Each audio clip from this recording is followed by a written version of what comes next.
I don't know. I had a really, really good idea. Like right around when you got on, William, I had like this whole plan. I was like, it would be really funny if I just opened the fucking recording saying the most weird out of pocket shit ever, but I can't remember what it was anymore. It's really bothering me. Okay. Okay, well, good job selling that. Really sold that one. Thanks. You okay. You could start, but here's some on a package stuff for you. I'll give you an option. You ready? I really love all the time I spend with Robert Wall. You can just say something like that, and people will go like, "What?"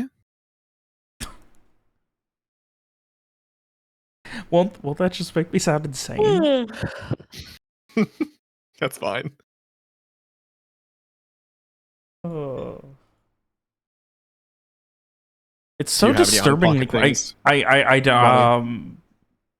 you have any out of What? pocket things where's to that say? phrase come from? Out of pocket. Well, it's not in my pocket. It's not in my pocket. I don't have pockets right now. Alex, what's All in right, your pocket? It's got to be Garrett. It's got to be Dave or Alex. Who are you? Ring or nothing. That was not Huh? a very good Smeagol impression. That was a I'm really sorry. bad Smeagol impression. That was that. Hang on, that was like the icky one.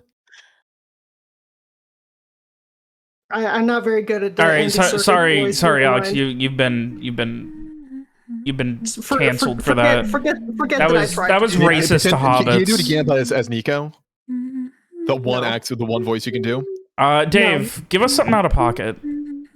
I should hit them notes, Ronnie. And I said, "What about breakfast at Tiffany's?" Dave, Dave, what's in your pocket? I don't know. I don't have. All right, what's not in your pocket? What's out of your pocket? It takes the right moment for me to have something out of pocket, and now is not. I can't. It has to be like in the moment. Okay, what was in your pocket but is not now? My phone. Keys. Oh, that's Keys. I got nothing. Wallet. okay. Teeth. Teeth. Ooh, I found a little She's a horrible chocobo. salad Teeth? dressing. In your pocket? Teeth? No, in this little box next to me that I've never looked at because there's a calendar I don't use sitting Oh on my top God, of it. she's thinking outside of the box. She's thinking outside, thinking outside of the box. Okay. That's a little out of pocket. It's a little out of pocket for us. Listen, Yeah. you can't have a box in your pocket. Unless it's a very small box, in which case it can be thinking outside the box but within the pocket. This box would not fit in my pocket. Sounds like you have a That's pocket wrong. problem. I am- You need bigger pockets. I know exactly. I am a woman. I do in fact need bigger pockets. They don't make them for us. I don't know, Ryan. That sounded a little misogynistic. It's true, fucker. It's No. I'm 100% sorry. true. What's Sorry, the misogyny? Alex, stop defending it. This is an equal rights game. Please gonna- stop being. I'm gonna- I want That's for an equal pockets, fights game. please. Yeah, when Throw my Alex in the pockets moon. when my pockets are almost elbow deep and my girlfriend's pockets are literally the size of a penny, it's not equal pockets. Elbow deep? What the fuck are you wearing? I just want to wear cargo pants for the rest I of my was just life. gonna say, like, there's nothing stopping you. Cargo pants are unisex. But they have to Just- look good. They have to look Do good. they? No, there's not a single thing that has big pockets and also looks good. Those are mutually fucking exclusive, and that is gender inclusive. Here's where I've had to fight you because I have a satchel that has lots of pockets and looks awesome. It's a good look. Okay, and I have a fucking fanny pack. Still looks bad, no matter how much you want to be in denial about it. I mean, fanny packs look bad. Satchels look good. So Satchels are different. you are splitting hairs, William. I'm not. satchel or Fanny packs are sling bag? dumb looking, stupid looking. Satchels are good looking bags. Yeah, fanny packs look like tourist bags. They make you look like a dad who's worried about having his lips chapped on a Yes. trip. I mean, I think that's a perfectly valid thing to be afraid of, whether you're a dad or not. You're like a step away from wearing a fucking sun visor and like socks and sandals. I would never wear Which I know socks you and do well sandals. already. My dogs are out and barking. Counterpoint.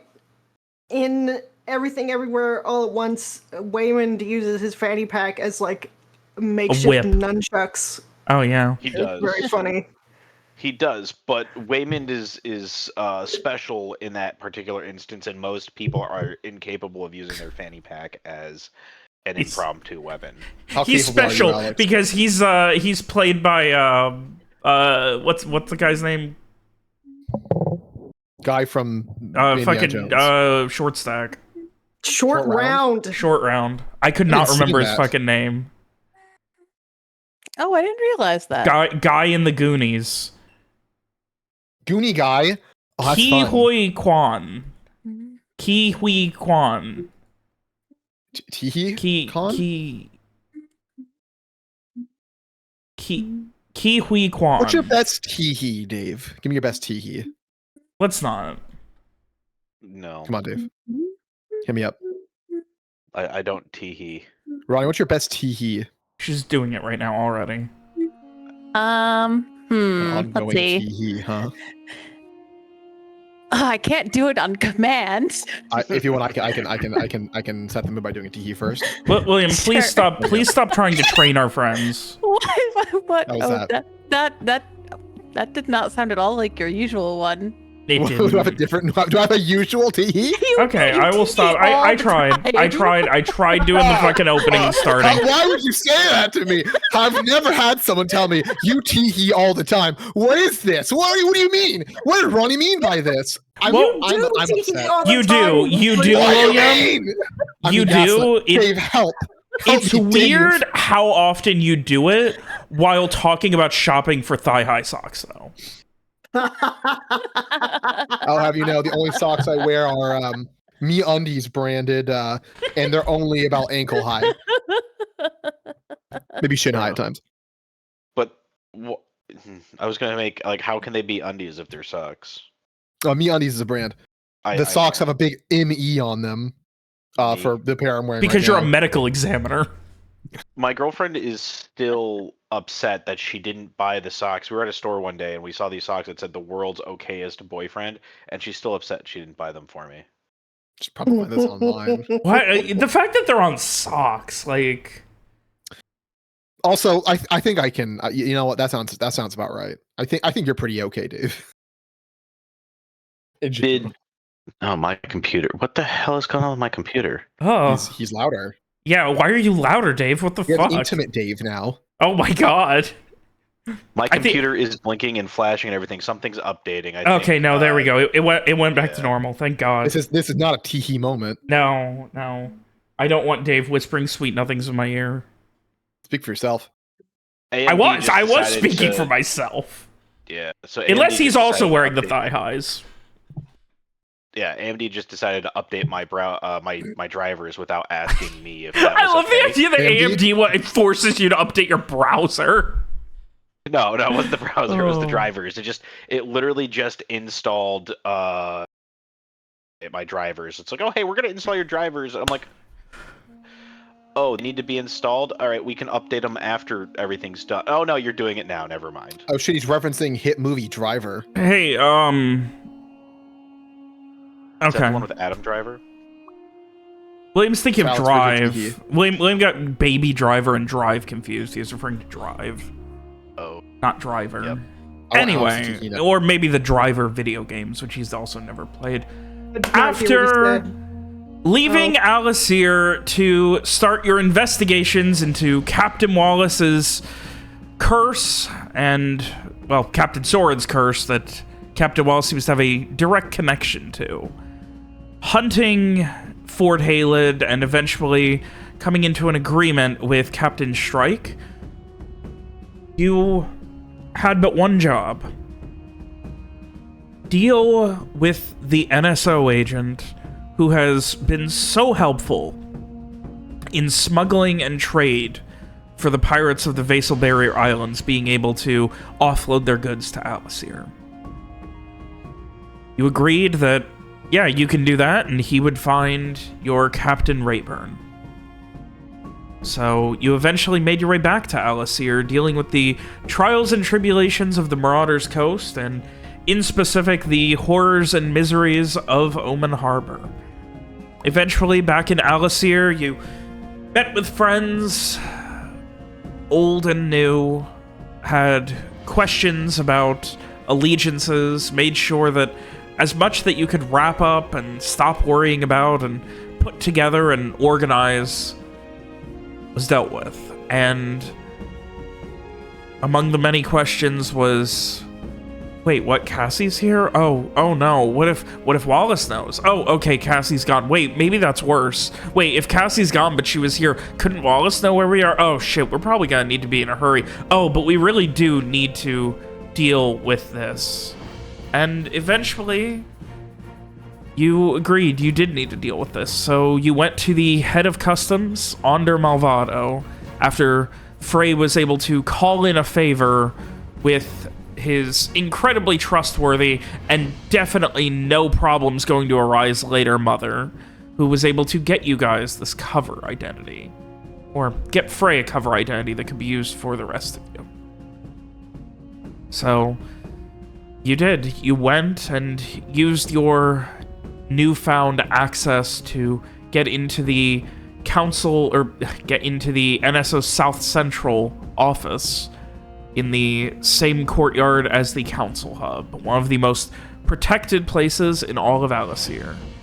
And here you quickly made some idle conversation on a beeline to Malvado's office, where you met with his second-in-command, Agent Vos, and after a very long and very drawn-out conversation dealing with conviction, belief, and understanding how Malvado really did seem to want to commit to washing his hands of all this.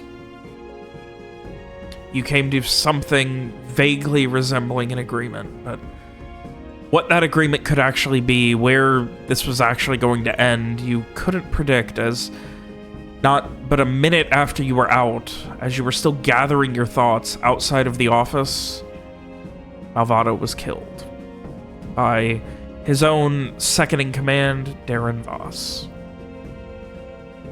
You all retreated from the South Central NSO hub and eventually, exhaustedly, made your way back to the Aurum Sanctorum. And it is here, as the afternoon turns to evening, with the tensions of what to do simmering all around, knowing that one wrong word, one wrong move, and the NSO will definitely fucking descend on you after what you had done. I ask unto you all. Frey, Garrett, Lawrence, Mira. What are you guys doing? So we did discuss in the week that on what our next plan is, but should we make the final calls on that? Yes. It seemed like that there is a general consensus that Lawrence should go on the date to try to get information, right? But what was the rest of the plan with that? That the others make appearances to make our plan seem, or our other stuff seem good, or is it just a matter of fucking cut and run with what we have right now and try to get a out of office appointment with Vos to try to clear things up with him? I think we. Sorry, you go. So from Frey's point of view, he definitely is worried about trying to keep the charade up because, you know, the longer we try to sell it, the more difficult it will be to maintain. And for Frey himself, his face is rather known around Alasir, so he'd rather not try to play off this persona too much. So I think he would prefer to stay out of it. If the idea is to continue under the guise of, you know, of that we're representing the Shadis military. Yeah, I think that we need to slightly combine the two. If we just cut and run right now, it's gonna look super suspicious if they ever find us.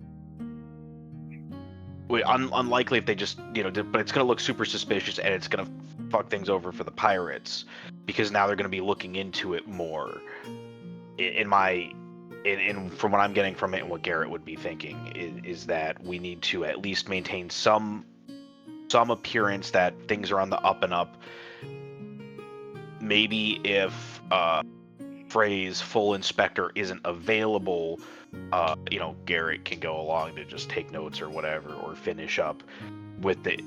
Basically, I just want to say that we finish the investigation. We tell the NSO, okay, well, thanks for telling us about this. We saw whatever. We finish the investigation, and then maybe we get in contact with Vos after hours to wrap up the whole pirate end of it. But we need, investigators don't just disappear into thin air. I don't think there's any way to remove any suspicion from that, as ultimately we aren't with Greshalis. There's not going to be any official Greshalis finalization to the situation. Correct. So even if we do proceed with that any further, ultimately suspicion will be cast upon the whole thing eventually. It doesn't really matter what we do with it. Yes, I do agree with that. But it's not like they're going to get a report from Greshalis saying, oh, okay, we completed the investigation. We just tell them now, investigation's done, that's it. You're not going to hear from us again on this. I mean, but y'all said that there was someone being held who will never show up, because that's not a fact. Right. But then after that would be the weak point that we let go. Like, that's something that would happen months after, by the time they're able, or weeks after, by the time they're able to even expect the person back. Versus in this case, if we're not findable, it I guess is what I'm saying. If we're not findable, it makes it suspect immediately versus several weeks from now when we're not in the city anymore. Well, we aren't that relevant to that, because we have disguises. We're not going to be, the suspicion isn't going to should not be falling upon us anyway. Assuming that the inspector there didn't draw our faces in their notebook with their. That's an issue no matter what. Anti-corruptionism. Again, that's gonna be an issue no matter what. Yeah. And it really, like, the idea that they'll find us even the last few days we're here isn't going to be an issue. I don't think fulfilling the full extent of the investigation, that the false investigation, is relevant. I think we need to finish with what we have going on before moving on. And I think the crux of that is just making sure things are sorted out with Vos. Right. Okay, that's fair. We can.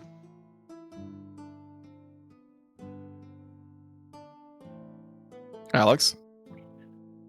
I was thinking that Dave was making a good point, but you also made a good point. So, definitely, I think we should try to fish for more information with IRES, just very fucking carefully.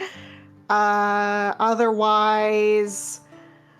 Yeah, because if they go looking for us and we're not there, then you show up for the date, they're gonna, oh, hey, where was everyone?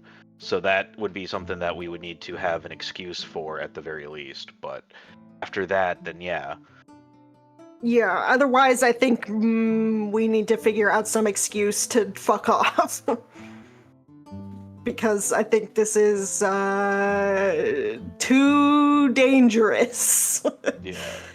Okay, so get through it as quick as possible is your take. Yeah.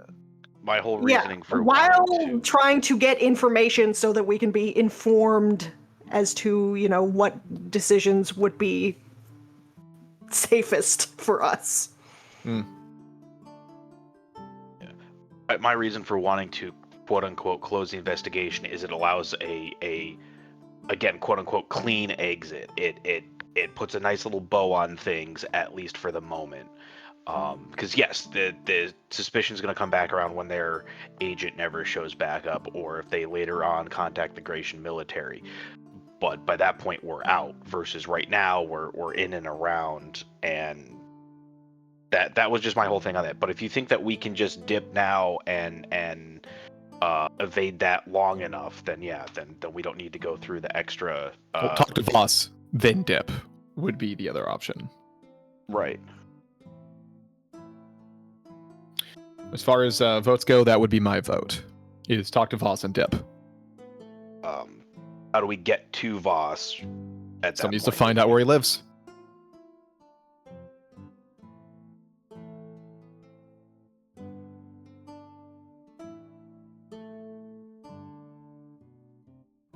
Your vote, Ronnie? How are we going to do that? Someone's going to have to look into it. I mean, if you want really nitty gritty, we ask around, find people who know things. Like same way we find out any information. Maybe have someone wait until he leaves the NSO and trail him. Yeah, that seems like a Strieg job. Makes sense. Though alas, Lee isn't here at the moment.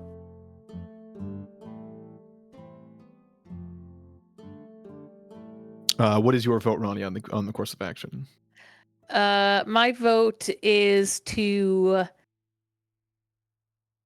stay away from the NSO officially and find Voss on his own. Okay, so To take deal care with of Voss, the pirate cut and stuff. run. Yeah. So that's 2 votes there. Alex? I mean, yeah, I think that's probably the best option at this point. And that's 3. Dave, you cool with that? Yeah, no, I'm fine with that. I just figured, like I said, I made my argument. You guys had what I feel is a good opinion as well. And in this case, you make definitely a good point that minimizing contact is a good idea. So yeah, no, I'm totally I'm totally happy with going with this option. All right, Bob. There you go. That's our course of action. Are we good to deploy Strieg to try to wait for Voss to head out for the day? Sure. Strieg is, of course, more than willing to. What is the plan? Have Strieg essentially just tail Agent Vos? Yeah, find out where he's heading, Yeah. And then come and report to you guys? pretty much. I can't believe you dodged out on another fucking date with Larry. How could Another? you? Was there a first? I feel like there was somebody else. There was the Let's not get sidetracked. Doesn't matter. I think that was still on the table. Was it? I guess let's decide that. I think it'd be funny and we could get some information. Yeah, I thought getting information was good. So do you still want to do that? Unrelated. Then go for it. Yeah, I guess with that, Larry's the only one at a real immediate risk.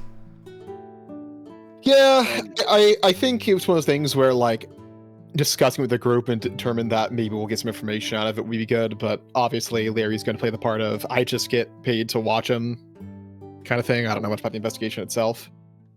And I wasn't even allowed in the room for most of it. I was literally told to stay outside by the racist guy. Shrug.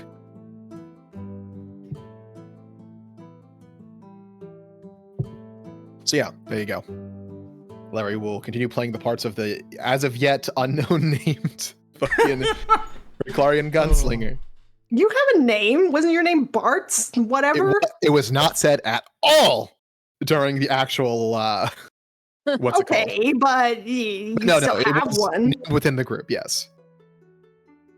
All right, Explain that never so came Strieg is heading off to go see about what where Voss might end up, and we'll be reporting back at some point tonight.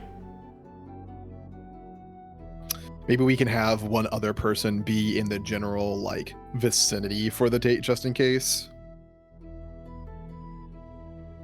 Someone who could blend in the streets of Alicia relatively well.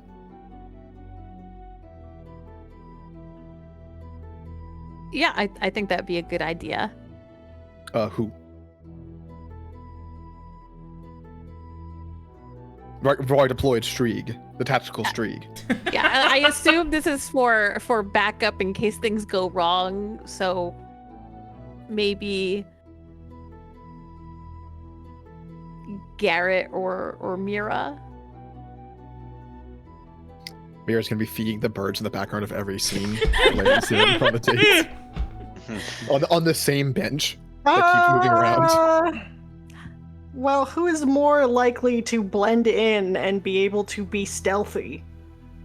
I feel like if that's the only role, Frey would do a good job of just blending into the streets of Alice here. Yeah. But as far as being back up if something happens, shrug. Well, Larry Samar gets has arrived, so Larry Yes, hello, gets I'm here. shot by a cop.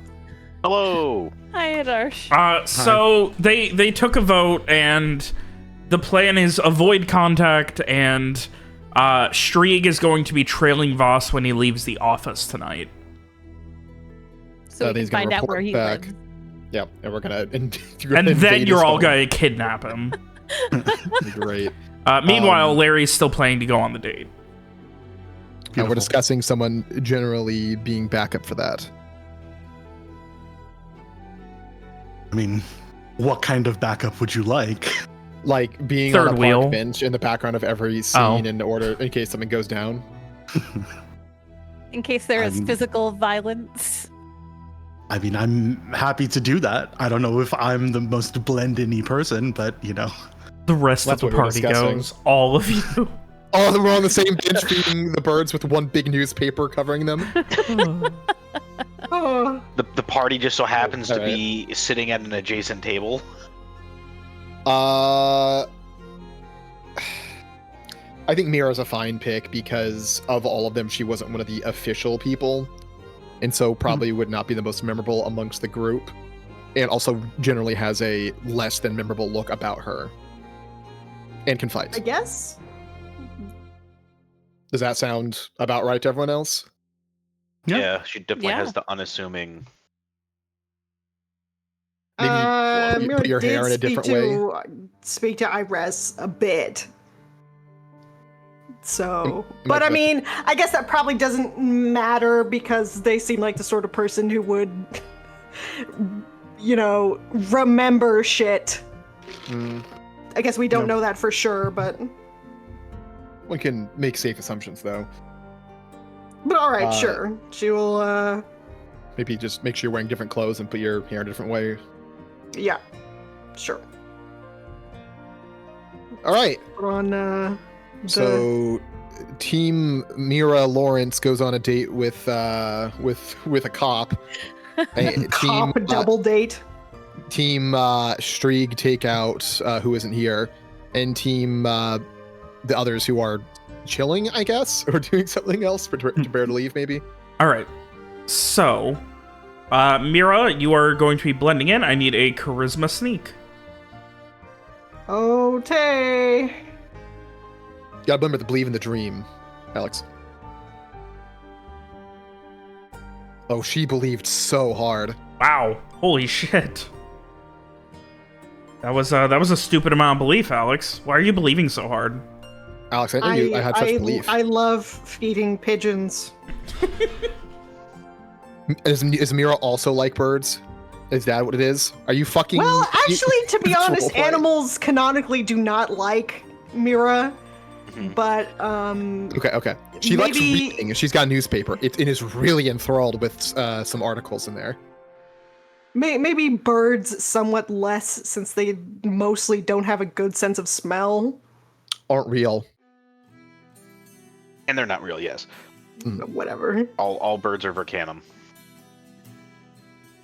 God, there's the Just hot like take. Mira. All right. Anyway. So, with that, Lawrence, you I assume waiting until the evening, like nearly 7-ish before heading over there. Yeah, go lean on a thing near the outside, loiter a little and wait.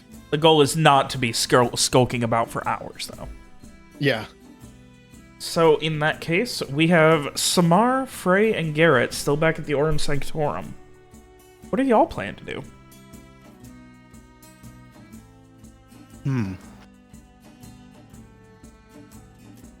Frey is going to change back into his his own clothes, letting his hair down, putting his jewelry back in, just, undoing the transformation. And he is going to... This is all the same day, right? Yeah, this is, that afternoon to evening. Okay.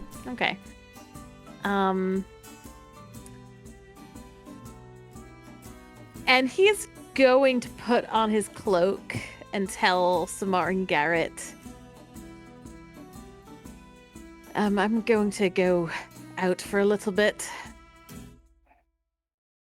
Okay. Are you,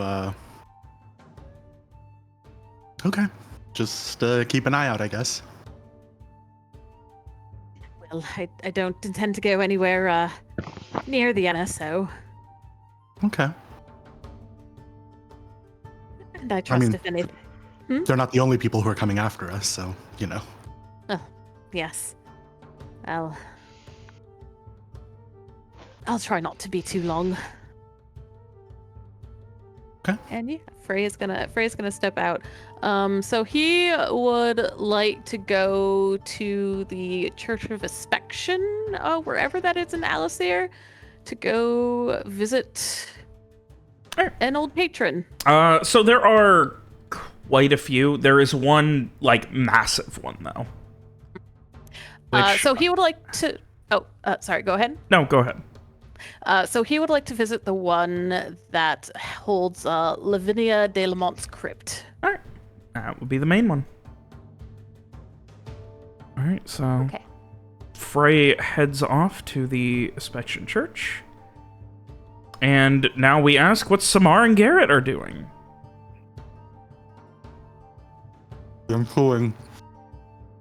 Yeah, I mean, at this point, I would assume that we're kind of just laying low at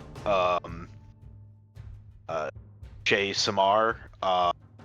The Orm Sanctorum probably help. Not that Garrett can really help Samar too much, but I mean, Garrett does have some medical knowledge, so maybe helping some of the patients that come in or whatnot. But Yeah. Are our guards and stuff starting already? The security that we are quote unquote hiring? Yeah, so people have started showing up essentially. Okay. It's probably going to be at least a few days before there's something resembling a work schedule, but Sure, yeah, that's I mean, handling the people is at least something that you can reliably rely on Ollie for. Yeah, and these are people who I know, yes?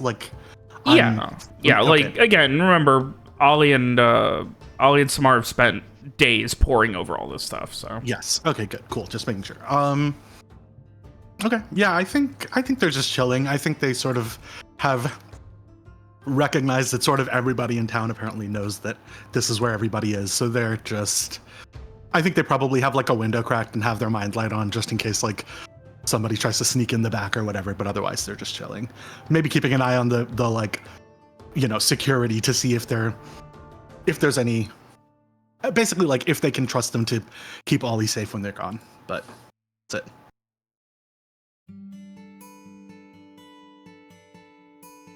All right.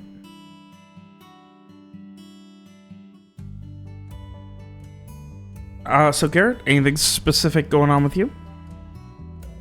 We're just no, hanging out with Samar. just hanging out with Samar. I can't think of anything more specific.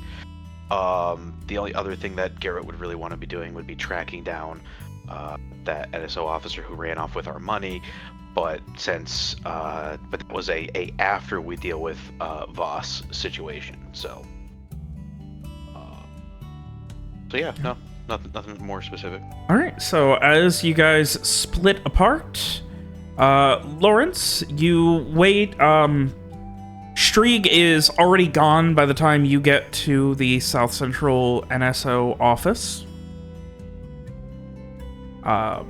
Wherever he was, who knows? But yeah, he has disappeared at this point, and you wait, and it's probably about just after 7. Like, no more than 5 minutes after 7.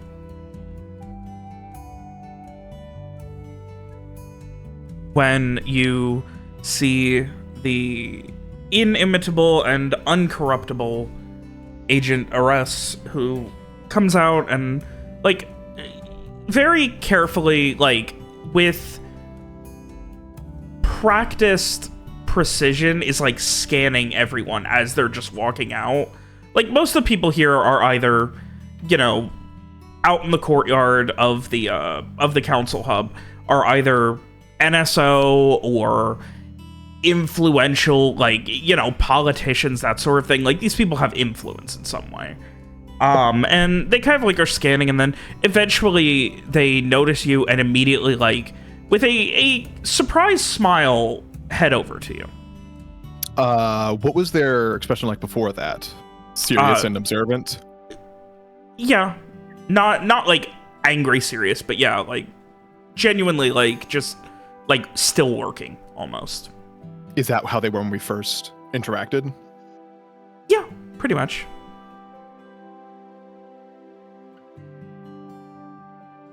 Lawrence will offer a wave. Stand up straight. Stretch his arms a little. They make their way over to you and just kind of like raise an eyebrow and wave back and just... I wasn't sure you were going to be here. I wasn't either. I'd say. And they kind of like think for a second and overemphasize, like scratching on their chin and 9 out of 10? I'd think not. So how did I get so lucky?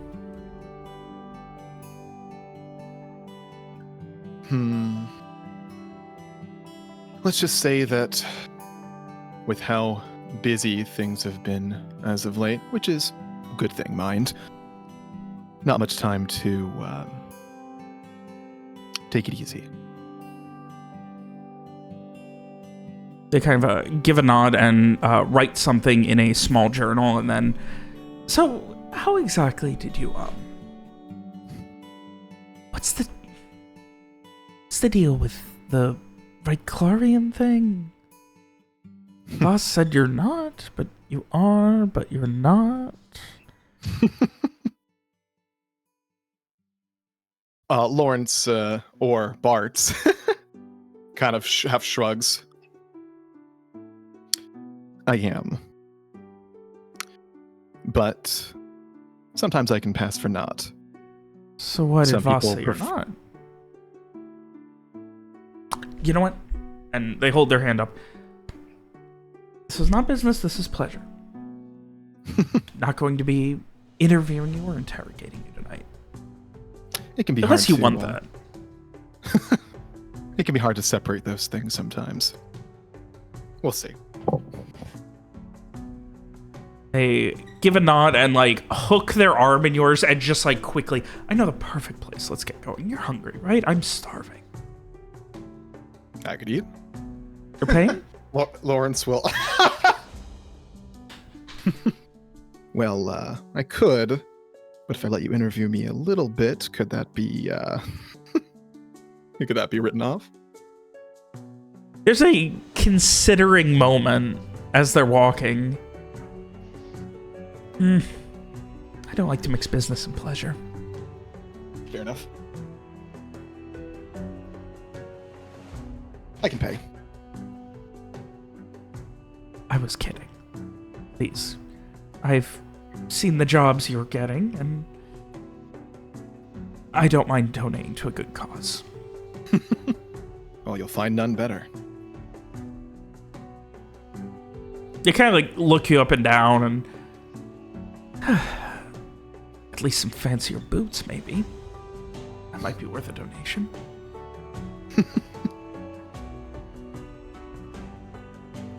Lawrence will let himself be led. And you are dragged through the city into central Alasir, where we will pick up with Frey. It's getting towards sundown now. You know, it's 7-ish, maybe a little earlier. It's definitely not quiet when you get to the main inspection church here, but it is very much like, it doesn't feel the same as the rest of the city. Like, there's not that hustle and bustle in the same way. It's a more reserved level of activity.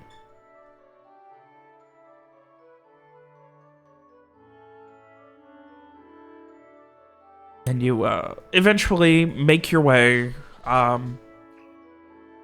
Is there anything specific you're doing when you first arrive? So I think when he first arrives, he'll like, what is like the layout of the church? Is it like one big building? Is it? So there are a couple of small courtyards inside, like almost like just open air gardens more than a courtyard, but the majority of it is one, like the church itself is a massive building. Like, there are maybe like the council hub and the South Central NSO office are probably the only two buildings in the city that are bigger. Okay. So I think at first Frey is going to kind of trace a familiar path through the church. Like, he has come in the past, not for himself, but usually, you know, in the company of others, whoever he was attending to at the time, that sort of thing. But just kind of trying to work himself up to actually make his way over to the crypt so he can visit where Lavinia is interred.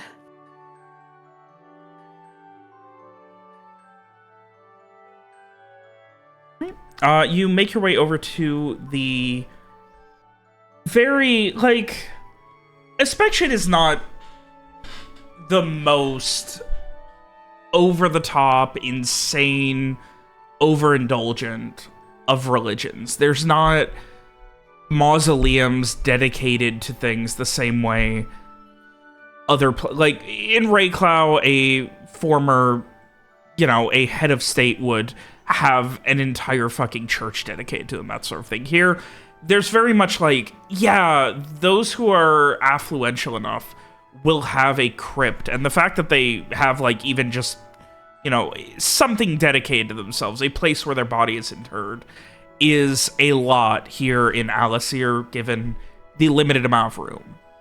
And there's not a lot of, it's not like these are the really nice ones. These are the pretty nice ones. It's like the top of the line is the majority of them. There's no room for actual graveyards or cemeteries or anything like that. It's all just for the really affluent people of the city. They just have these reserved places here where people can grieve, and you eventually make your way in through the darkness, through the various just halls to the proper one, as you have done presumably many times before. Or at least a few, I imagine. Yeah, he's definitely visited on a very small number of occasions.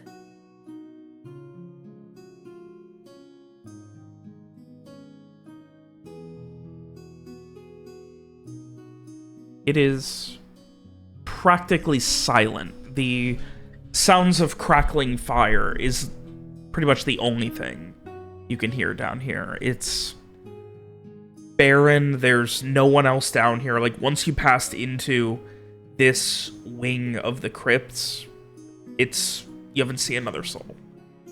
It is... I would describe it as uncomfortably silent. I don't know that Frey would take it that way. think with the way his the way his gifts are, the way he responds to the presence of death, I think everything in here would feel distinctly uncomfortable to him. Just this constant chill that goes beyond just, you know, the dark nature of such a place. Mm-hmm. I imagine he is carrying a candle to light the way. And once he finds Lavinia's crypt, he would set it down there. Well, Lady Lamont, it has been a while, hasn't it? I suppose the last time was, well, not too long after you found your way here.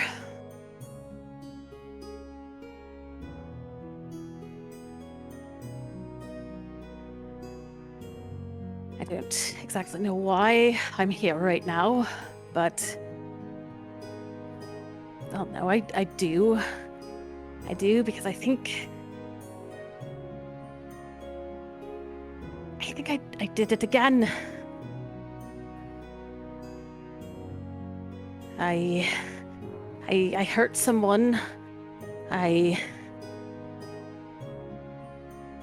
killed someone, not with a blade or with violence or anything of the sort, but just with words, with the things I said, with the stories I told, with just like I did with you. Now somebody else is going to end up in, well, probably not in a place as nice as this, but will end up somewhere.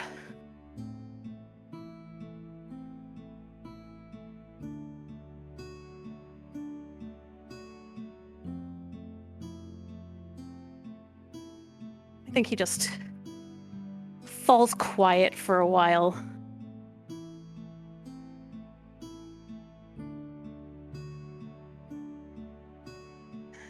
I could reach out. I could see if maybe you're actually there. Though I don't think you are. I don't think that's how this works.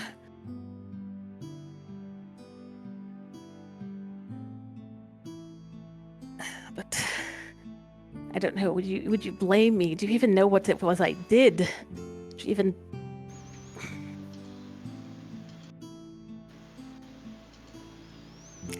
And that one, I can't even blame that on anybody else. That was just me. That was just me doing what I did best. Because I enjoyed your company, because in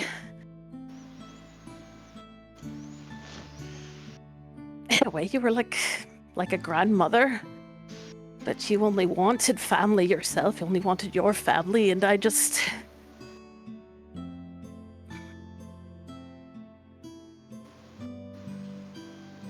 How can I stop doing that? How can I...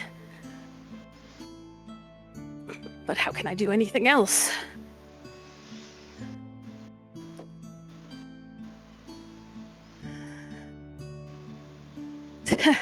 Look at this. I came all the way here, and it's just about me. It's not about you, and I'm just...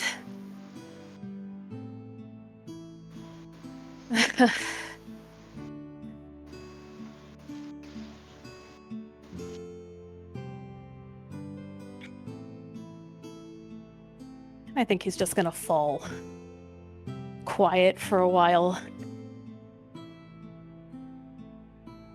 And just kind of stay there with these thoughts, just kind of going back through those regrets of the past, of the present, and worries of what might come, what he might do next.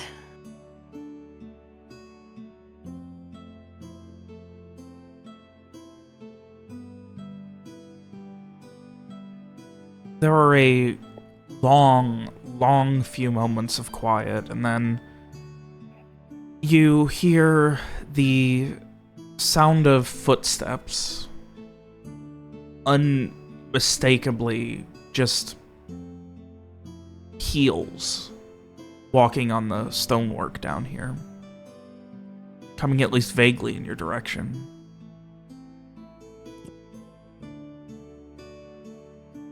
Frey is quiet. He kind of, looks up in that direction, though other people do visit down here.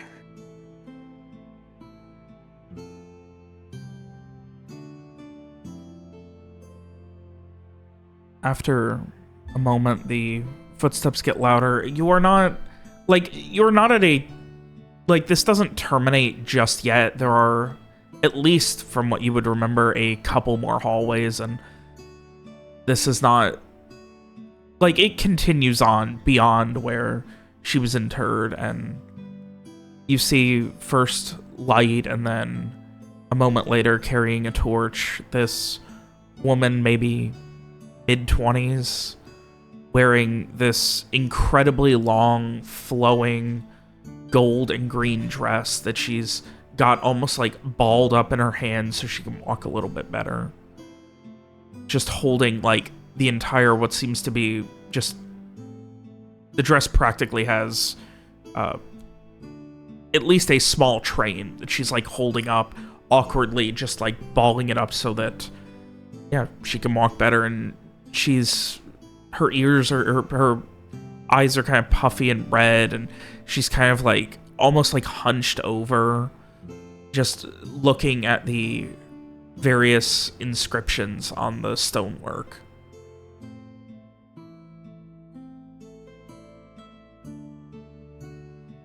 She starts to walk past you, and then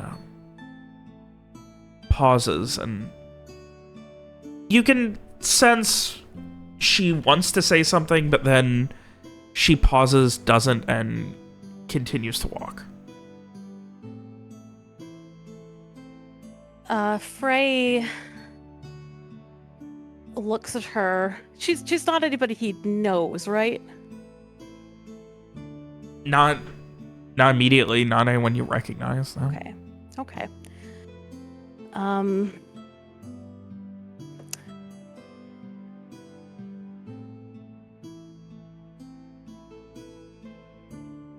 Frey will just say kind of, quietly as she passes,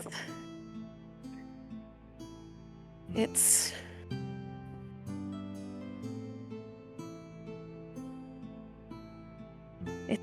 nice for them to have visitors here, that people still remember them. She freezes up and just kind of immediately from that hunched over position tries to stand straight up, and yeah, I suppose so.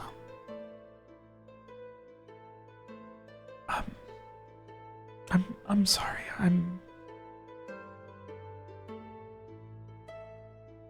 I'm looking for, I've never been, I don't,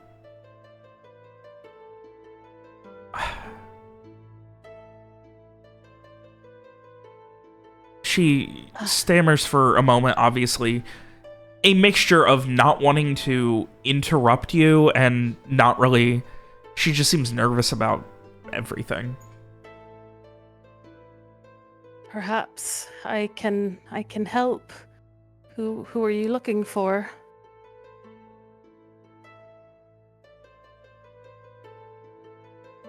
She has this this very long drawn out moment as she's almost working up the courage to say, and finally the name is Barbieri, I believe. Of course, it's Barbieri. Why would I not? what was that name? We'll go ahead and spell it out for you.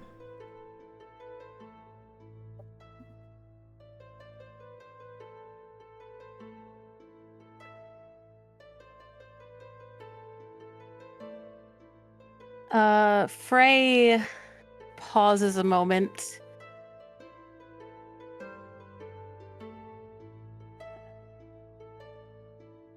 Does Frey know that name? Give me an int. No. All right. Actually, you mean within the context of like, I would say this is more of a like within the context of like a family name that you would recognize. Yeah. Give me a int connect.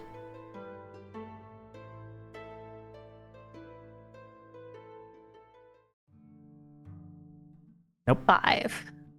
You do not. Okay.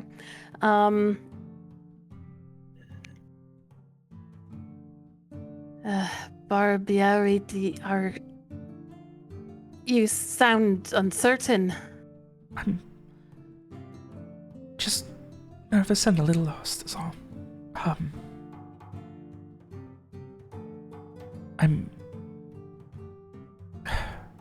And at this point, she almost like you could see if there was a chair, she would be collapsing onto it, but instead she just kind of like goes limp standing for a second.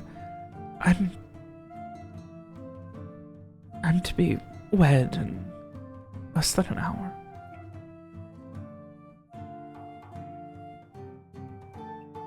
I wanted the blessing of my future husband's mother. That's all.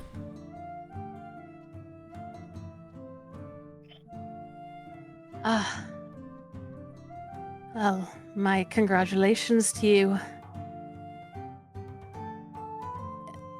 I can't say that I know where she is down here, but if you would like some company, I can join you in that search. She gives a smile at that, and no, it's all right. I just I thought maybe you knew. I don't. I followed directions to get this far, and well, hopefully I followed them right. Is all.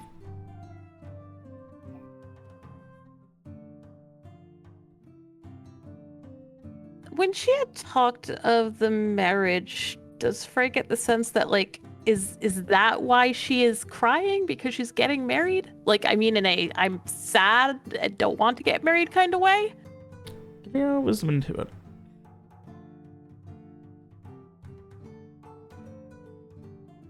12. She's just overwhelmed, it seems, is the best you can get. Like, there's nothing negative coming from her. She just seems overwhelmed and presumably, like, given the expense, you know, the obvious cost of her dress and things, like, she's obviously at least vaguely affluential and has probably not had a moment alone in God knows how long preparing for this, so. Okay.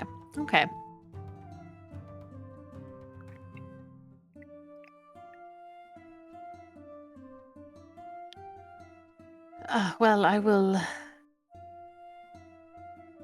leave you to your task then, but if you'd like me to send a priest down to help guide you,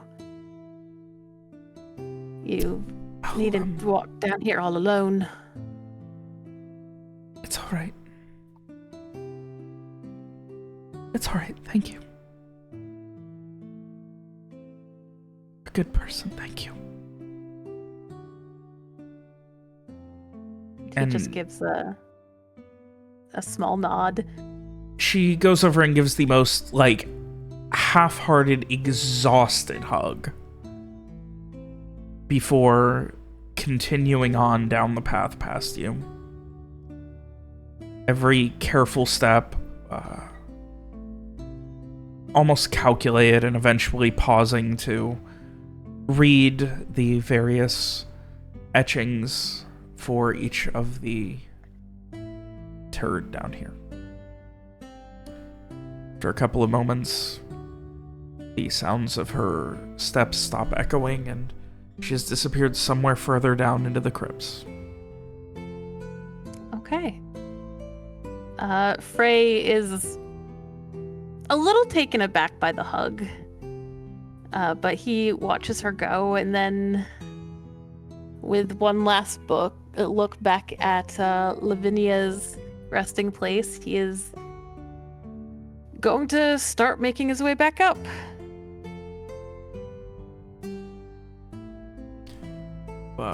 Make your way back where there's a couple of, not guards, but like, you know, guards, because you don't want the youths making trouble in the crypts.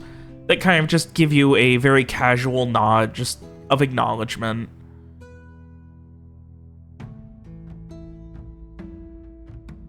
Frey gives them a slight nod in return, and then pauses a moment.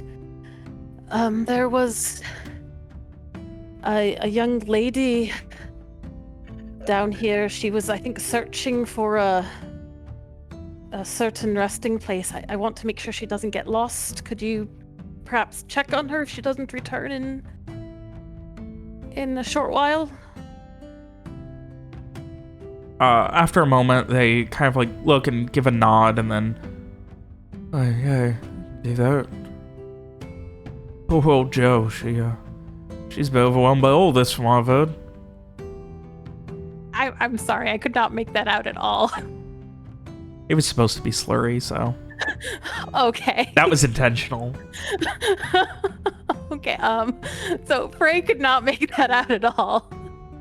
I'm sorry. Excuse me? I don't think I quite caught that. Well, I mean, Jo, she's went through a lot the last few days. A family, and I've been needing to have the perfect wedding, so there's a lot of things that have been going on here at the church for her. Truth be told, I think she just needed a minute to herself.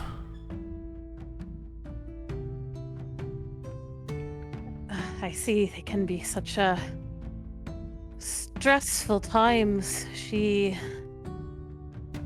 did seem rather overwhelmed.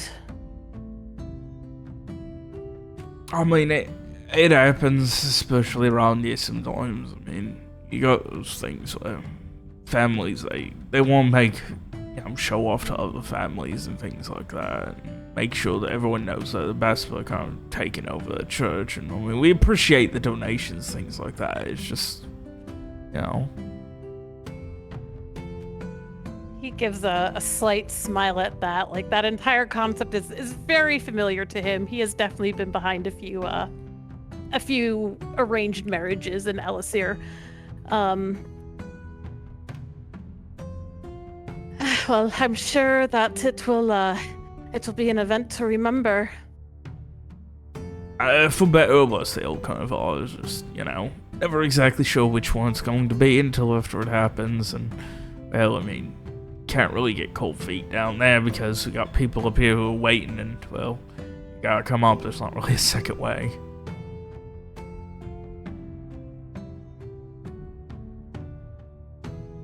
He kind of, you know, looks back down the way he came.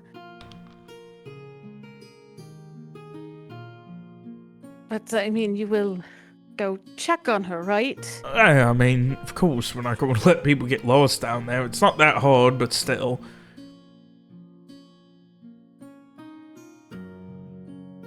Well, thank you for all you do.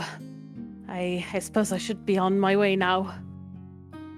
He just kind of gives a nod at that, like, you can see he's a little, like, not necessarily confused, but you get the sense he doesn't get a lot of conversation.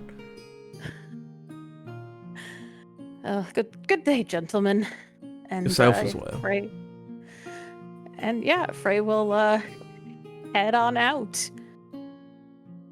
And unless there's anything else that catches his eye, he will start making his way back to the Aurum Sanctorum. You can see the Sanctorum. telltale signs of a large, very bougie wedding that has been set up here as you are heading out. The courtyard overflowing with people. Okay. Is it like, does it look like, these are like guests arriving, or is this people like preparing?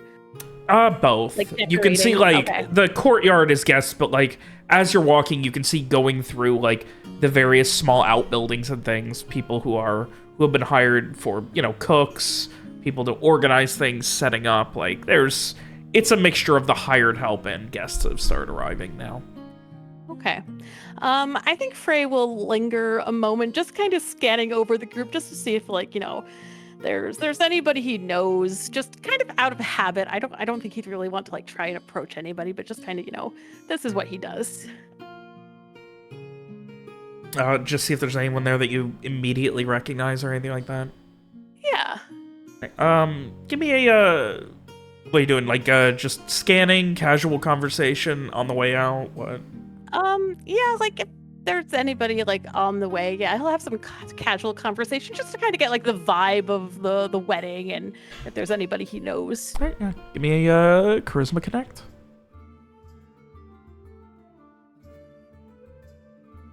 $11.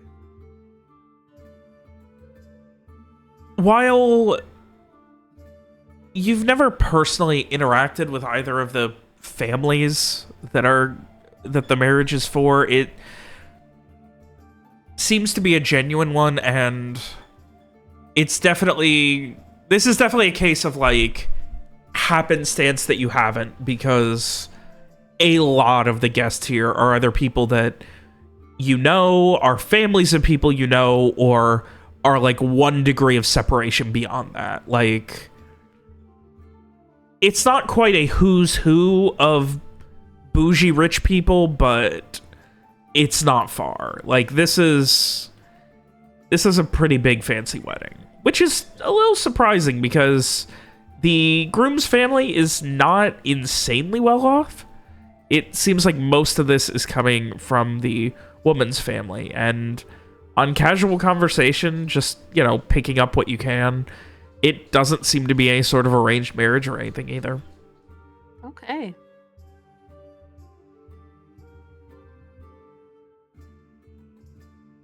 All right, well, since it all seems to be very, very, very what he would be used to, he will make his way out to head back to the Aurum Sanctorum. All right. And with that sidebar completed, William. Me. Lawrence, you are guided through Central Alasir, eventually to a very, very fucking fancy, I'm not gonna say, like, the most expensive place. Relative to the breakfast place we had the other day.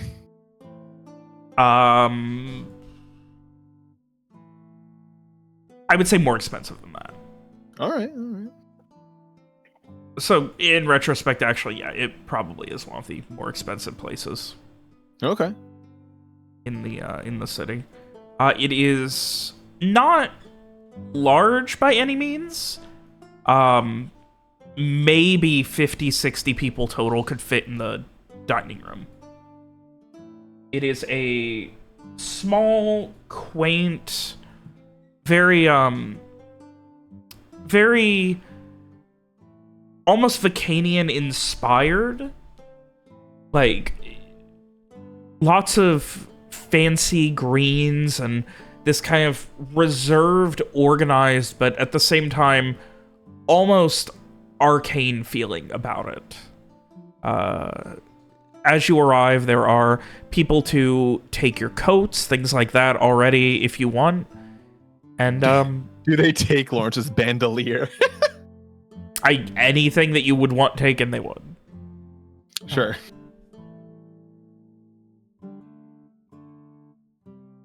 But yeah, there is a very fancy sign as well that it doesn't stick out over, but like it's not like a protruding sign, but one that is right over the entrance, which is at a angle against the two streets that it intersects on, so that you would see it approaching.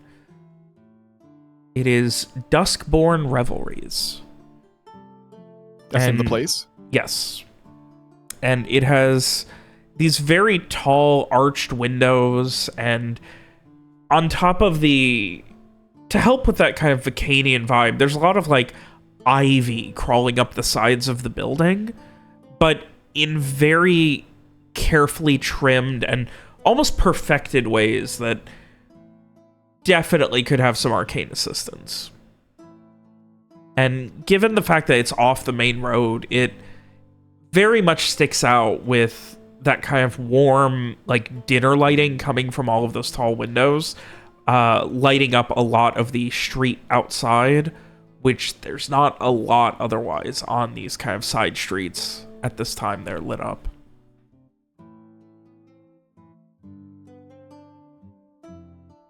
And yeah, you eventually are guided inside after a momentary pause.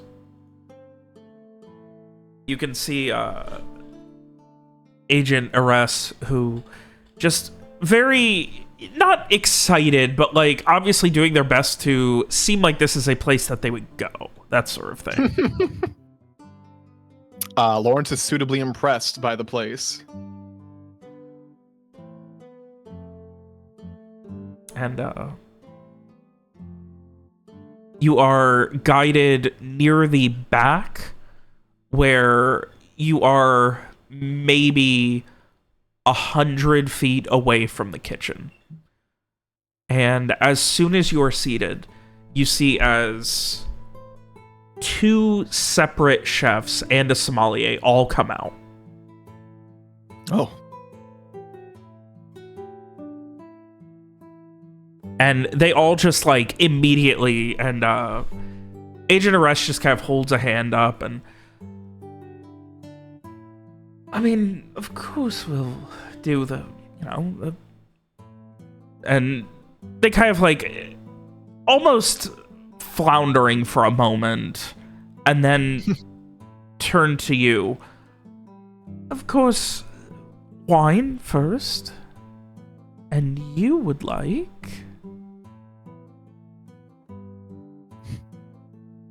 I'm assuming they're asking to drink? Yeah. Wine as well? Which kind? Mr.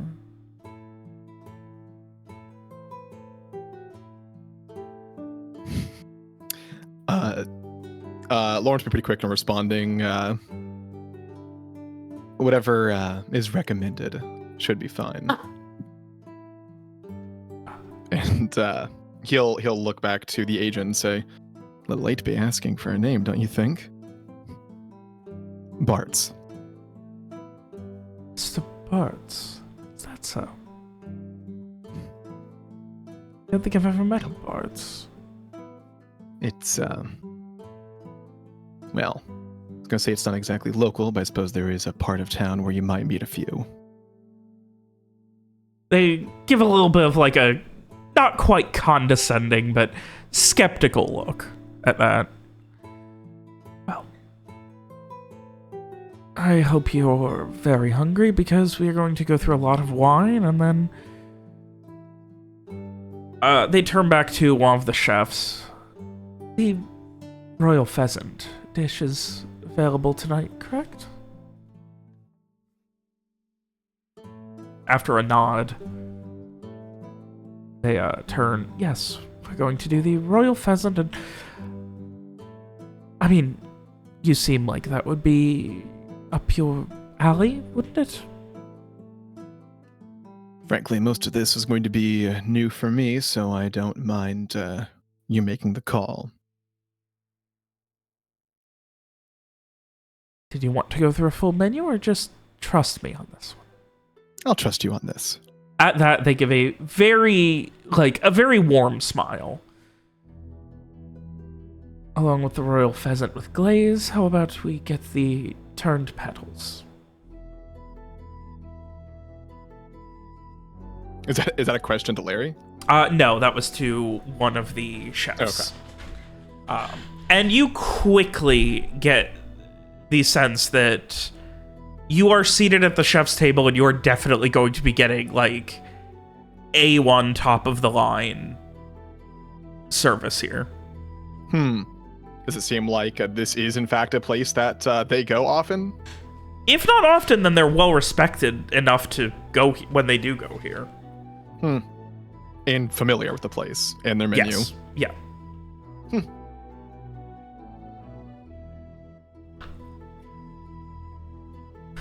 I'll just need one moment, Mr. Bartz. And they begin writing down some notes in their journal. All right.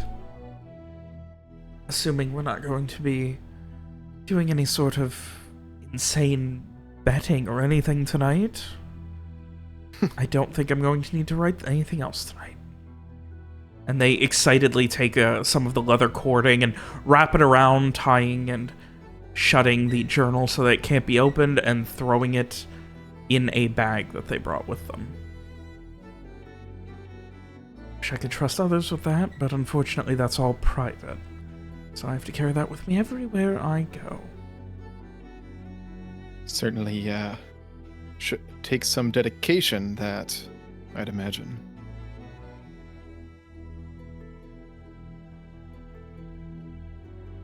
A lot of things take dedication, but that's what makes it worth doing. I'd argue it's the challenge in doing it. That's not the same thing? I mean, you could roll a boulder up a hill for the rest of your life. I suppose that's dedication and challenge. That's not something I would be interested in. I would argue getting up in the morning takes dedication, and yet it's not very challenging. Maybe not for you, but for some people. For some. I've known those who want nothing more than to just stay in bed till they die, and the fact that they get up and continue the fight, that's commendable. I've certainly met the type. They kind of just, at this point, like, just finger scratching at their chin, elbow on the table, just like, almost like scanning you with curiosity, as there are 2 separate bottles of wine that arrive. They bring out 4 wine glasses and pour to both. Larry's not going to waste any time. Go right for that first one. It is like, they don't have any sort of labeling or anything on them, but it is, the first one poured is a red that has this, like, I'm sure Larry's had some good wines in his time. With the friends he has? Yes, certainly. This is, like, you can taste the fucking age on this wine.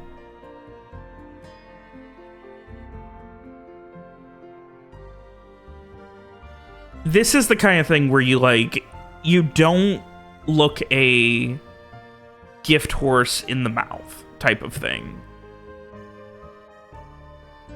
It starts to just, like, the smell, everything feels very just like, holy shit. The white not far behind.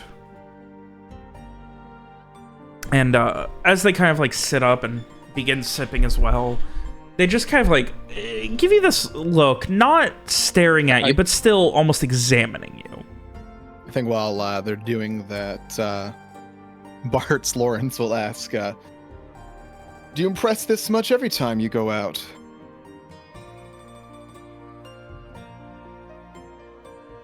They have a moment and kind of just like still scanning you up and down. Just that same kind of body language that they would have if they were at work, but with almost an amused smirk.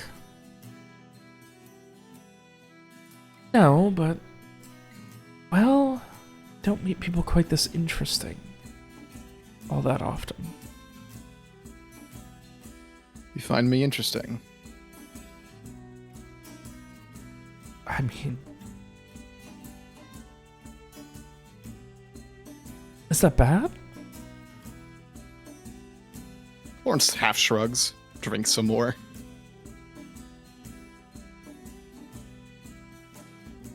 I mean, I could say Given the the truth, but...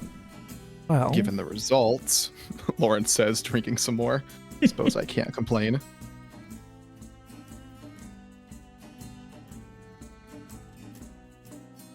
They have a pause and just kind of again like they like almost like matching you sip for sip right now. Like when you pause to drink, they do, and they just like very amused by all of this. You've had your time in fancy places like this before, haven't you? Isn't a first case. Work takes me all over. Any great stories? Kind that woo and wow? More than there's time for in a day. Lawrence will smile at that. Well, we have time now, don't we?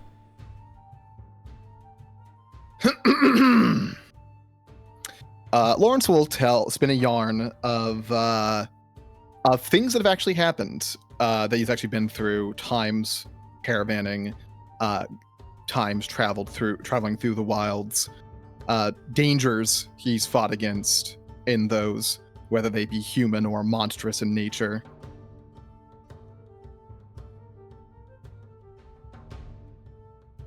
They listen very intently. They ask questions, but never probing to the point where it seems like they are overtly interrogating you or anything. Instead, it's very much like pleasantries. They're showing what seems to be genuine interest in the things that you've done, and as they're kind of continuing to question and get elaboration where needed, the appetizer, the turned petals, arrives.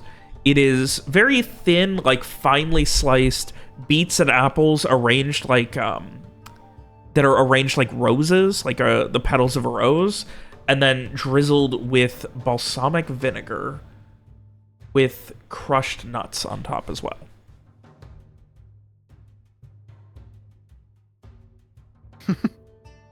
Once again, Larry's not going to waste any time going for it after he takes the briefest of moments to admire that. Oh, that looks, they put that together well.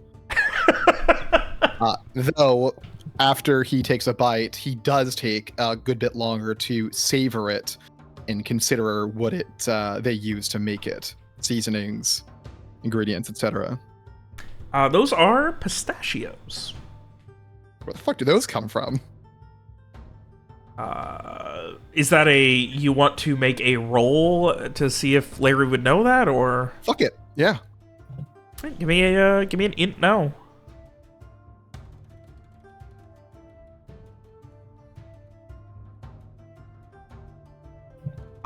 They are imported from somewhere on the Zurian continent. Dang. That is about as bougie as you can fucking get.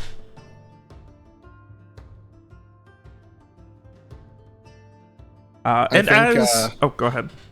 I'll say, as he realizes that, I think Lawrence can help but chuckle. Something funny, Mr. Bartz.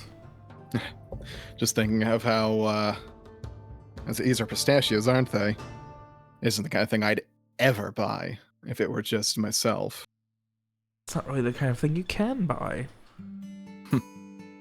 I'm sure there's a few mages that carefully alchemize their soil or some such to be able to grow them, but to get them en masse, to get them in viable numbers, they have to be imported from very far away.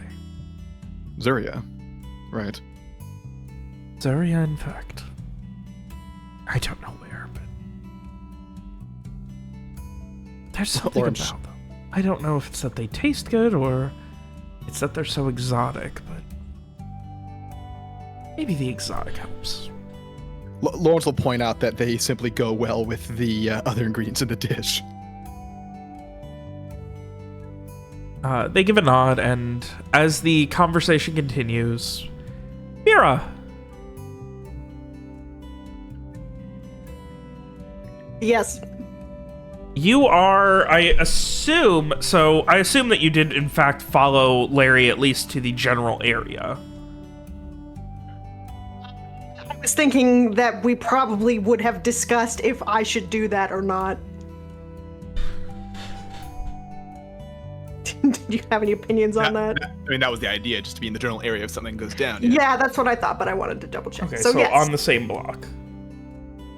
same block. You would have noticed maybe 5-10 minutes after Larry and the agent went inside to the Duskborn Revelries that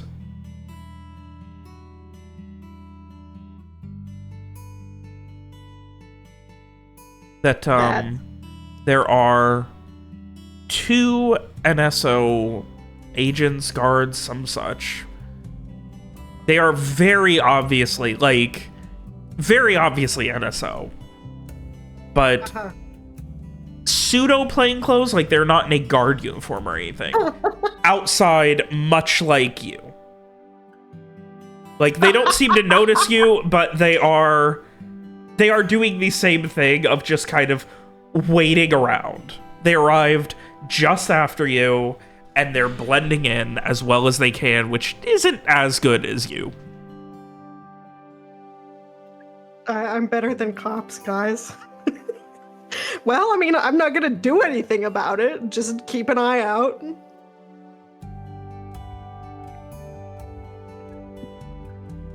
I mean, presumably Lawrence has not done anything to get himself arrested yet, so... Yet, keyword.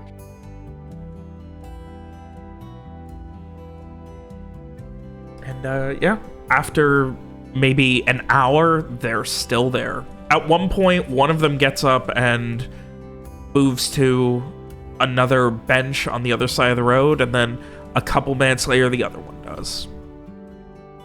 They go out of their way to not, like, move together. Like, they're always, like, within eyesight, maybe 20, 30 feet of each other, but they're never moving together, trying their best to not seem like a unit. Mira has read about this in detective stories. Like I said, you know, they're doing their stakeout thing. Mira is also doing her stakeout thing. Unless she has a reason to act, I don't think she would do anything in particular. I mean, it's not like she can contact Lawrence. Smoke signals. Oh, How could I forget?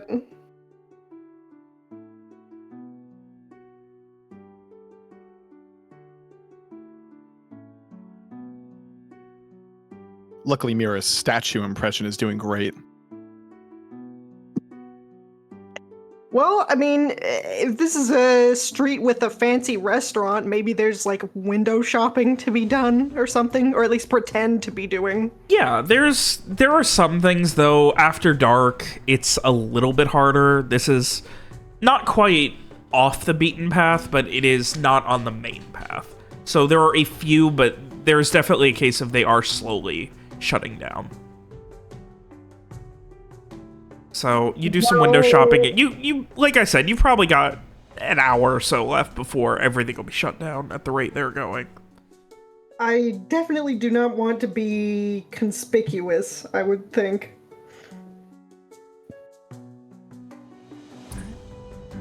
So just doing what you can to continue to blend in and just seem like someone enjoying the scenery.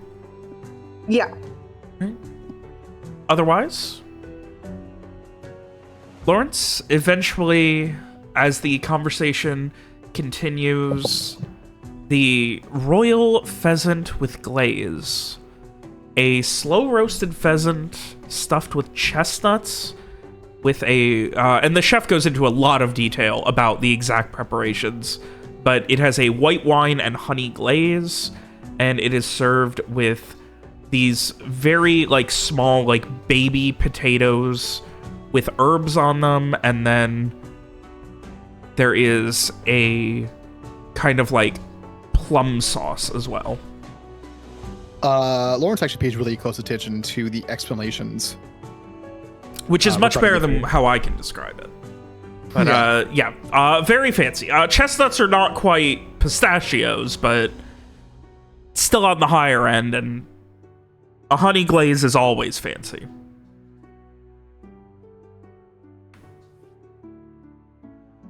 And, yeah, they essentially leave it like, it is the full pheasant, and they give you a moment, and, as you kind of, Agent Arrest just kind of, like, motions for you. If you would like to make the cuts, I would not be opposed. Lawrence will take the cue and do so. And probably bring up, while doing so, so is this usually what you do in your time off? Oh, no. No. My time off is normally spent going home immediately, getting into bed, and starting off at about 3 in the morning. Getting back to my office early if I don't sleep there. A, live to work type then. I like what I do, and I feel that I'm pretty good at it. Would you call it a passion? They give a very, like, emphasized nod at that. I would very much call it a passion. You might consider yourself lucky then. Not many people find something they're truly passionate about in life. At least Well, not I'll many that consider I've met. myself lucky. We'll see.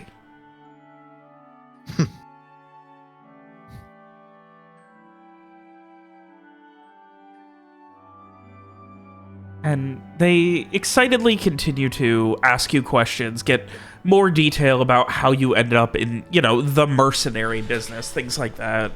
Again, not probing as deeply as you would expect if they were interrogating you. More casual interest showing. Yeah, more casual, genuine interest showing it comes across as. Excitedly, you know, waiting for the food, and, you know, lots of, like, they call over one of the waiters to pour more wine, even though the bottles are already sitting here.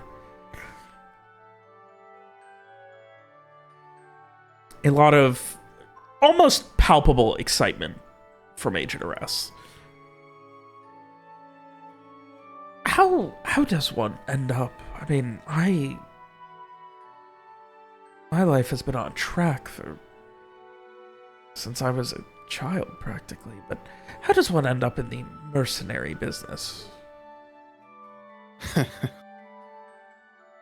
Well, there was a time where I could have said the same, but life has a way of carrying one away or off track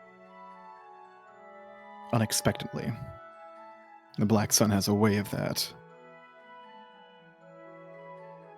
At that, they give a nod. Black Sun. Truly one of the more frustrating things that's ever happened to the city, to humanity.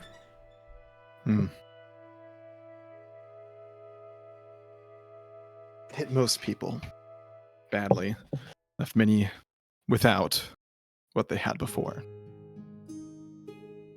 And found me in places I don't want to go into detail about.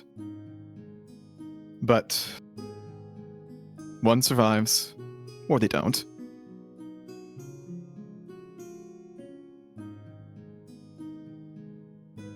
I take it you lost people then. Both parents. I had extended family before, Not sure what happened to them, to be honest. I think And yourself? a lot of people had extended family that they're not sure what happened to. I think it's fairly obvious after a little while what happened to them. There's usually the most likely explanation is the correct one. Spoken like more so an agent or some sort of investigator than a mercenary. Sometimes I wonder just how different jobs like yours and mine are. Is that what this is? You're trying to get a more reliable way to get paid? I don't think I have it in me to keep a book like yours. Call it curiosity. Well, Not to mention- heartbreaking as it is, a position recently opened up. Something you think I'm qualified for? No, but promotions will happen. There'll be room. Hmm. If you're as good as you seem to think, might be room for you as an agent here at the NSO. I'll have to keep that in mind. You know, groups like the NSO are interesting. I like them, and I don't. They make my job easier, and they make my job more hard to come by. With the roads safer, the sea routes safer, there's less people looking for guards. But when they're less patrolled, more dangerous, while the jobs are more frequent, they're more deadly.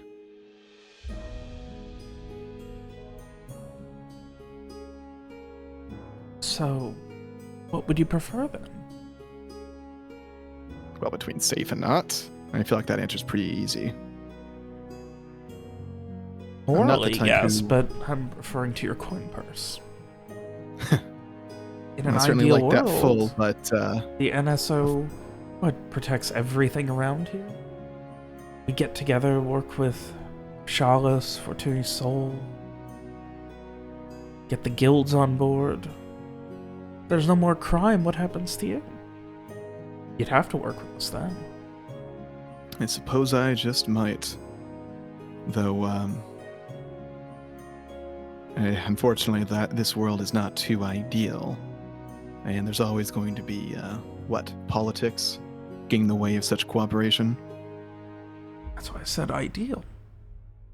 Hmm. That's the drawback of mercenary work. You're there to handle what falls through the cracks. Mercenaries are needed in a less than ideal world.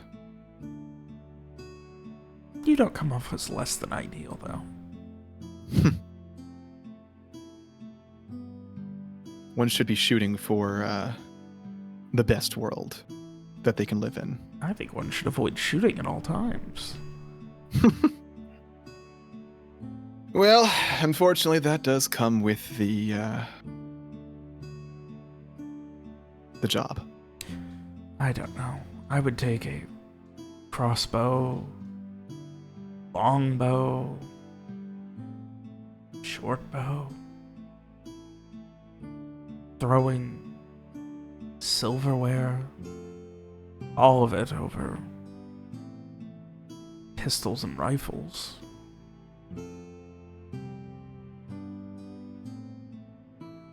After all, I mean, if I grab and they hold out the knife they're holding, if I grab this and throw it, it's not going to misfire and blow off a finger or something. Maybe not, but, well, the guns are pretty scary. Most people don't want to even reach for that bit of silverware if you're already holding one.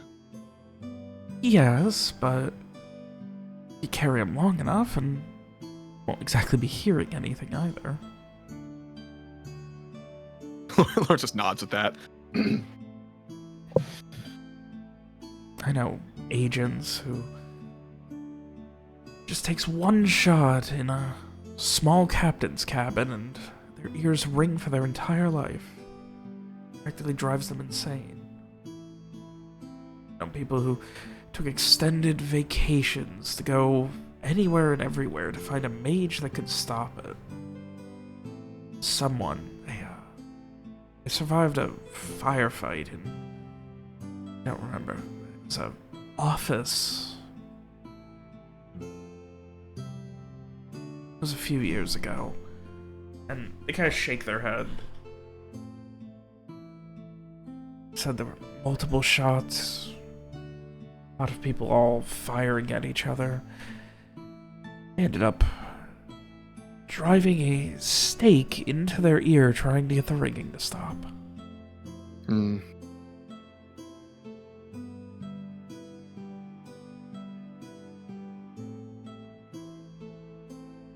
That's an unfortunate thing. Yes, well, never heard of anyone doing that while carrying a crossbow. Besides, there's finesse, there's a natural security to it. Any asshole can carry a gun. But a bow, you have to learn to aim. A crossbow, you need to be strong enough to reload. You can hand a baby a gun and it can shoot it. A baby can also pull the trigger on a crossbow too if you're not too careful. But it's not about the first shot. It's not about the second shot. It's more of a potential. Simply having them gives off a certain air, a threat, an unspoken one. That's why every rich merchant, pretty much anywhere that I've ever met, carries one. And those Fortunate for the farmers. And those very same rich merchants love to see when the mercenary has a few on them. So it's marketing. Lawrence nods. They give a big, genuine smile at that. Like, it's the most novel thing they've ever heard.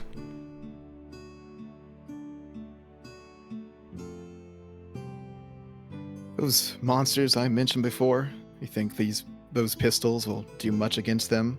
Something, sure. But what really takes them down is blades. Group effort. 2 guns is not going to win a fight, unless it's a very small one.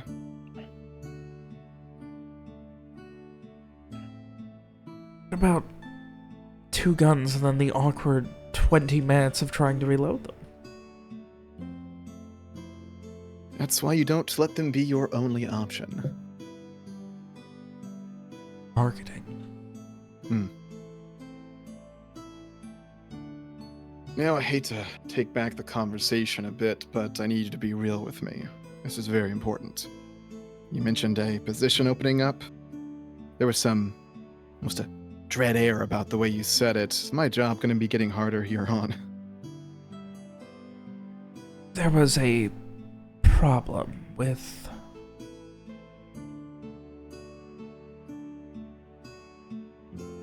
the agent that you... Give me a charisma convince. Let's see how much they're willing to... He says the agent, Lawrence will ask, do you mean the racist or the racist assistant? here's the roll for that. As soon as I find convince, I'm very blind. Boom! What I mean to say is... I don't have all of the details, or at least I'm not willing to disclose them, even to someone so keen as yourself. But it seems there was more to Mr. Malvado than we were led to believe, and he was a very careful and calculated gentleman in how he went about his business. But it seems his assistant, Agent Vos, was onto him, or And they kind of shake their head. Something. Still trying to get the details, but there was a scuffle and, well, in all likelihood, Agent Vos will be the new head of customs. Interesting. Is this the kind of thing you'd like me to keep between us and not mention to my employer, or? I would hope that there's nothing we do that you're going to mention to your employer tonight. Understood.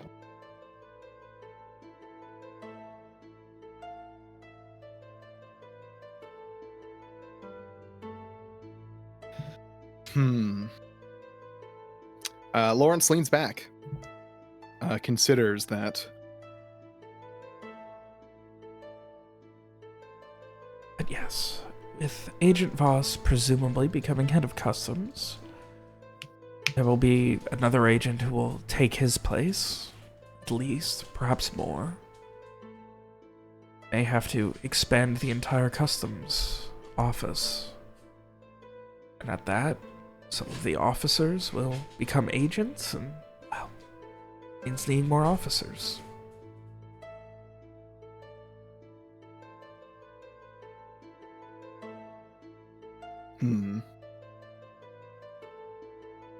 That's interesting, to say the least.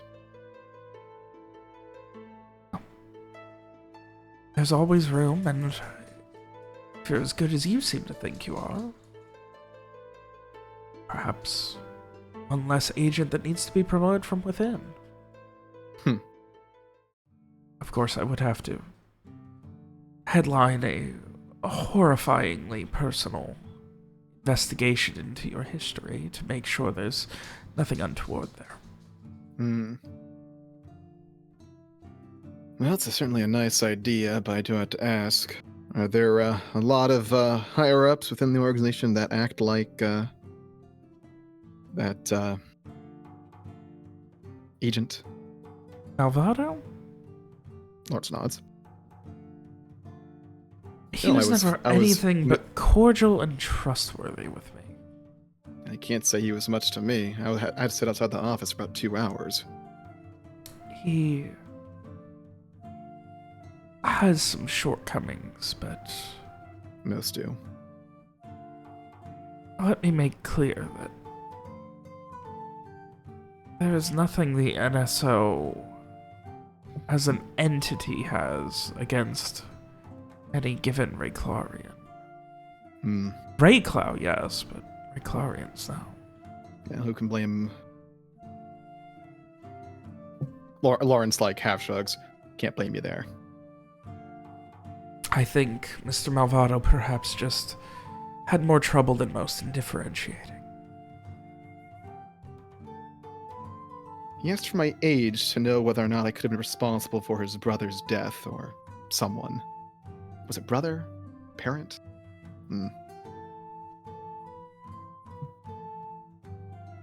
Naresh just gives a nod at that. As I said, he is was a very principled man. Or at least I thought.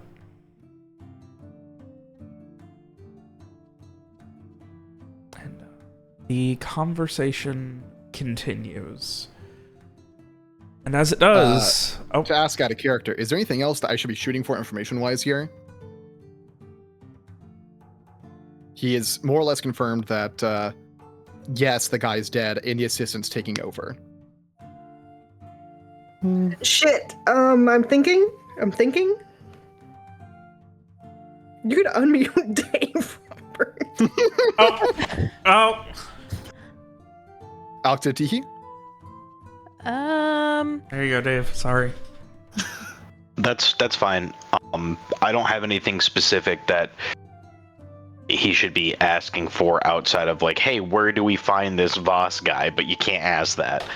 Also, future quick reference, what kind of noises were coming across so I can keep an eye out to make sure that I was just like background noise of something. Oh, Yeah, a little bit of general background noise, maybe some breathing every now and then. Yeah, something. stop breathing. It's okay. Mm-hmm. Just stop breathing, it's easy. I always check the noise gate, see if it's anywhere weird or something. Anyway, Or should we start Discord real quick? Shit. See if it was a weird driver update. so yeah. I don't know if I can think of anything immediately off the top of my head. In Sounds that like you really case, want to think of something. In that case, how about we take a Swap? quick break, and when we come back, Shrieg will be reporting what he found out regarding Agent Vos. Good. Beautiful.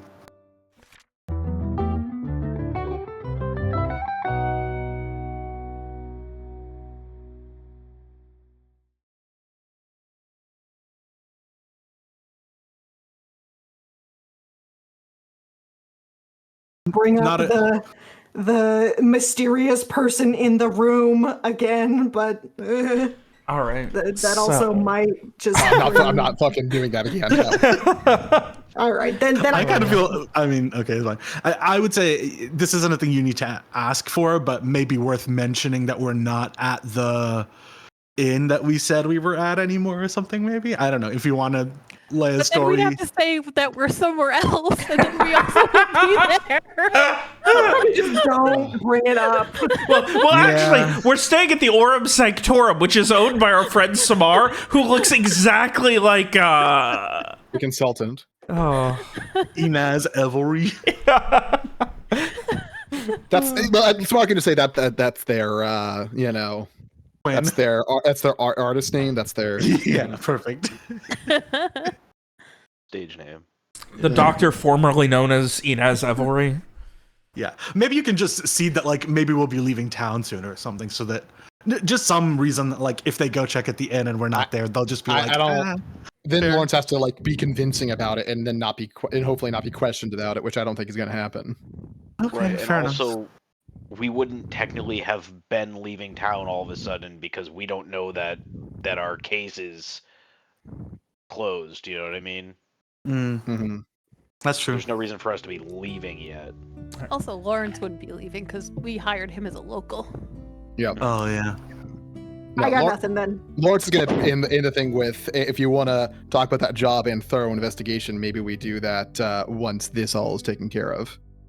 Yeah, that's smart. And it's going to be an innuendo. As one does. Hey, Thank you, Ronnie. hey, thanks. Sorry, I just imagine Lawrence trying to sneak that in and then like having to clarify like that was an innuendo. Shut up. How dare you? I will cry. Anyway.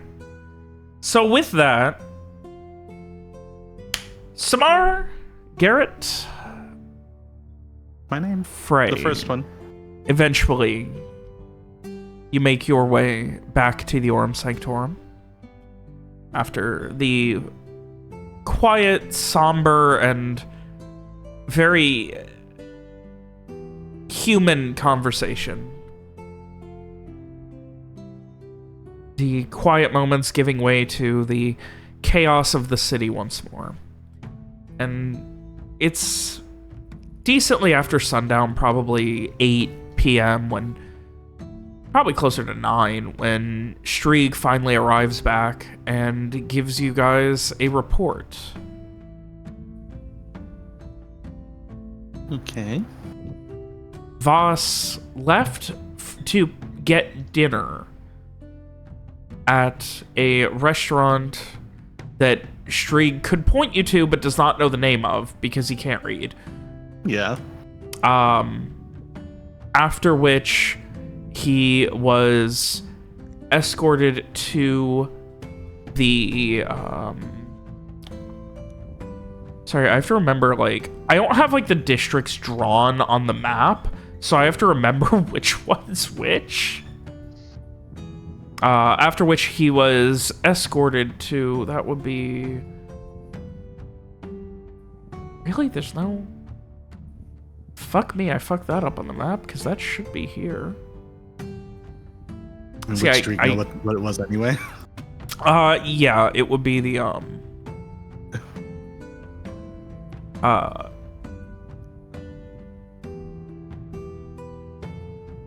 yeah, the Agent Vos would have ended up at the landing NSO office. Okay. Interesting. No. No, go ahead.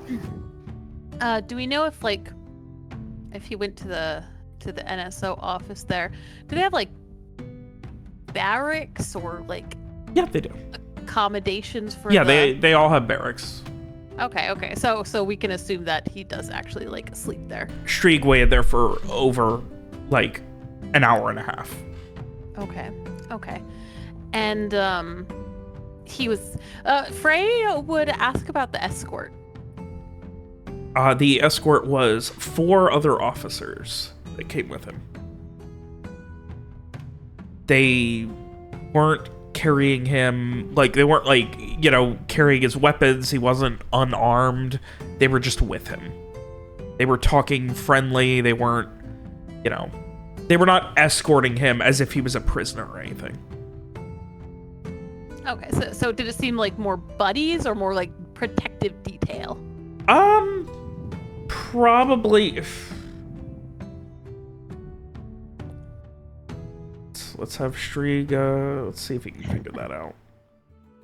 Strieg's expertise, wisdom intuit. Jesus. You're lucky he could fucking identify that they were guards. Okay. Anyway, but yeah, they all were there. 2 of them left maybe half an hour after the drop-off. The other 2 seemingly stayed. And Strieg was essentially, like, back to either, you know, do you want him to stay out all night and try and, like, keep an eye on him, or... I think it's fine. I mean, I assume if there's guards there, he's probably going to be back at work tomorrow or whatever. Anyway, like if we needed to find him for whatever reason, I think as long as Strieg could tell us where he is, if we need to go track him down in the middle of the night or whatever, I imagine it's fine. I don't know. Well, if he's actually sleeping at the NSO office, then I don't think we'll have much luck getting access to him in the middle of the night. But Yeah. if we could catch him between offices, assuming he doesn't always have that escort. It would be great if he didn't.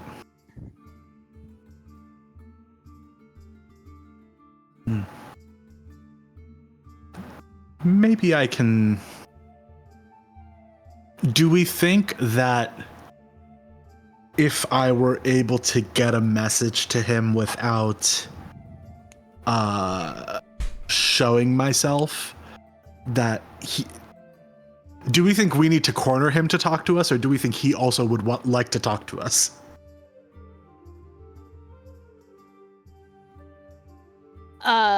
So I think at the moment, especially with like how unfriendly he was with us, Yeah. Frey would assume that we would have to, you know, not force him, but, you know, we would have to approach him ourselves, like, directly. Yeah. Okay. I was thinking maybe I could shoot him a little mind message, but if we think that he's gonna book it, if we try to use a light touch, then I guess we might need to... Well, my biggest question is how much does he know about Malvado's true activities? I mean, Malvado did go out of his way before whatever happened to have us to tell Captain Strike that Vos could be trusted. So if he planned this, if he intended for Vos to take on that role... Seems likely. Okay. I mean, like you said, I doubt we're going to get to him in the NSO barracks, so I guess we'll try to catch him between offices, and if he has the escort still, then figure out what to do from there.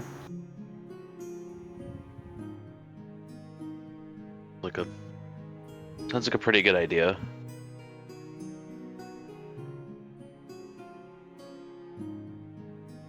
Okay.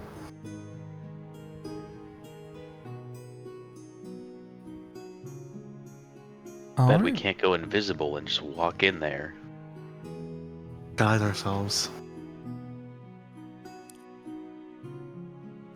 Only we knew somebody who could do that. So, with the information you have, obviously, you know, Strieg is more than willing to get up at the ass crack before dawn and get out there again and check things out. But as you guys continue your planning on what to do about Vos, with at least something resembling a plan of attack, we will go back to Lawrence.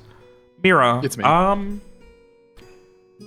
as you are waiting, as the fucking hours tick by, the two guards eventually head off as two other ones show up and meet them, and they kind of like swap shifts. The fools. Imagine Yeah. not having a sleepless guard detail. Well, I mean, but I can't stick around without being suspicious.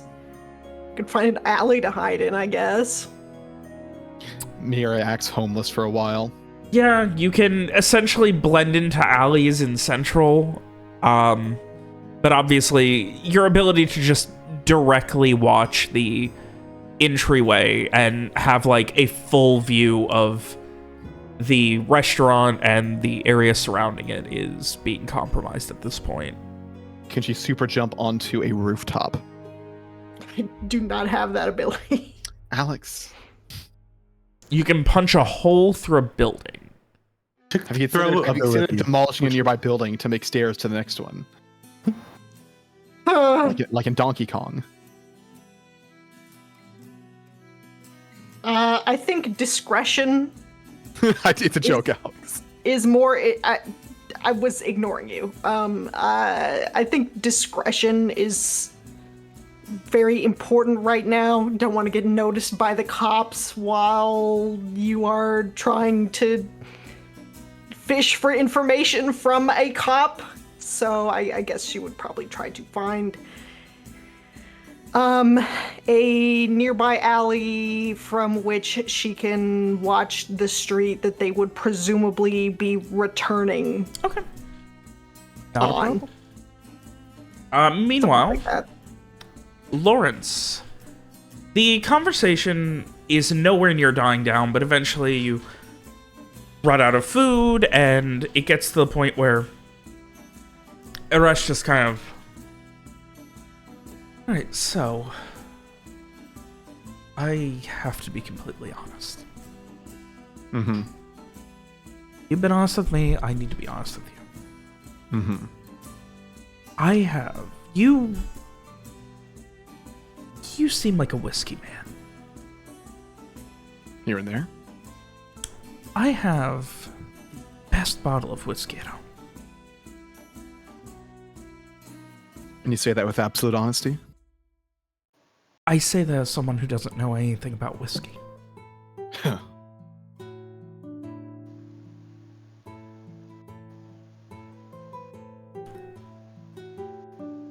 Sounds like you might need to consult an expert. That's what I'm trying to do. Well, I don't mean to disappoint, but I don't know if I'd be available for such a consultation so soon. But How much is the retainer? but maybe once the current job is done, we can discuss that potential job at the NSO and that personal investigation you mentioned. Fair enough, fair enough. Well, it has been a lovely dinner and learning all of these intricate politics of the mercenarial profession.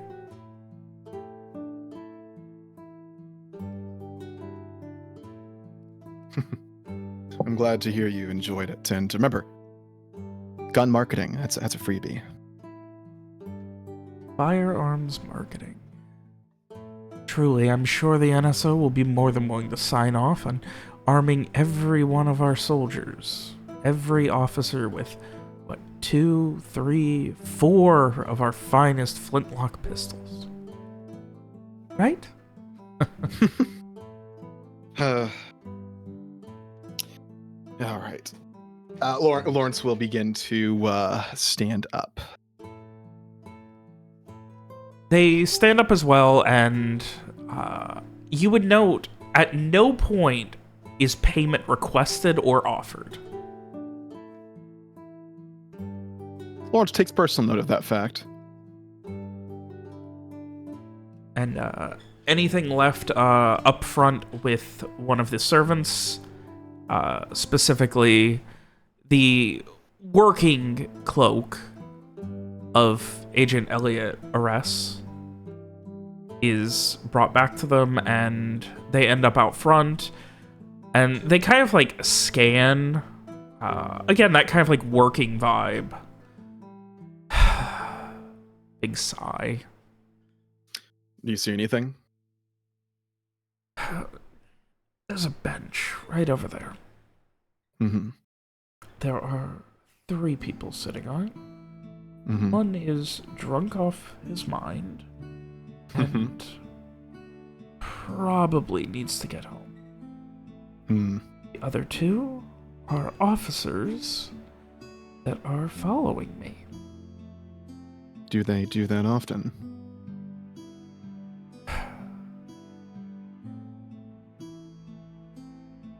Only when my superiors don't want me to get laid.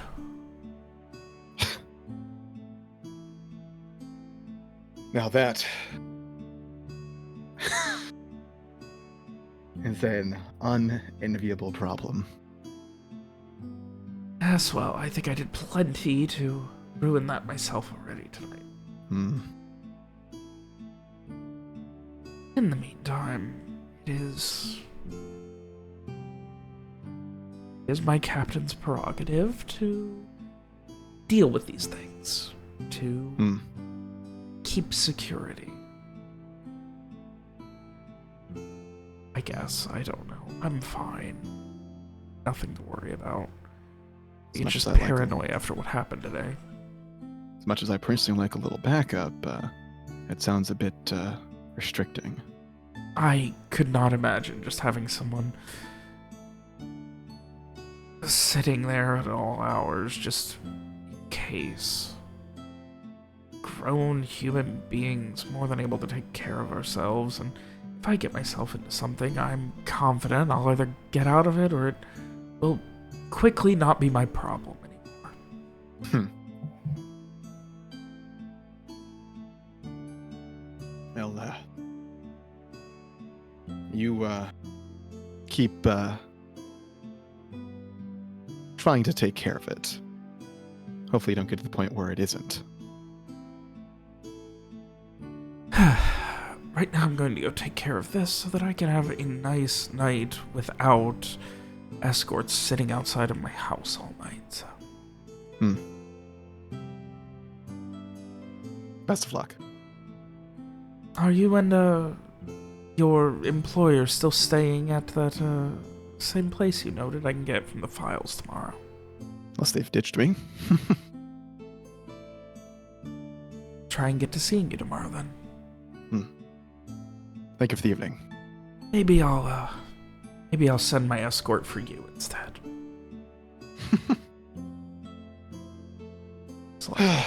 And they start to walk away and pause, turn around, and just squeeze your hand.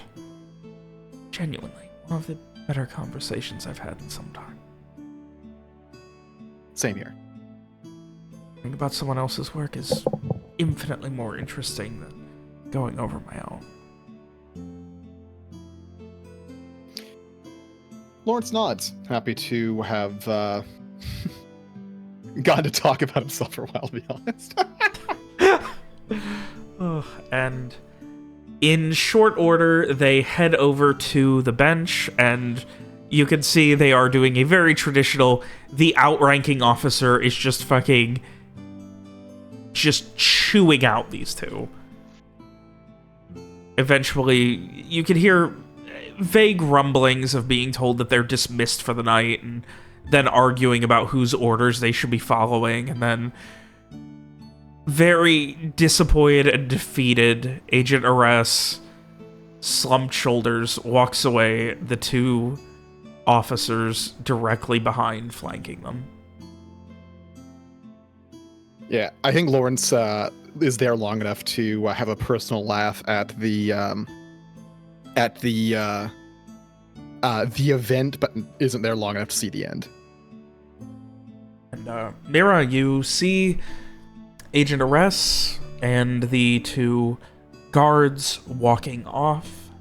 A moment later, seemingly safe.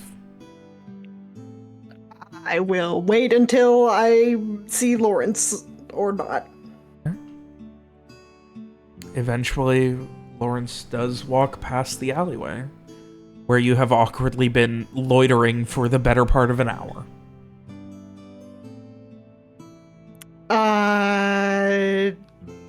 Far enough after that, like, the cops have left. I would assume Lawrence wasn't going to awkwardly walk down the street with them after everything that happened.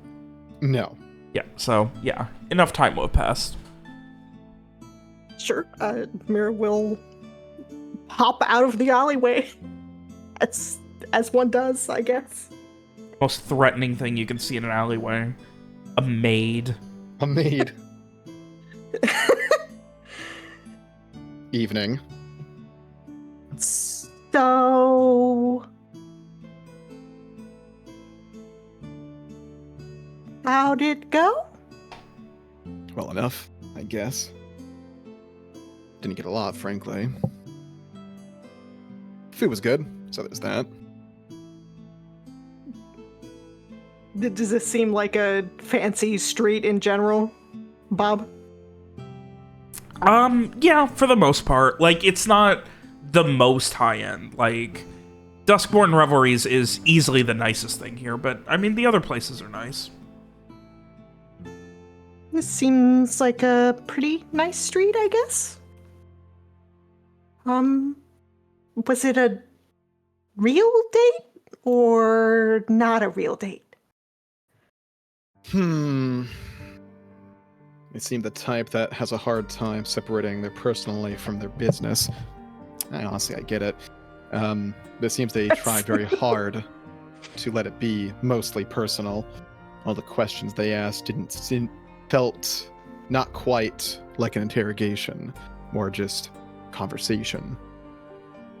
Didn't probe too far into anything, certainly not far enough to find anything inconsistent. And, well, I asked a few questions on their end, bearing in mind, of course, that they are an investigative corruption and weren't going to share too much. Though they did mention that there was a death today, a loss. But of course, we knew that. I mentioned that Vos is going to be taking Malvado's place. So it sounds like Vos is not, or Vos will be the one we need to speak with further. Hopefully, Mr. Streak and the others will have some good information on that end.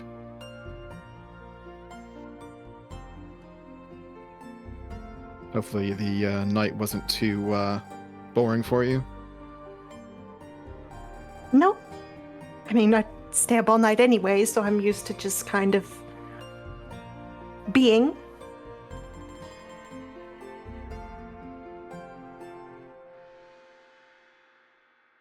That doesn't sound... Never mind. Well, I also had to lay in a dungeon for 11 years, but anything's better than that. This is not a genuine little chuckle. The look of concern on Lawrence's face, on his currently Ray Clarion face. Is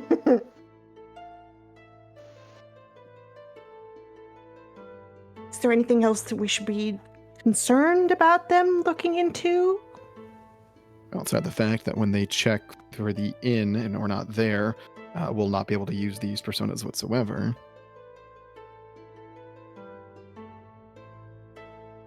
So we're gonna have to figure out our next move then. Right. Hopefully we'll be able to sort things out with Vos and get back on the,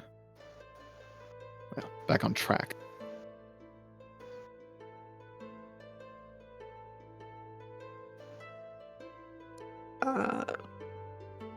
Off we go then, I guess. Although, Yeah, imagine- Mhm. oh, you can go. Now, did you have something? I guess after walking in silence for a while, Mira might, ask you very cautiously, curiously, did you like them?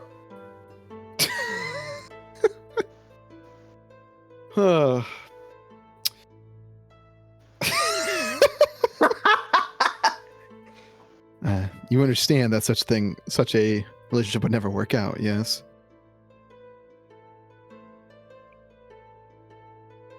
I guess not.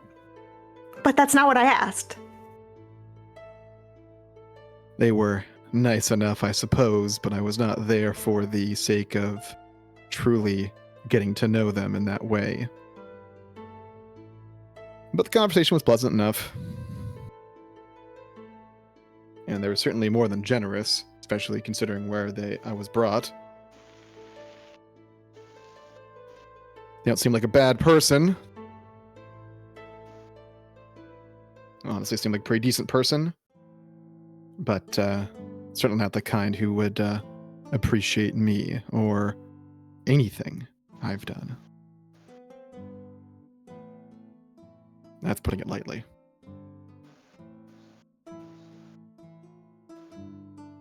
Mir considers, maybe looks a bit sad.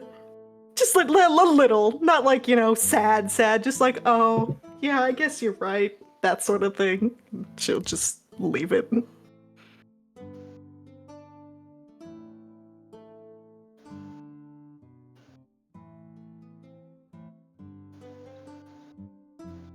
As much as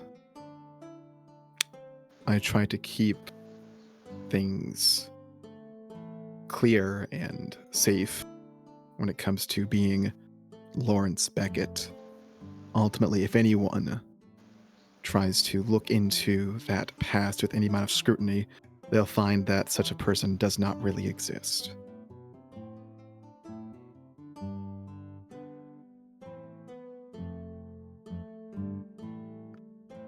I guess so, but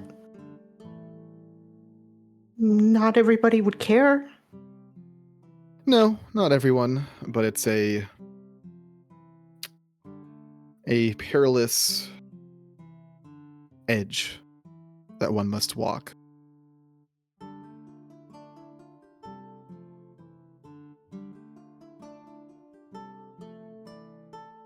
Avoiding such scrutiny.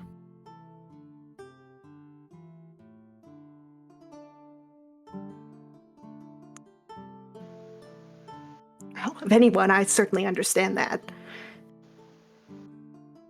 Lawrence nods, having become well aware of such a thing.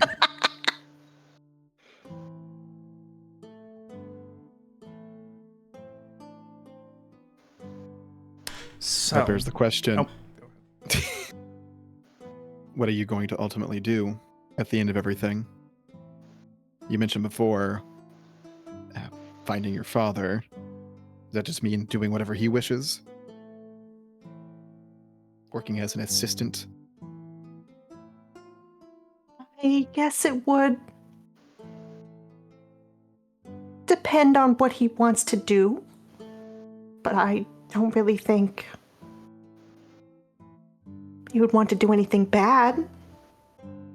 What of after?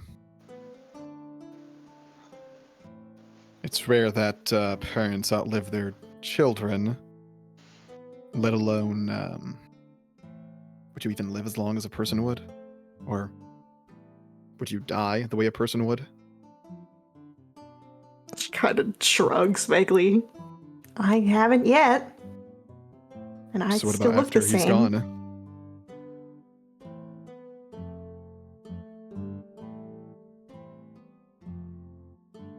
Did you catch that, Alex? Yeah, I was Okay. thinking. Well, there will always be people that I care about. So it's just a matter of finding them, I guess.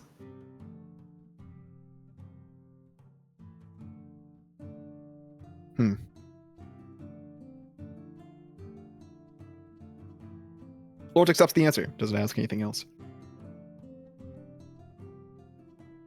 And you?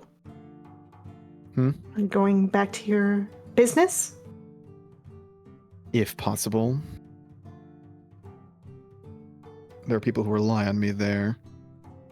And as much as I do trust them to run things while I'm gone, well, there are things I can do to avert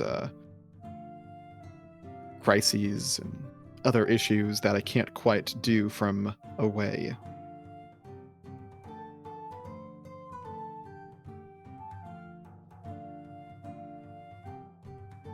Not to mention, I do quite like trying to find a good deal.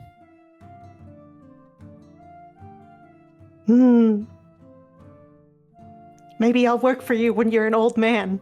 That would be funny. Lawrence, She sounds like she genuinely thinks that would be kind of funny. Like she's has a sort of amused smile, maybe imagining old man Lawrence. Lawrence will laugh a little, stare, laugh a little more. That's it.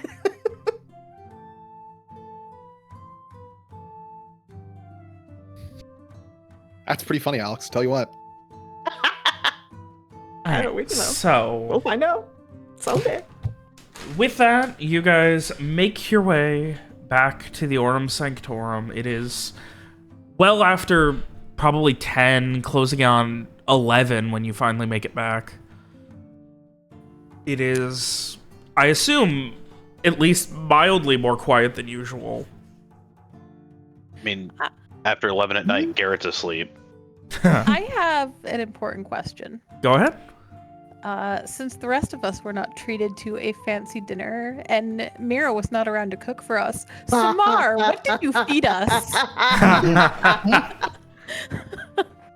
What is the medieval equivalent of ramen? Oats. No.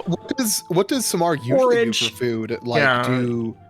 do they, like, them and Ollie usually cook? Do they cook ever, or is this one of those they make a good amount of coin? Do they just get food on the way home on most days, or while they're out and about, you know, like I street think- food or what have you? I think they cook, but I think it's to me like what I am imagining is like Ollie probably goes out to eat a lot, and Summer probably just Ollie lives for bar food. okay, yeah, and I feel like Summer probably just eats like functionally, like on their own. I think they will like forget to eat and then eat like I don't know, like oats and or like 7 bags of potato chips or the medieval equivalent. I don't know. Frozen pizzas, baby. Exactly. Yeah, that's the vibe. So there's just a bag of fucking potatoes that they keep and just toss them in the fucking oven. Classic I think- baked potatoes and You're supposed porridge to and bake the shit. potatoes? I think Samar is seeing that like they are responsible. They will go to the kitchen, just like make eye contact with everyone and be like, this is what I have. If you don't want it, I will give you money to go eat. I won't judge you. I'm the parent now who wants to go to I- McDonald's. Well, I recognize that it's my job as the host to feed you all, and I'm not doing it very well, so I'll give you the money, but it's up to Yeah, you. I think Frey would accept the money. That's fine. It's really funny. Garrett's down for some potatoes. I think they will hand it to you and then be like, "This is a one-time thing, though. Next time you're responsible for your own food." I love how this is the meal Samar's chosen to be responsible for out of all the times we've been at the Orm Sanctorum. Without Mira here, I think they suddenly feel a sense of responsibility. This is what it's like to not have a maid. Yeah. Imagine. My wife's telling me I should cut carbs, but those potatoes sound really. I will give Wouldn't know Frey about that. 5 silver. How about that? Frey thanks you for, Great. and yeah, he'll go find food. God. I'll make Strieg and Garrett ramen if they want it or whatever. So, I'm inventing ramen today. That's what's happening. Ugh. So with that, inconsistent dinner finished. Garrett, you eventually get to bed. The rest of you probably winding down before Lawrence and Mira finally get back. Last question I have before just letting you guys loose for the proverbial night. Are you going to want Strieg going back in the morning to watch Vos? Probably, right? I think it's either have Strieg go to watch him or we try and catch him ourselves for the meeting. Because, I mean, he's at the North Landing, so if we just watch the 2 bridges, we're bound to catch him. That's pretty smart. But he'd probably be, most likely will have guards on him at the time. But we don't know that for sure. I mean, if he does, I don't think there's going to be a different time where we're going to have a better shot at him, so. Yeah. So we murder the guards and then... Well, I was saying maybe I could try to, like, shoot him a little mental message and be like, we need to talk to you. We have information about... lose your escort. We have information about Malvado that will be useful to you, or whatever. Yeah, It's not bad. Yeah, like, if he does have an escort, I think that would be a good thing to try. So Yeah. Strieg and Samar both get up early and camp the bridge. Sure. You said North Landing? Yeah, the North Landing. That's the island, the north. And do we know which bridge did they cross the first time? It would have been the west one. So assumedly that's also the one they're going to go if they go back. Assumedly, Yeah, but they ended assumption. up here on the... Or, I'm sorry, they would have been here. Yeah, so it'll probably be that one if they come back over. Yeah. Assumedly. Yeah. I know we could have someone watching both bridges. I mean, it will Yeah. the probably not a backup bad plan will idea. only work if Samar is Yeah. at the right bridge, but But if by chance he does not have an escort, Yeah. We'll hedge our bets. yeah, That's maybe reasonable. we should then we'll all get gank him. early. Just run up Otherwise- behind him and push them over the side of the bridge. And then rescue him. Yeah. And then tie some concrete blocks to his feet. And then throw them back in. And then rescue him again. Anyway. Okay. Maybe we have Mira check, keep an eye on the other one. Sure. All right. Otherwise, the night is yours as, Lawrence and Mira do eventually return. I don't know who would be up after 11. Garrett's apparently not. I assume Strieg probably went to bed early on account of knowing he's probably going to have to be up super early.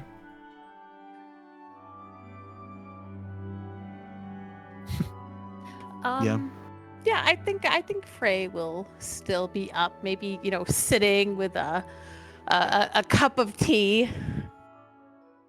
He's been probably, pretty quiet, pretty lost in his own thoughts since he got back from his outing. Evening, folks.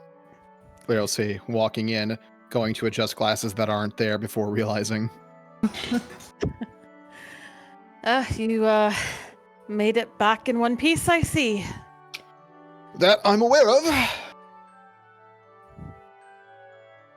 Well, doesn't seem like anything's missing, so Good job, Mira. Why? So Claire how will was shoot her a the thumbs up. date? I didn't have to do anything. So how was the date? It was Asking good. the important questions. Yeah, they've been wanting to go to sleep, but they're like, I can't go to sleep until I find out the hot goss. So Food was good. I had pistachios. that's not what I'm asking Pistachio about, and you before? know it. Stop fucking around, Lawrence. Whoa, doctor. You know that it wasn't a real date, right, Tamar? Let me have concerned this that that may not be spray. true. Doctor, if you wouldn't mind clarifying, what are you asking? How was the date? Several blinks. It was all right. I discussed a job I don't have, asked questions about someone who can't reveal much about themselves because they're an investigator, and had very good food. Did you enjoy talking to them? Enough. They were pleasant enough. Did they enjoy talking to you? Maybe trying to imply that I'm not charming in all scenarios at all times. I would never imply that, but if somebody wanted to make that inference from what I said, then I certainly don't have any control over that. I'll have you know, I was offered to have some whiskey at their place. Was it whiskey, Robert? Yeah, Yeah, it was whiskey. whiskey. Okay. Though I did turn them down. Okay. Interesting. The rare person who can stand spending time with you. Fascinating. They're joking, Yeah, obviously. more blatant that time, Doctor, I think. They like chuckle. Interesting. Okay. Good to know. So if we ever need you to seduce an officer again, we have an in.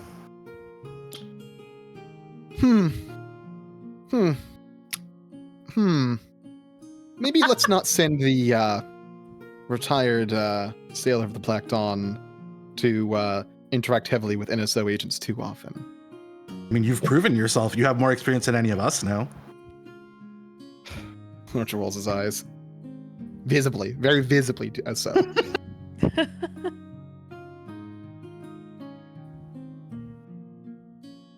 Apparently had their own escort. Two officers were outside waiting for them. Not obviously mind. Okay. Agent Vos also had an escort. All the way from the southern office to dinner, and then to the north the North Docks office. Presumably that's where he stays. Where he spends the nights. One office to another. So we were thinking that perhaps we could catch him en route in the morning. You think they wouldn't have the escort? They wouldn't have the escort at the time? We hope. I don't know. Streak had a bit of trouble telling if it was more of a, friends going out together in the same direction, or if it was more of a protective detail sort of thing. Did you tell from arrest? Oh, they were not pleased by the escort duty. Or detail, I should say. Well, were they not Said it- pleased but thought it was a necessary evil, or Oh no, was it- they went and told them off and told them to leave afterwards. okay? Said that if something happens, they'll either deal with it or die. I see. Okay. Certainly one way to handle things.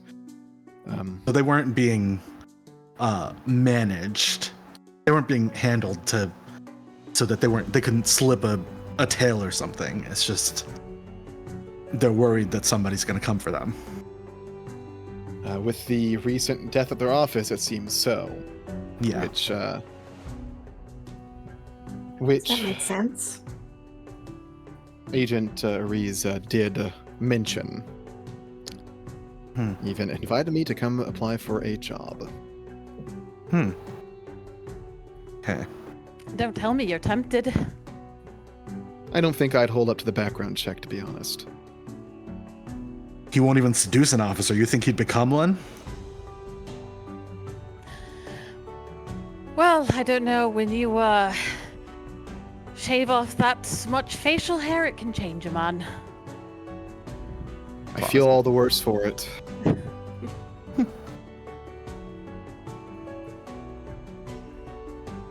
It is- This yet. Don't, Doctor, Mr. Farrock, don't one of you keep a hand mirror? I do indeed. And Not anymore. Frey will go They have no fetch use that. for me. Oof. Yeah. Frey, Frey will bring him a little hand mirror. Lawrence will look at himself, check angles on it, frown. Grow back eventually. Look, it's far worse than that. Lawrence goes to like mess his hair up a little bit. You even look like my father. Ugh.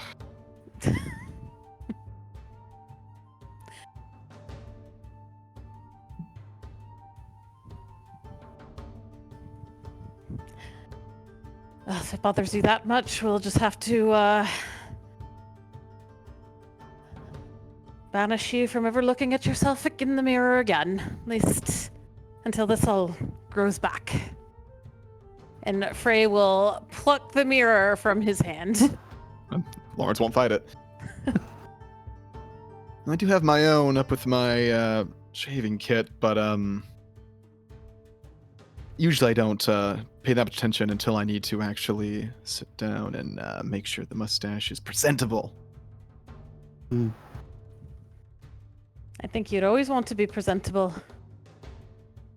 Well, I find that the road and my traveling companions often don't care if it gets a smidgen unruly during the week or so between cities. Oh, I think you might find that some of them are too polite to say anything.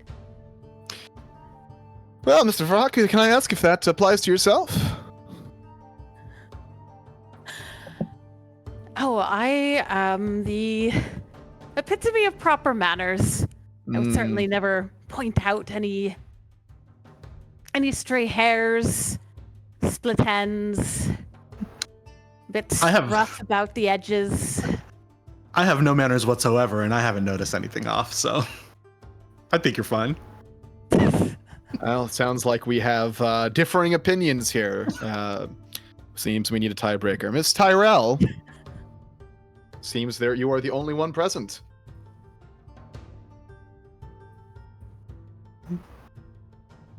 I mean, one.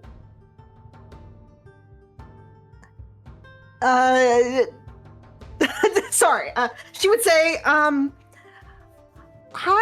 was taught that you shouldn't make comments on someone's appearance unless they can fix it in 5 minutes. That's a very specific time frame. Well, it's more like was taught to me that it's not polite to make comments like that unless it's something that can be fixed quickly. I guess is what I mean.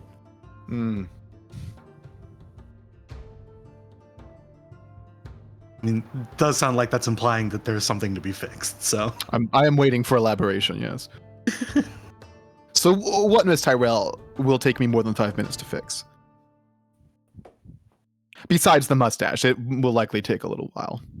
She seemed like she was about to mention that and then stops. Well, I mean, I think you look fine.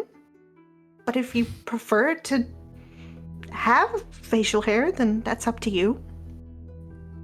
Yes, it's a preference, and it's also a matter of it takes me away from the point where people might easily identify me as Reclarian.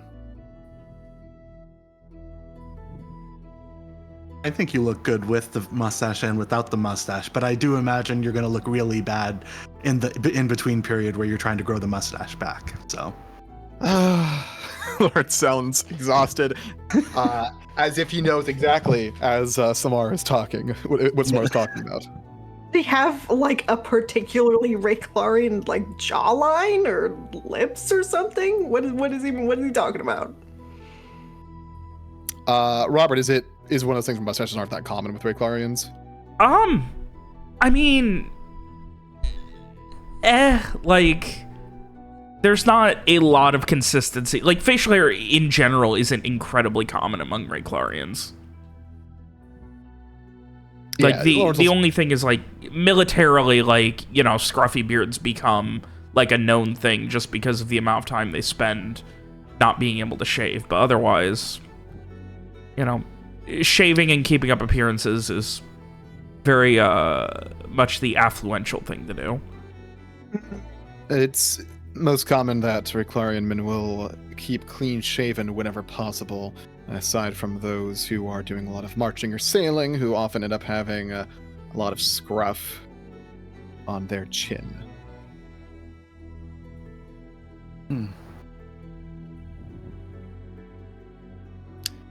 So it is a detractor from looking like that.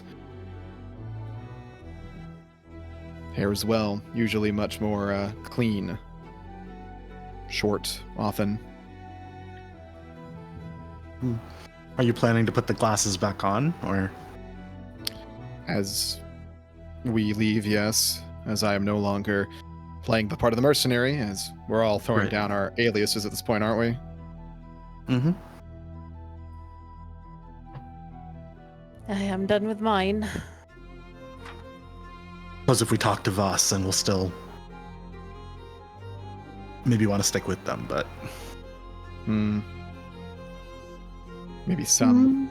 Well, not share our real names at the very least, but right. Right.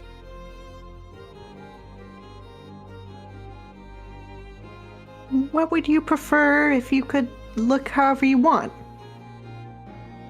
Directing this comment to Larry. Well, Well, not however you want, but you know, without being judged, I guess. Well, my mustache back would be a good starter.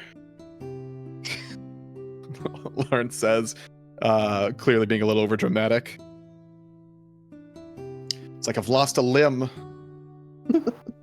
A wonderful. I was gonna Wonderful disappear from the bushy room. Someone's gonna disappear from the room and come back with like eyeliner, and just without asking, just start drawing a mustache on your lip. Okay, let's not.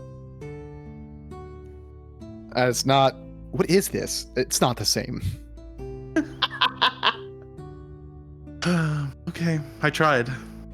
If you're gonna be picky, then there's nothing I can do. Isn't a man entitled to some preference when it comes to his looks?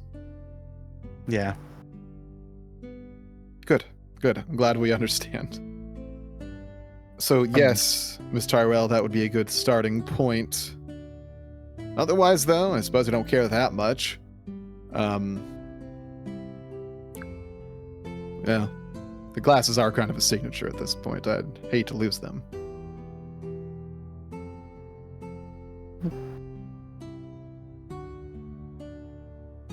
She nods sagely, like she will remember this preference.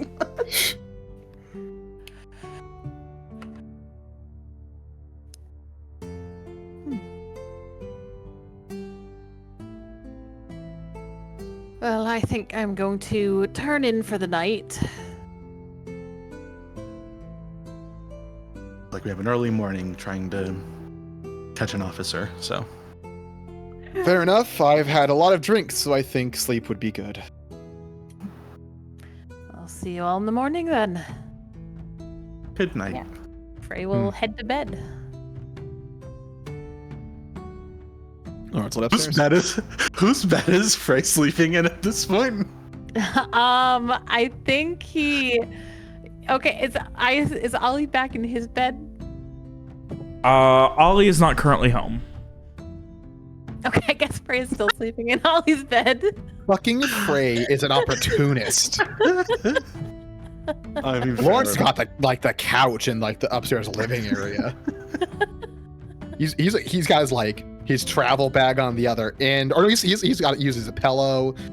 He's just complete guest mode, crashing on the couch mode. Well, I mean, I guess somebody will sleep in their own room if nobody's in it. And scratched up room. Yeah.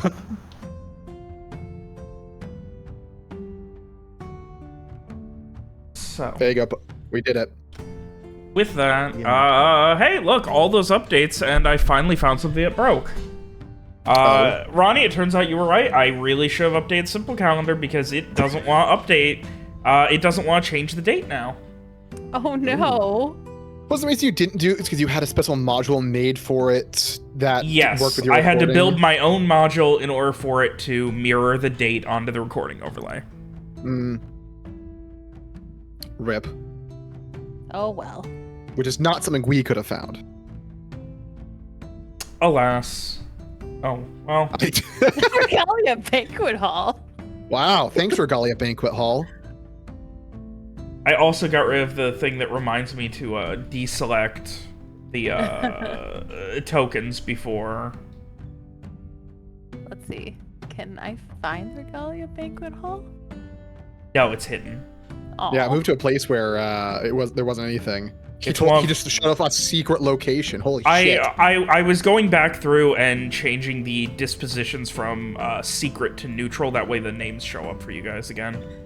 Huh. And I guess I still had one selected. But anyway, I digress. It is another morning.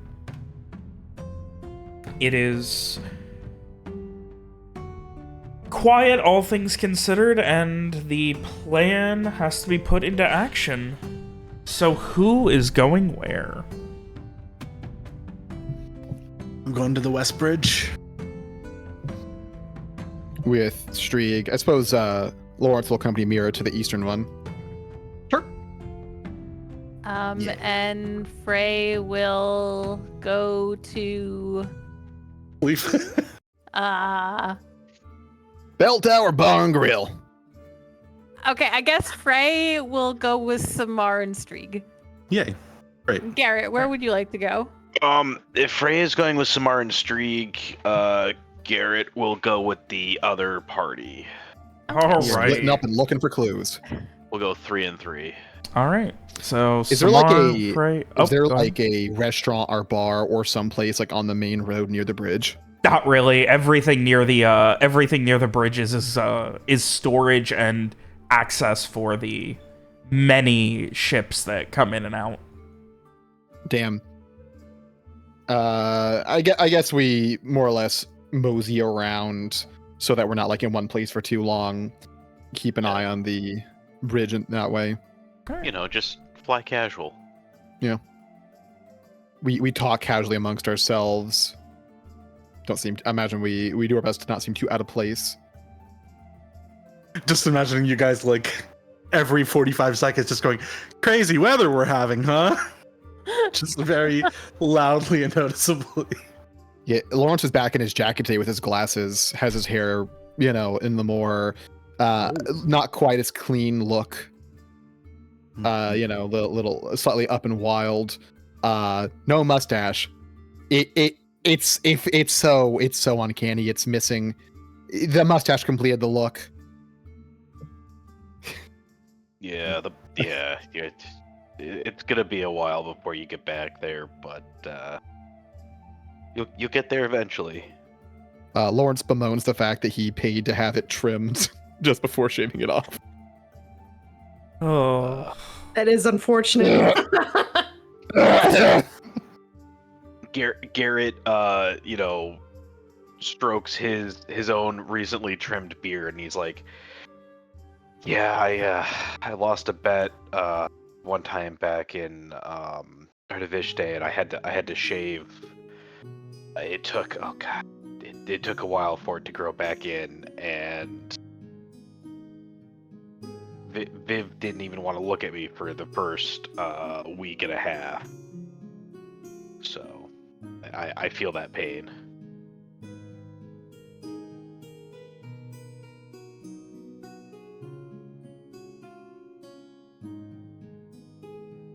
One time when Chester was a baby, his father shaved off his mustache and he cried. I don't think he recognized him. Babies think are Chester, dumb at times. I think Chester was also just kind of a whiny brat, anyways, from day one. I'm sorry, Mira, but I'm just gonna. Oh, wow. I said it. It's makes been a there. sad face at you, like. That was one of the guarantees, correct? Remind me, he was in danger, if I recall. What was, why are you, saying such about him? Mr. Viacourt? Because he's a whiny brat. He really is.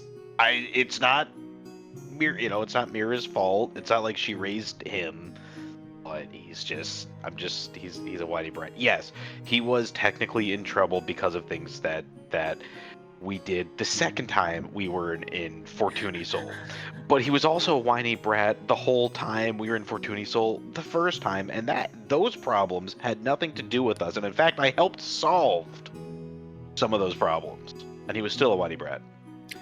Well, I suppose we can't get along with everyone. So, proved that fact myself just the other day. Oh yeah, how did your date go? I missed that. I more so meant the girl who works for Wallace. It was fine. Food was good. More or less got the information that Vos is going to be the next head. Okay, That's about it. Okay. Did you go home with them, or did you come back? No, I did not go home with them. Did they offer? They asked me to confirm whether or not they had good whiskey at their home. You said no? I did not wish to visit the home of a NSO investigator. Okay, yeah. When you put it that way, that makes sense. I wouldn't have blamed you if you said yes, though. I'm just saying. I suppose it's just not. If the situation had been somewhat different, maybe I'd have considered it, but I've more or less had my fill of that kind of thing. Fair. At the very least, you would have gotten a glass of whiskey out of it, and even bad whiskey's better with beautiful company. Well, we're learning quite a lot of Mr. Viacourt, aren't we, Miss Tyrell? Garrett just shrugs. Should you really do that kind of thing when you're pretending to be someone else? Some people do specifically pretend to be other people to do that kind of thing. Should they do it? She shrugs. looks There's a mystified. lot that happens in Artiviste. There's a whole veritable. Well, I'll have to have Viv talk to you about some of the things that people do when they pretend to be other people. I mean, this man here, Miss Tyrell, is married. He must have had to pretend to be likable and fun to be around to do that. Garrett laughs and just you got me. You got me. Well, I have to say, you are an excellent pretender. You know what? I've been having to do it for so long. It kind of sunk in. Occasionally, my unsavoriness rears its head, as we just saw with when I was talking bad about Chester. But you know, Are you pretending to be anything, Miss Tyrell? I mean, outside of the obvious. I mean, It's a bad I'm question. not to you guys anymore. I was pretending to be human. I mean, I guess I sort of do that unconsciously. I mean, I don't breathe, but I sort of try not to look like I'm not breathing. I don't really have to blink either, but I do that too. Is that something that you have to like focus on? Not anymore. Okay. Oh no, now I'm doing it. You see, Lawrence like very consciously breathes.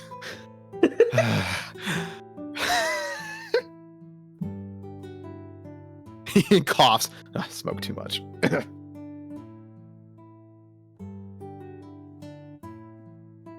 Did you think I was? What? Breathing on purpose? Pretending to be somebody else? Or something else? We all pretend to be different things when we're with others, don't we? Do we? Lawrence looks to Garrett, looks back, nods a little.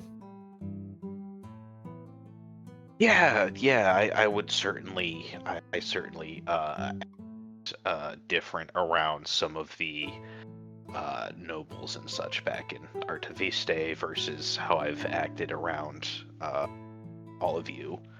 And sometimes you have to. Part of it is proper etiquette. You can't. And Garrett will just and hock a loogie into like a somewhere that's not totally in the middle of the road. Is it? Does he get it into the water? And it's like a really impressive loogie. Sure, we can go with that. Mira looks scandalized. And Garrett's like, you can't do that in front of everyone at the Duchess's ball. And admittedly, that's not something that I normally do, as you've been around me for however long. How long has it been now? It's been way too long. But like that's something that I could do here. No one looking around is gonna give. I think you've upset her, to be honest, Mr. V. Of course, she did not seem to appreciate that. Okay. Well, none of the She bystanders. just like waves the hand, like don't worry about it. Don't worry about it. Well, but acting different and pretending to be different are not necessarily the same thing, aren't they? That's one is just a part of the other. With Mr. Garvin, with Gary, of course, I'll be a little more loud, a little more judgmental about certain things. There are some I will speak much more harshly to, such as William forgot the name. 1 second. Such as Mr. Mori. Oh. Of course, there's my associates on with BFF, who I'll play the role of the boss with. I have to be, speak to them differently. but is that really the same as pretending? Lawrence Isn't shrugs. Sort of normal to not speak to everyone the same way? One could say it's normal to pretend. She blinks.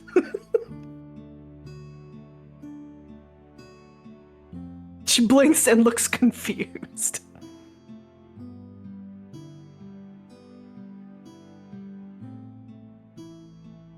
Then how are you supposed to know if anyone is ever really being their real self? Suppose you gotta If be everyone is real- pretending all the time. Suppose you gotta be real close to them. But even some people who think they aren't quite. Sure, Mr. Varrock has had people who thought they were very, very close to him. But in actuality, they weren't.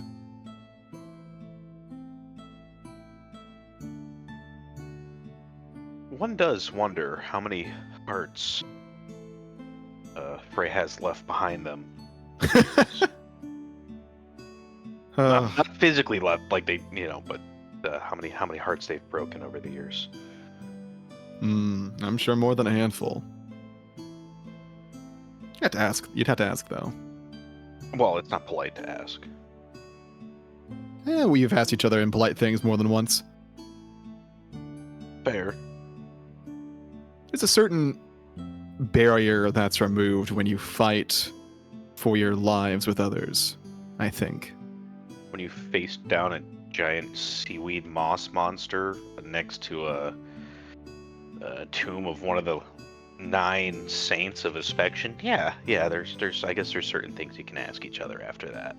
Or even just Umbrii.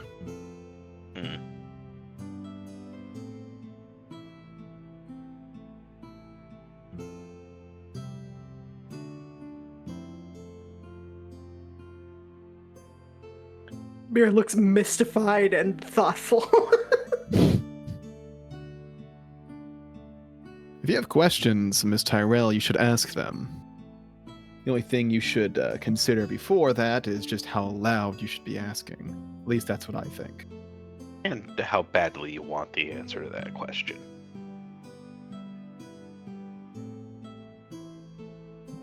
Because sometimes the answers aren't always what you think, and sometimes there is such a thing as knowing too much. I Fair think enough. Eric it's, just shudders. I think it's too complicated for just one question. But I'll think about it. Well, we all got a lot of time here. Lawrence gestures towards the, how crowded is the road at the moment, Robert? It's a Tuesday morning. There's plenty of work being done. Lawrence gestures to the crowd, the people passing. We got a lot of time. If you think of any, feel free to voice them.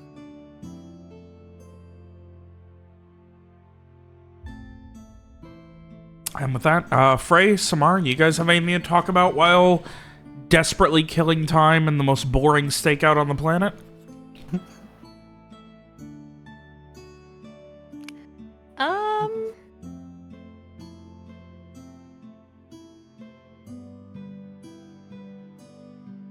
So Frey would, there's just kind of, idle, casual chatter for a little while until he does kind of offhandedly ask. Mm-hmm. So what is going to happen now with your business, your Aurum Sanctorum, your partner? Yes. Well, we have some money. And I guess we're spending it. So hopefully we get Zane out before the money ends. And that's our exit plan currently. So in the meantime, we've gotten some security, as you've seen. Ollie's going to try not to die. He's going to try to keep the business running. Otherwise, we were, I was a little bit hoping we'd have some money coming in, but fine. We'll survive. We always do.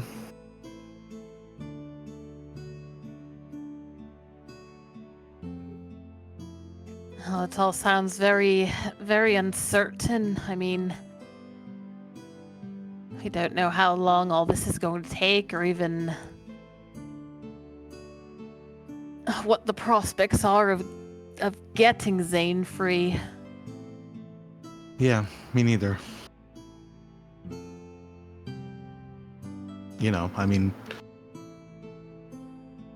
This is our life, right? We either make it work or we don't. And can't live your life assuming you're not going to make it work, so... And you could always just stay here, leave all the complicated things to other people. Do you ever consider that? Just stopping?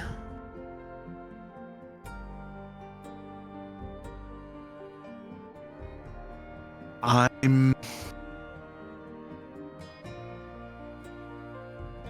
want to live my life looking over my shoulder. And the nice thing about this place is that it's nice every day. I mean, it's not nice every day, but it's nice every day. Like, I don't spend my time looking forward to, the 1 week a year where I get to have a fun time or whatever.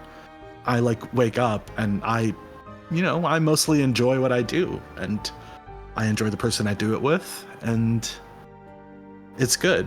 And the world where I stay here and do it but don't enjoy it is not really. I don't think that really. I don't know. Well, I was really thinking more of this whole thing with tracking down Wallace, saving Zane, all the things that take you away from Alisir, away from the life you have here, the one that you've built for yourself, from the things you enjoy. Well, but that's what I mean. I mean, would I enjoy it if I know that one of my few friends in the world is in prison somewhere, and I know that there's a pirate man who can read minds who might be coming for us at any moment, and my old mentor is in a different prison somewhere. I mean, I don't know that it's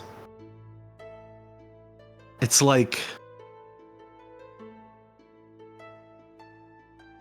when food goes rotten, I don't think it can taste sweet if it's not good. I think you have to, I don't know, peace is the thing you build. I don't think you can just opt out of the stuff that you have to go through.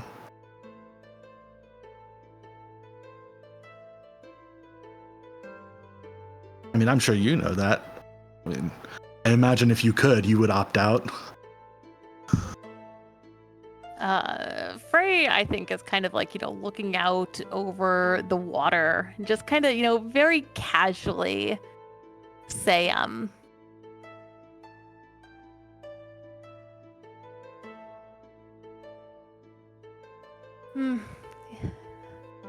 suppose that is always a possibility. But then if you don't try and just opt out, what if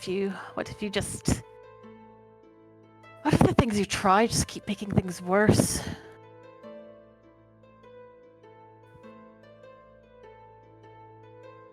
I mean, I think you just try different things.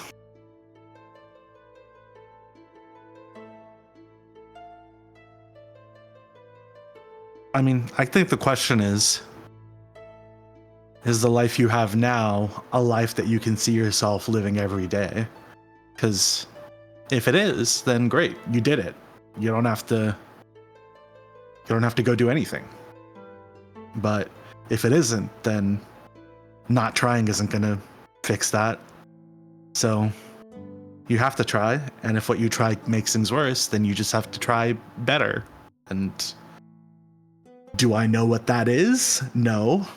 Most of what I do makes things worse, but we're working on it. We're trying to get better. That's all you can do, right?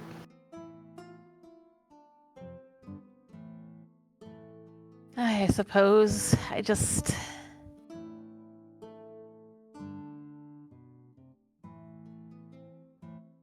Frey is quiet for a long moment before shaking his head and...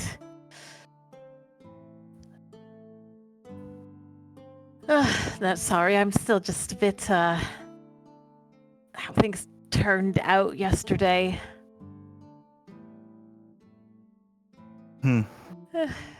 It's just... it has me a bit out of sorts. Is it that you wish he hadn't died, or is it that you blame yourself, or...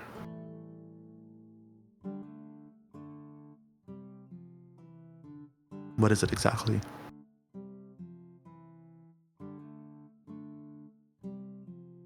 I mean, I am...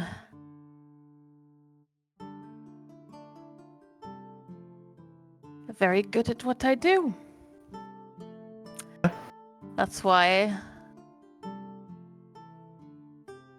Adeline sees such value in me. And I've always been good at getting people to see a particular point of view.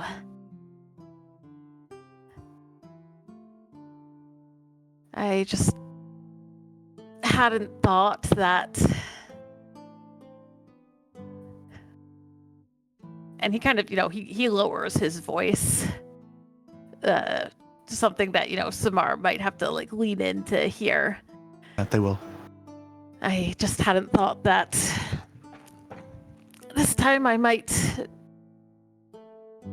drive someone to feeling so trapped that the only solution they saw was to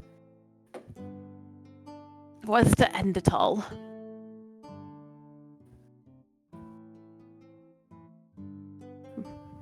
But I removed every other option there was.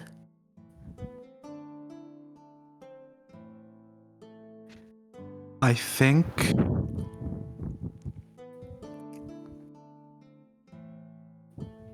I know that the thing I'm supposed to say in this moment is that it isn't your fault and that he made his choices and all of that, but I mean, I won't insult your intelligence. I mean, not that you are responsible, but you are responsible in the way that you're responsible.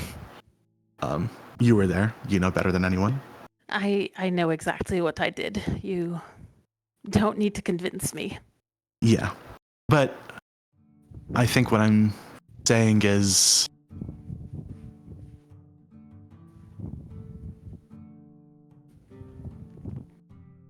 I think Streak told me recently that the fact that I feel bad means that I'm a good person, and I don't know if I really believe that, but I think the fact that I feel bad when something like this happens at least means that tomorrow I'm gonna try to make a better decision. And I mean, I see how much it eats you up inside each time you have to hurt someone or talk to someone who's been hurt, or each time you have to take on all of that as your own. And it seems like you want to make better decisions, and it doesn't seem like the fact that you're not is because you're not trying.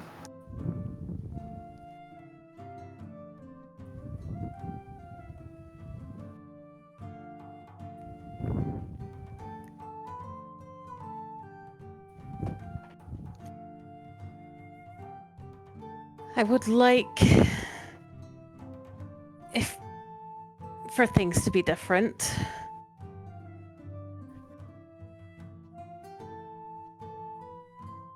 Though I also understand what my value is to all of you.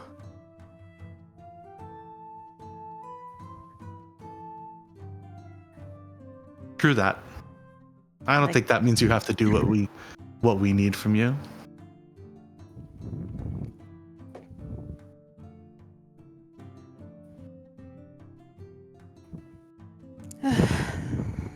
I don't know. I don't know where to go from here, other than to keep chasing Wallace, because it feels like that is. It seems like that is the only thing I can do right now. The only thing we can do right now. Yeah. I mean, you can think while you walk, I think that's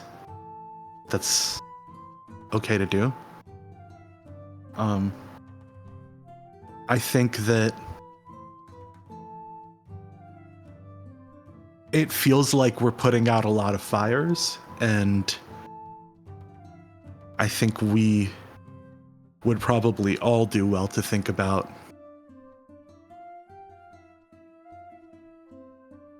what it is we want to be around us when we put the fire out. I think that it's tough to imagine what a good life looks like, and I think that as long as you're just trying to fix the current crisis, it's probably always going to feel like you're sliding back into whatever horrible disaster you're just running away from. So, I don't know. I mean, if you could do anything, what would you be doing?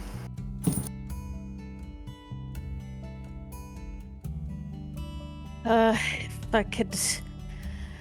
I mean, I suppose you mean something a little more meaningful than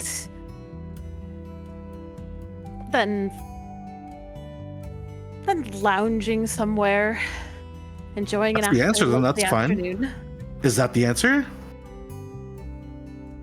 It doesn't feel like it should be the answer. Should according to who? Fuck that. If you think you would be happy doing that, then that's a perfectly fine answer. Oh, I know I'm perfectly happy doing that. I take every opportunity I can and always have from the moment I've had the opportunity. And what's wrong with it?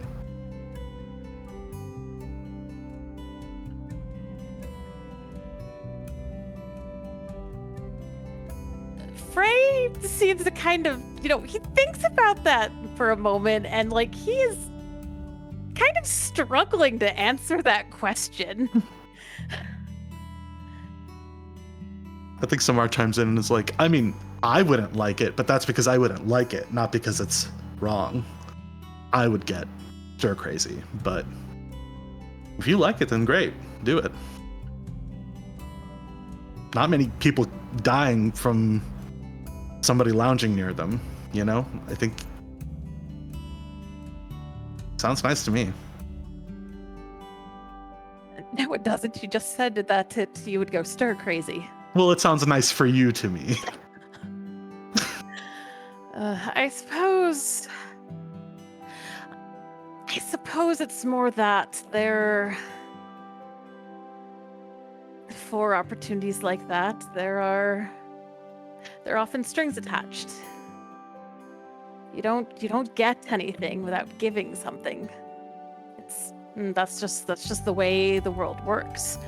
As much as we'd hope it was otherwise.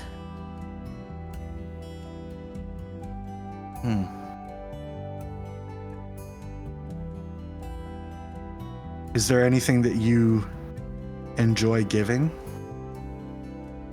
I mean, like I've said, I like my job, I like what I do. So it's not really work for me. And I mean, it is work. Obviously, there's bad parts of it, but I don't feel like I wake up every day dreading having to work and just hoping that I can get home and, finally have a good time. I think it's, it's a cliche, but if you love what you do, you never work a day in your life, whatever. Frey laughs a little at that.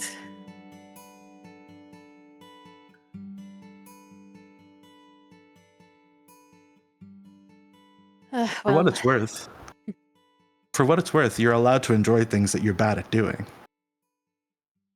The fact that you're good at what you do doesn't mean that has to be the thing that you do.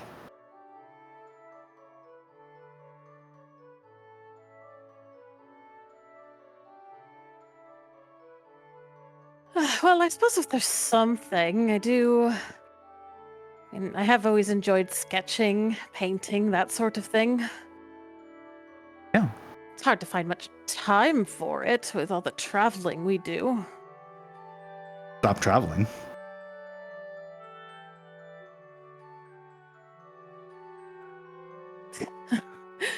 Oh, you make it sound so easy. I mean, it's not easy, but it's simple.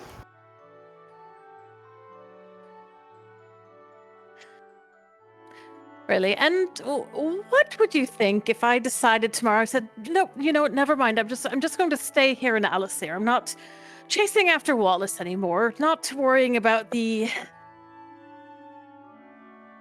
that other unpleasantness. What would I think? I wouldn't blame you I'd mostly wish you had made that decision before we all got him on our bad side. But, I mean, you know, you can only make the decision that you have today, so... I mean, I'm still going after him either way, I think, assuming that he's gonna come kill me otherwise, so... Well, rest assured I won't be making that decision. Okay, well, maybe a light at the end of the tunnel on the other side of, whatever we do with Wallace.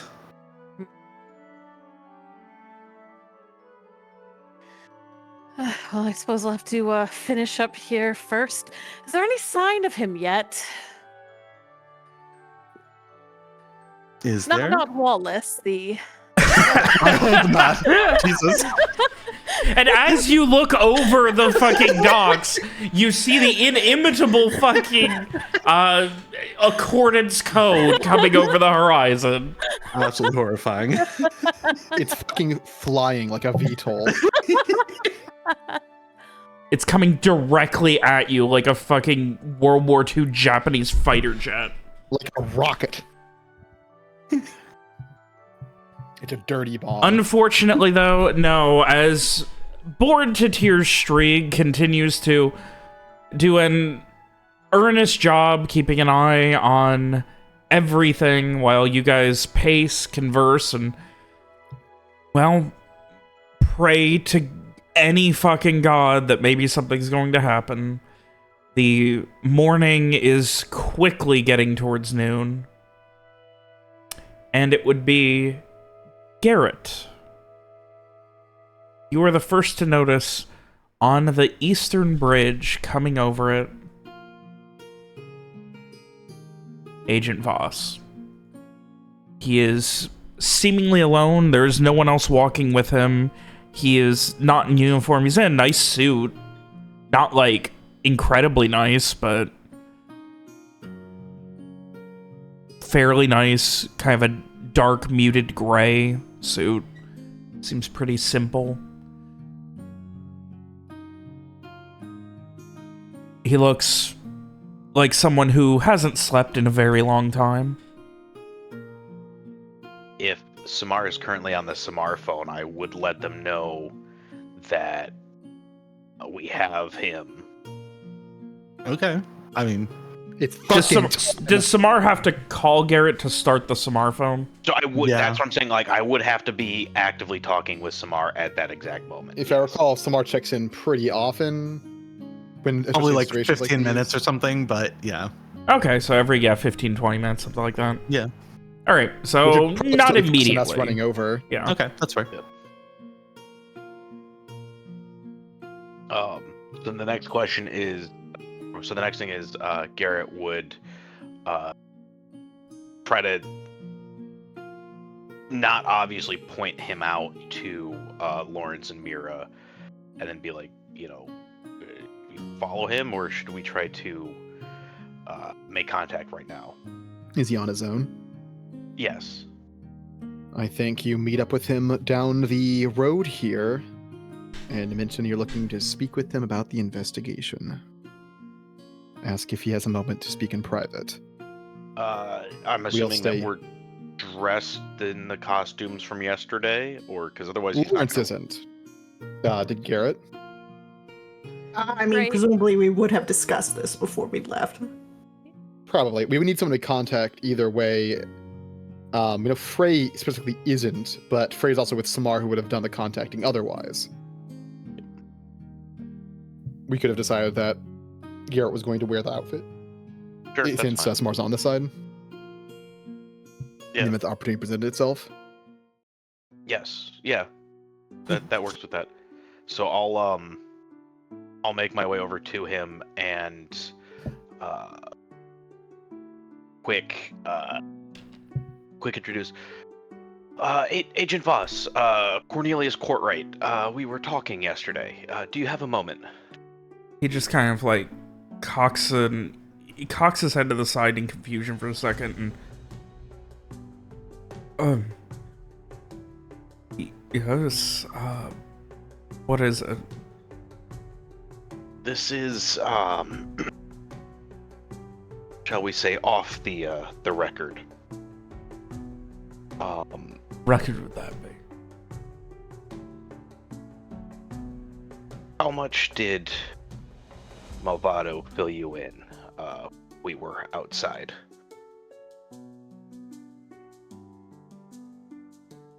He looks around almost concerned.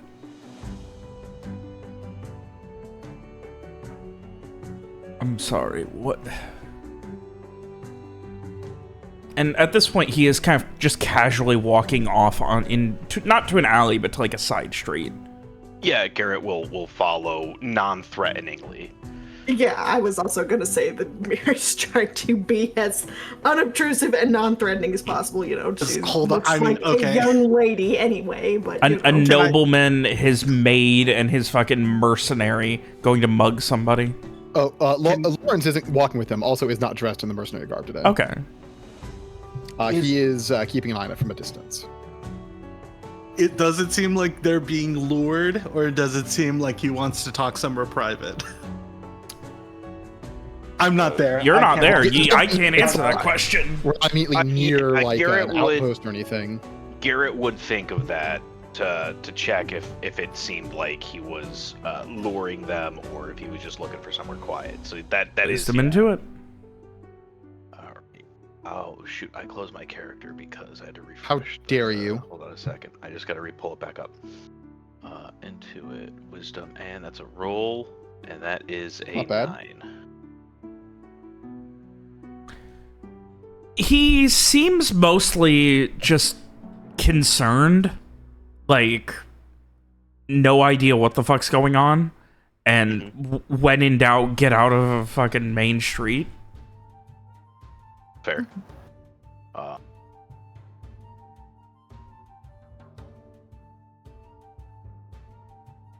So,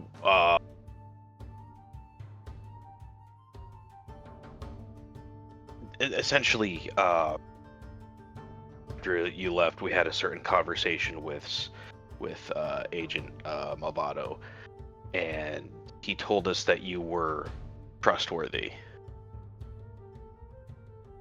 Yes, and he like looks around.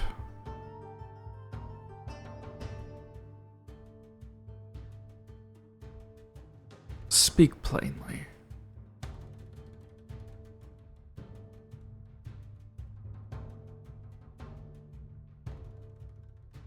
We have reason to believe that he was in contact with certain individuals who may be on the... Or would he recognize the term on the account? Or We wouldn't immediately know. Yeah, I don't know if we would know that. Lawrence has told you that's a word that ex-pirates use. ex-pirates use. So Or just pirates in general. So maybe, yeah, maybe not. I'm assuming if he's aware of NSO and piracy stuff, he might know that. Individuals who are on the the account. He narrows his eyes a little bit.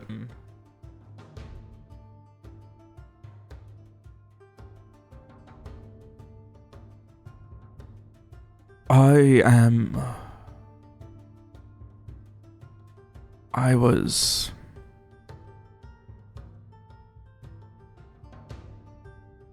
What are the rest of your ilk? We were they were waiting at the other bridge to have the same conversation with you. So hopefully they are over here so we can resolve all of this That together. is not concerning at all. I apologize for this. So you had me followed. We were looking to have this conversation out of the offices.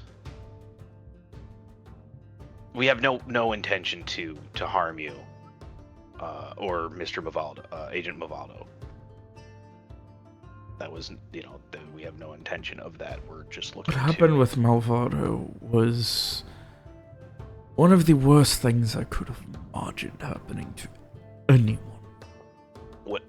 What happened to him?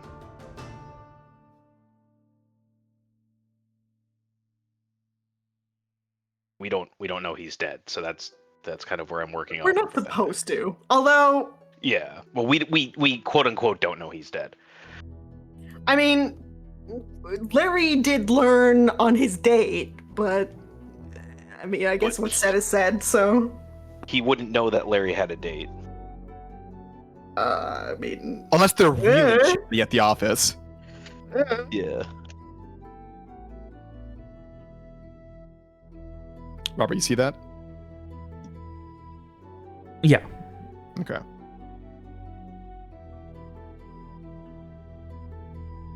That said, if you are adding detail, like, because we often get off topic in the Discord channel, if you're adding specific detail like that, go ahead and just do it in Foundry.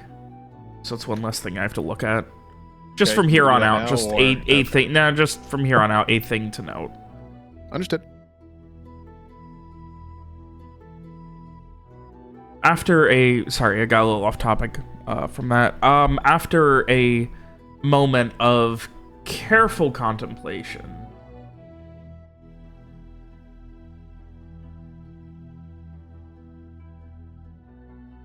Malvado told me a lot. I didn't know what the fuck he was talking about, really.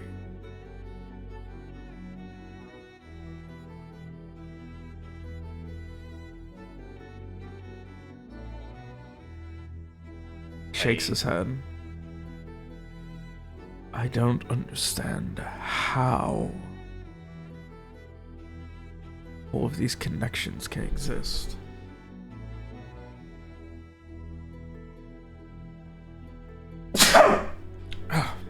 Sorry? You're tight. I don't understand how you got in there. Who the fuck you really are to get in there? Just shakes his head again.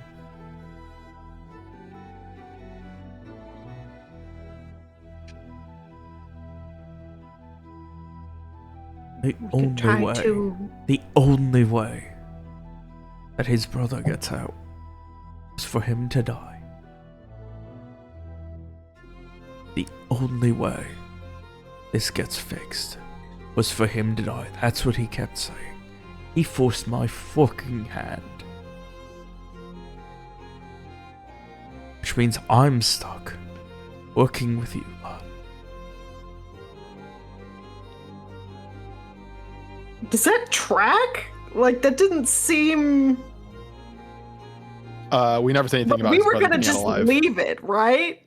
We were just gonna leave. So Leave the brother, you mean, or? just leave in general because things were going bad. So why would he think that? He might have been, in a weird spot because he was killing himself.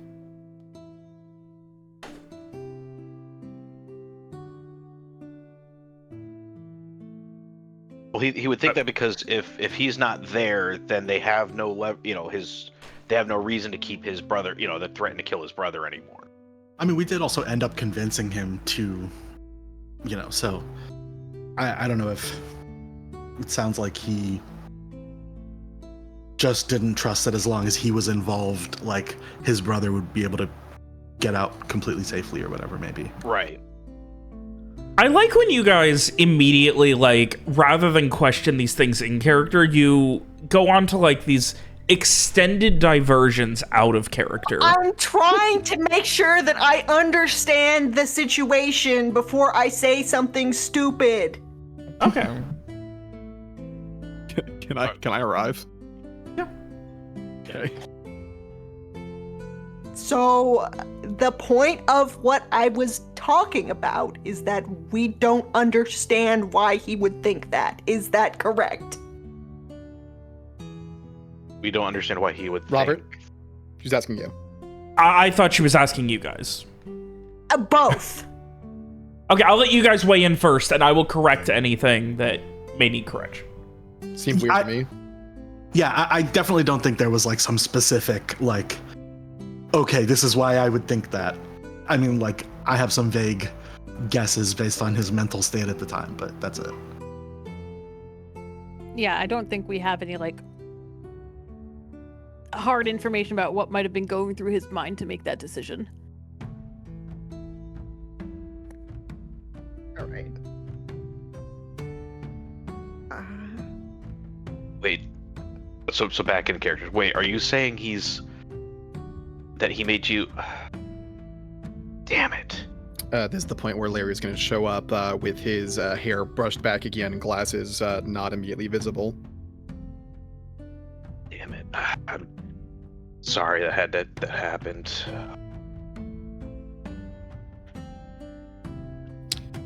Is the conversation not going well? There are a lot of things not going well right now. Fair enough. Why don't we talk about it? It's probably about now that Garrett would get a check-in on the smartphone. And so he would yeah, so he would bill Samar, and Samar, we have Agent Vos, the corner of insert street here and street here. On our way. We're talking to him, and he just confirmed that Malvado is dead to us. Okay, we're on our way. I will grab the others and immediately start heading over. All right. So I think with the knowledge that Garrett was in uniform and was planning to keep the charade up, I think Frey will hang back because he is not going with that persona anymore. So unless someone like specifically calls him in, he will kind of, just loiter nearby. Okay. Because he very obviously is not the same person. Yeah. Right. But you are still all making your way towards the... Yeah. Frey will he'll loiter like a block away or something. Okay. So while you guys are Yeah. heading over there, the conversation continues. Yeah, I guess if we are still in disguise, I don't know if it would make sense for, Mira to say much of anything, but Well, it's also, he also knows that that's not real. I guess that's... Is there... she was gonna say in that case, I think at this point that we might be almost as confused as you are. Maybe it would be a good idea to exchange information or fill each other in on what... The way I see it, you came here threatening anything you could to get Agent Malvado to work with you and your fucking pirates. Well, less threatening for sure. Worth noting that Malvado was already working with them previously due to his brother. Apparently that was against his will. Would there be somewhere we might have this conversation in a little bit more privacy? And risk what happened to Malvado happening to me? I think this is good enough. Fair enough. I do want to let you know the rest of everyone is on their way so that they don't show up and suddenly surprise you. So long as they're not going to be cutting off my escapes, I think that we were able to continue it. If Samar was still on the Samar phone, Yeah. Garrett would have said, "Don't come up behind him." Okay. Alley behind him. Okay, well, I don't know where he is, so you can tell me which direction he's in, and then, yeah. Well, yeah, I'll, we'll coordinate. Insert, Yeah, we're at this corner here, so, wherever that corner is, don't come up the back way. Right. Okay. Was there truth to what you said? Which part? Pirates of the Weisselberry Islands wanting to fight against Bracorian incursion? It's something that is of a great concern to Captain Strike. Of course, he is but one man, but he is the man trusted with He is the commander Pirate of the King, fort. correct? Fort commander, actually, but I guess close enough. I mean, Pirate King certainly does sound more. Also sounds kind of... We're getting off track. Yeah. It is a great concern of his, and something that, honestly, maybe more people should be concerned about. I know that might sound funny coming from me, but I'm not blind. He shakes his head, and paces for a moment. I owe it to Malvado to at least see this as a proper deal. See where this would lead. See what is supposed to happen.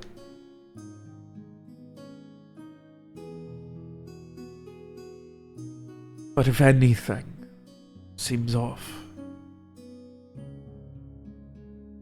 we'll have all of this turned in.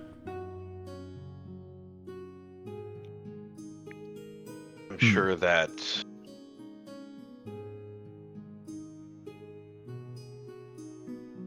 Captain Strike doesn't have quite the hold over you that he may have had over Malvado, which may prove to be And that for the is better. non-negotiable. You tell this Strike Malvado's dead. His brother is free. Of course. So you wish to save his brother? I do not believe his brother is a bargaining chip at this point like it was. You are correct, given the circumstances, but that could go either way. The brother in question, to my knowledge, has been causing some trouble in staying there. Are you requesting that his life be saved or spared? So we will certainly Requesting, deliver the I am message. expecting. Well, your expectations can certainly be delivered. No. There is no deal being made here. The minute, the second, I was forced to kill Agent Malvado. The expectation is that means his brother has no reason to be held there, is at no longer any risk. I don't fucking care about your politics or whatever the fuck is going on out there at the islands. I think that's something that we were confused about as well. Why he felt he needed to do that. She kind of like glances at Lawrence and Carrot. Who are you referring to? She means Malvado. The brother why he or felt- Malvado? Yeah, No. why he felt he had to off Kill himself, himself. or Yeah. have Vos kill him. Okay, I guess, real is that quick, what I- happened? Lawrence wasn't actually in the room, but he told y'all that he planned to, kill himself at the end of everything. Anyways, right. And so by killing himself, it takes him off the board, which means that his brother can't be held over him for leverage, and they can't hold. Basically, the brother becomes useless to them, but in such a way that Okay, this is what I was trying to ask about before, but you didn't say Clear that. guilt that he had. Lawrence wasn't Never answering. I can tell you mind. in character. Never I think he- mind. I think he planned to Oh. turn himself in, right? That's why he had the notebook. Which would have been Yeah, execution. yeah. Oh, sure. Okay. Right, so he planned to kill himself. After, Yeah, he was essentially already convinced he was a dead man. Yeah, we no just matter what. quickened it a little bit. Bit of a quickening, if you will. Never mind. I the with my understanding of the conversation that he had originally planned to kill himself, but like it, Right. I felt like Frey left the room with the understanding that he was very Going to continue. begrudgingly going to go and meet with the Pirate King. That is Listen, how Vince he said- had seemingly left it. He Yes. also made a very big deal about, but Voss is trustworthy.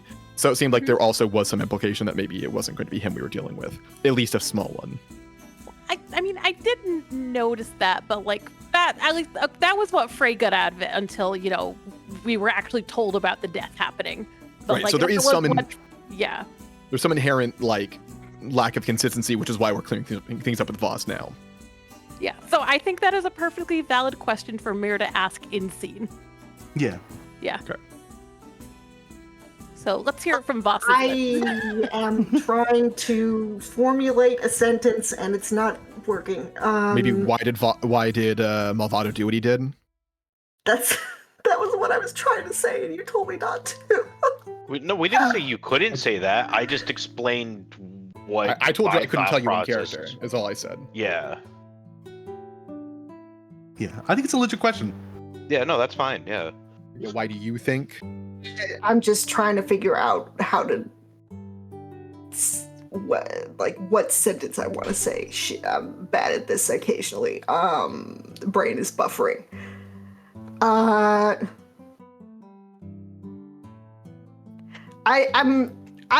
struggling to make a sentence right now, but what I want to convey is why did he do that when we left off where it seemed like we had a deal?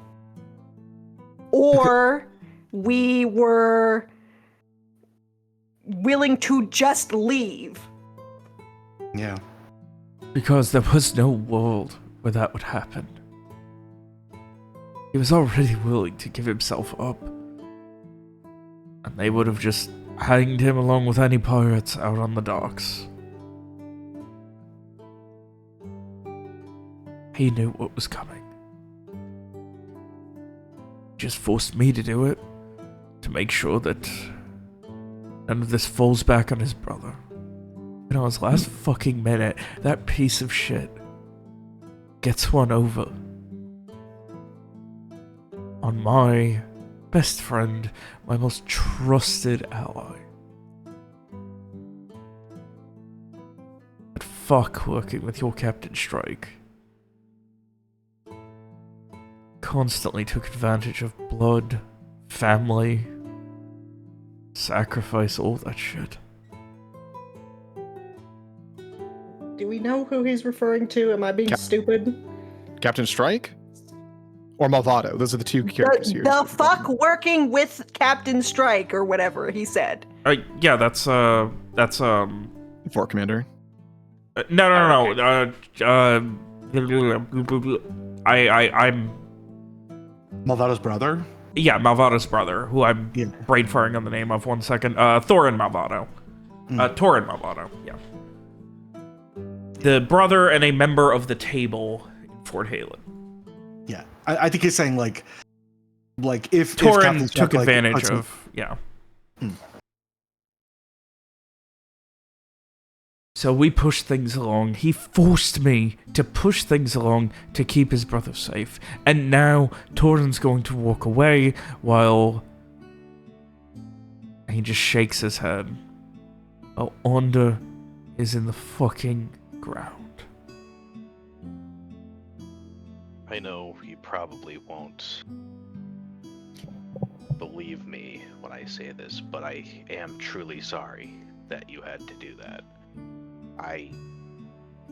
We had hoped to come through this. I don't want your pity.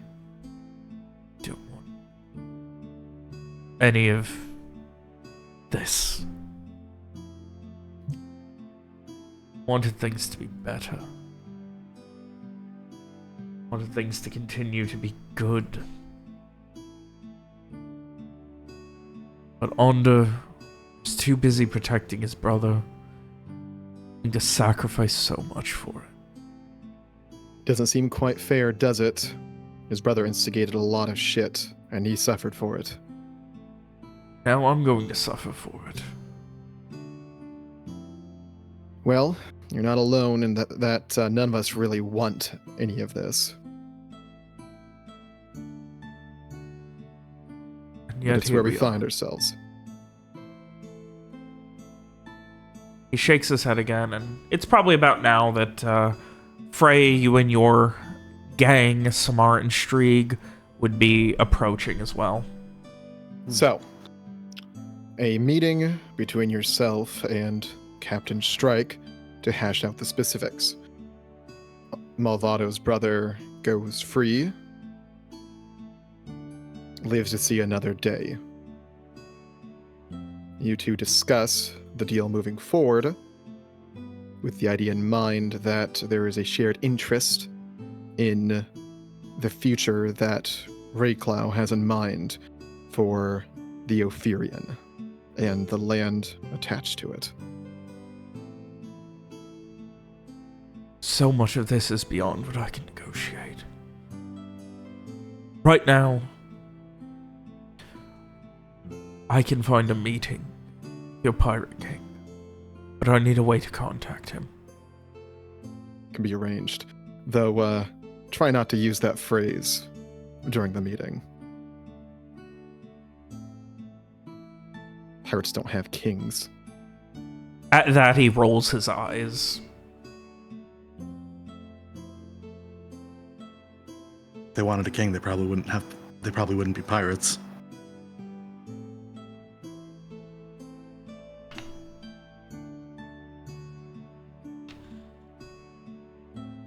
Nonetheless, how can I stay in contact? It's going to be weeks before I can get any sort of meeting, at a minimum. Going to be getting investigated by Agent Vos. There's going to be... gods only know how much paperwork filing before I officially take over as the head of customs. Going to have to hire more agents.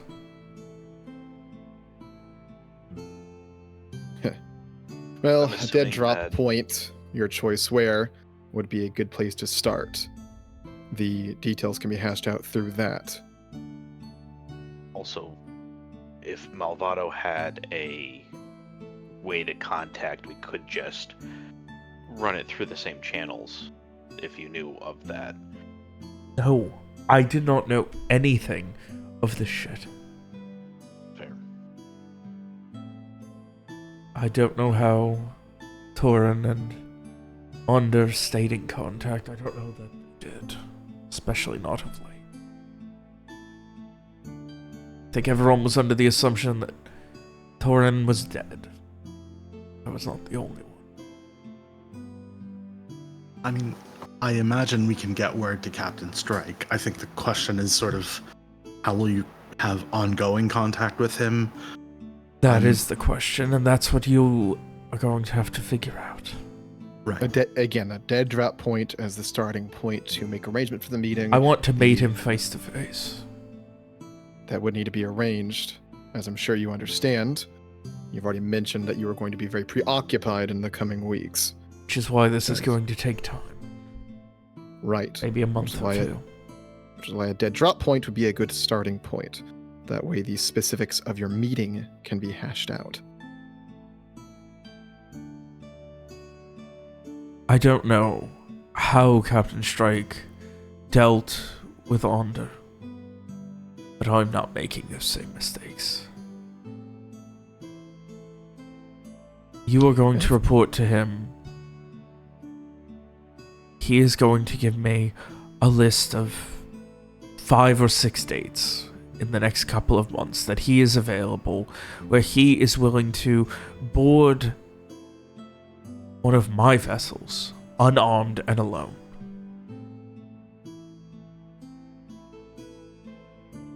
I will pick the time.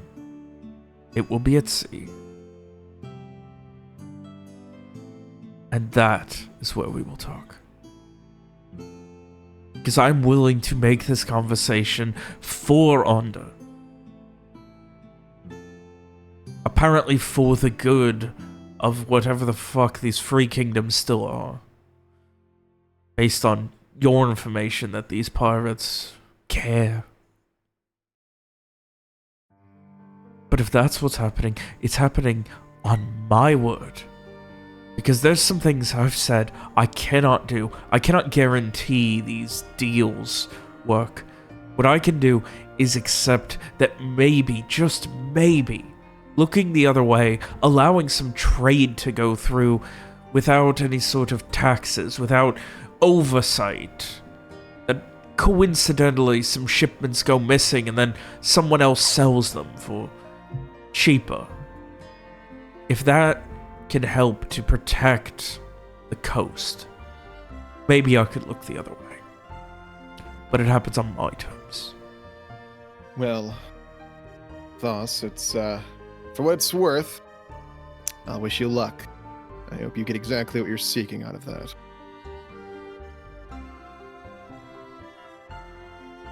I do think that if we are making this demand, request, whatever, of Captain Strike, of Fort Commander Strike, we'll have to be able to tell him that you are willing to play ball, so to speak, that you are actually open to dealing. Just Have I not just said that I am? I just want to make sure that I just think that you being on a sea with a, in your words, pirate king, and telling him that actually you're not interested in whatever he has to do is probably not the place you want to make that stand. So just, we're all sympathetic parties here. So just if that's a thing that's going to happen, If just recommend that I you let us know wanted now. this dealt with, I could have a whistle blown and have 40 or 50 officers surrounding you all right now.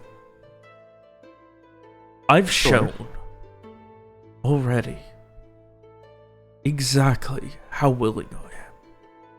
What I haven't seen is any offers the other way. I'm telling you, Unfortunately, we'll talk to Commander Strike. we are not in a position to make those offers. We're here to simply make arrangements so that the negotiations can happen.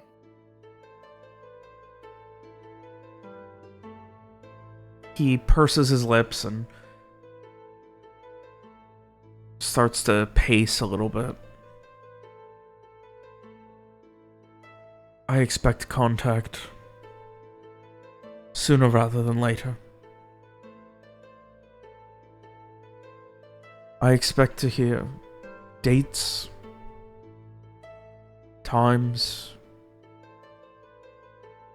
a willingness. I want to see compromise. Your pirate captain Strike. Because for someone who's not a king, he certainly seems to negotiate like one.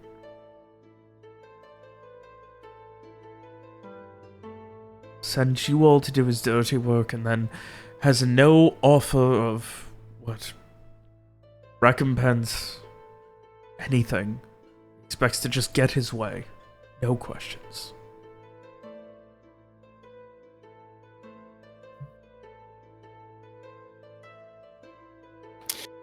It's a fair assessment. Certainly not one I'll disagree with.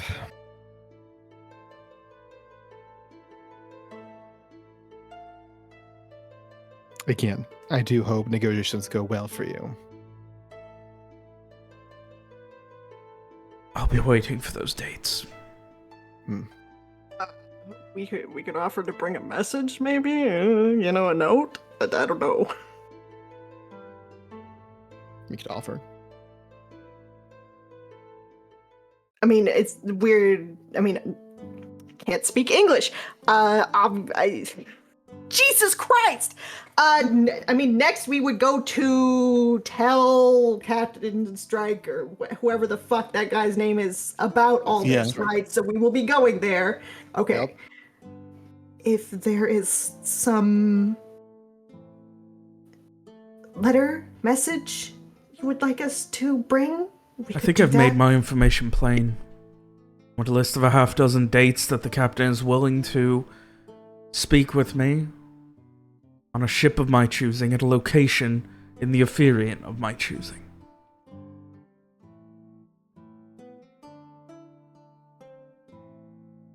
We can convey that.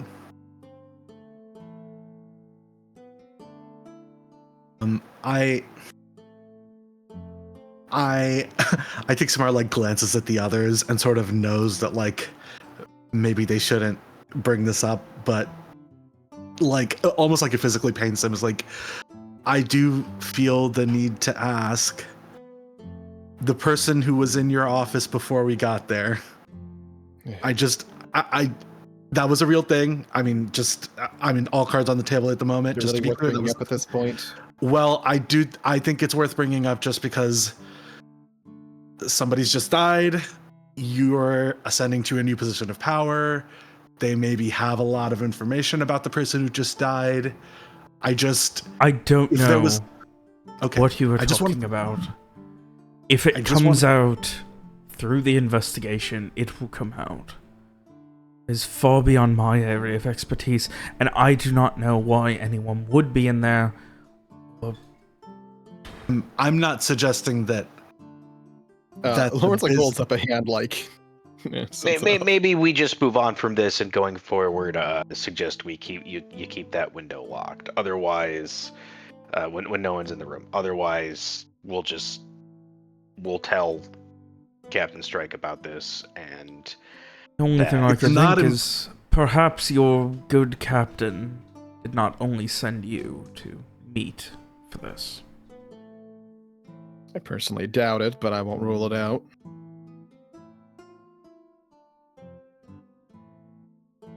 Perhaps whatever was taken or wasn't, if it does not come out in the investigation, they will just go away because of the investigation itself.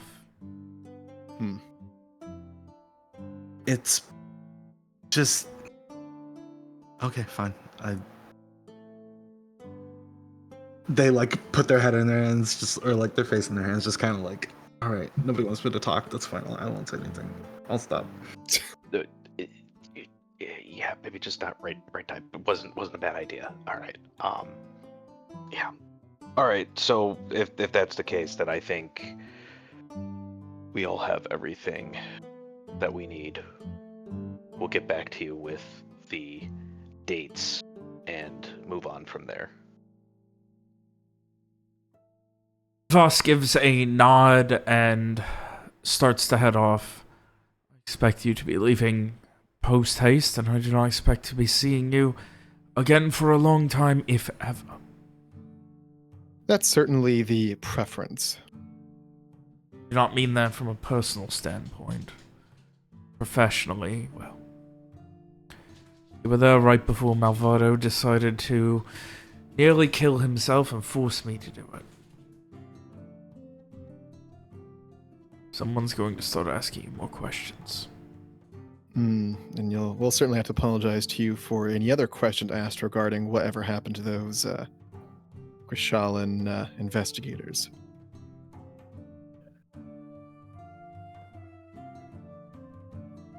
He just kind of narrows his eyes. Turns. Just go. Do what you were sent here to do. Let's fucking fix this.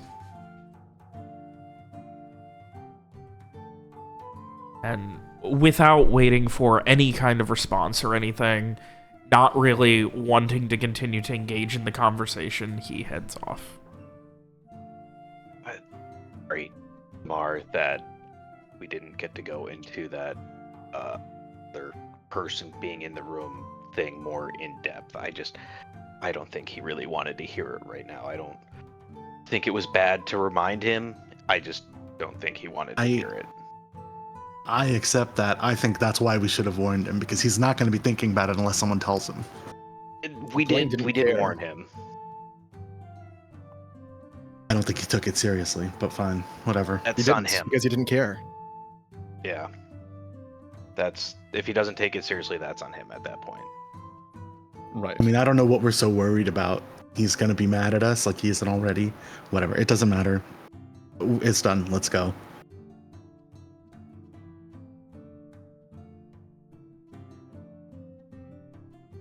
All right, I guess we fetch Frey and fill him in on the conversation.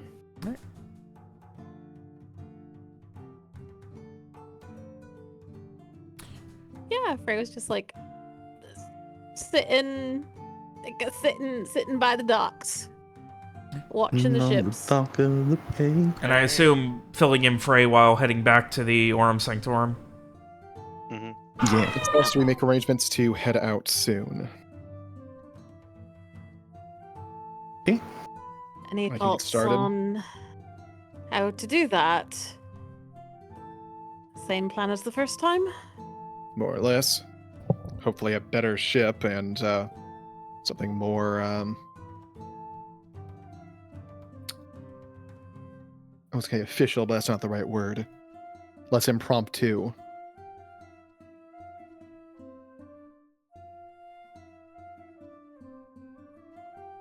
Yes, hopefully a smoother journey this time. All right. So someone come with me so I can make the arrangements and have some backup for it. I'll go. That way, if we need to get in touch, we're not fully out of contact.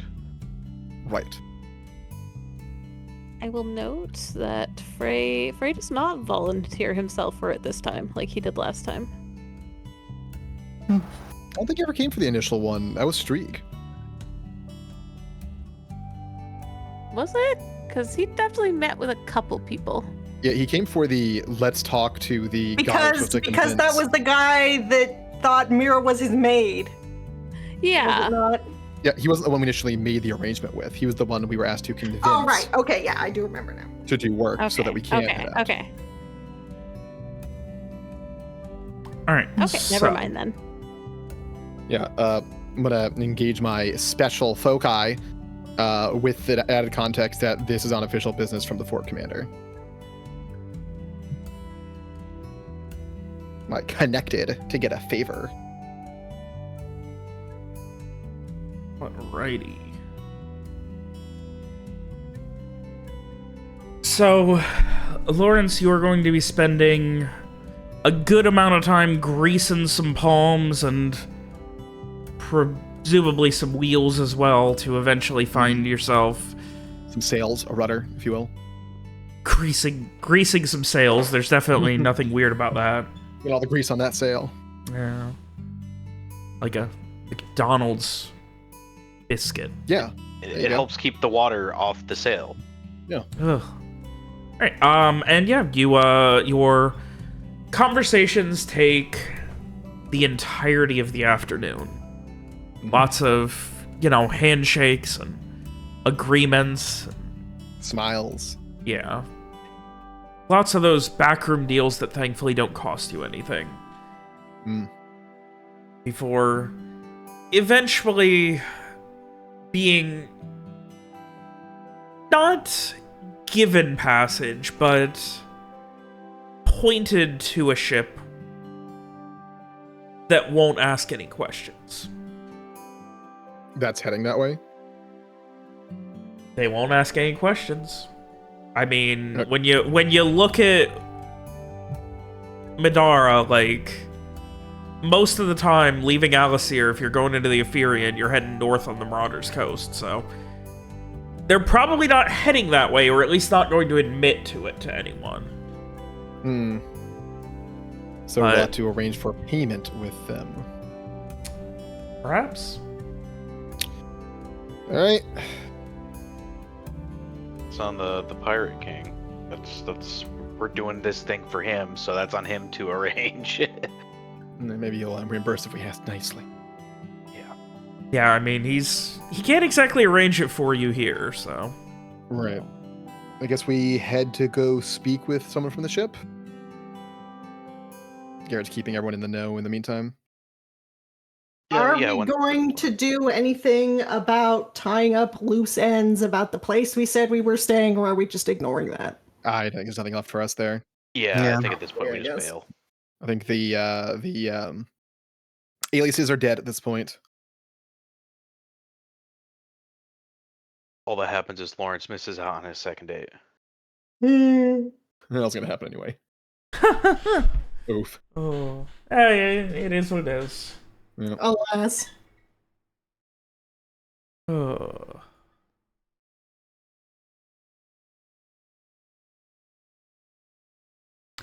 All right. Otherwise, 1 second. My thing froze.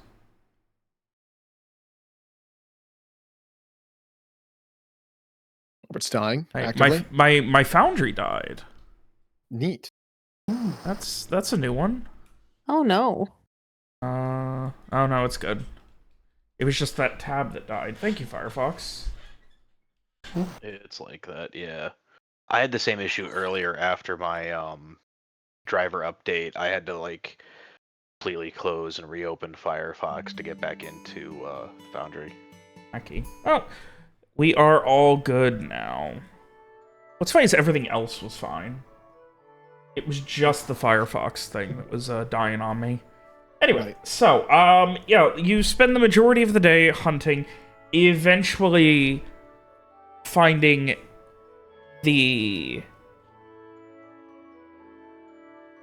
1 second. I'll look up the ships.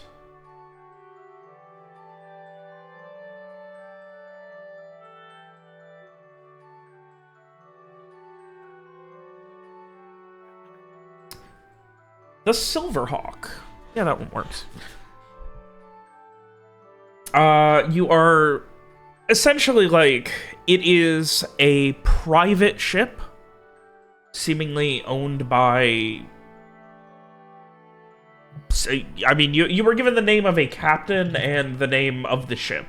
The captain was Arlene Marin, which I will spell for you. That for you. Thanks. What the hell was that? That's moving the mic arm. Sorry. Scared the hell out of me. Thought it was a straw. It did kind of sound like a straw, didn't it? I can see that.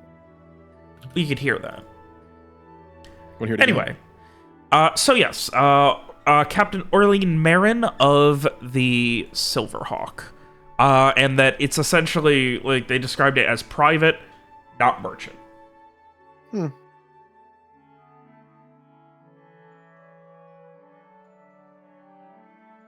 And yeah, you make your way out there. Is there anything else anyone else is planning to do for the afternoon?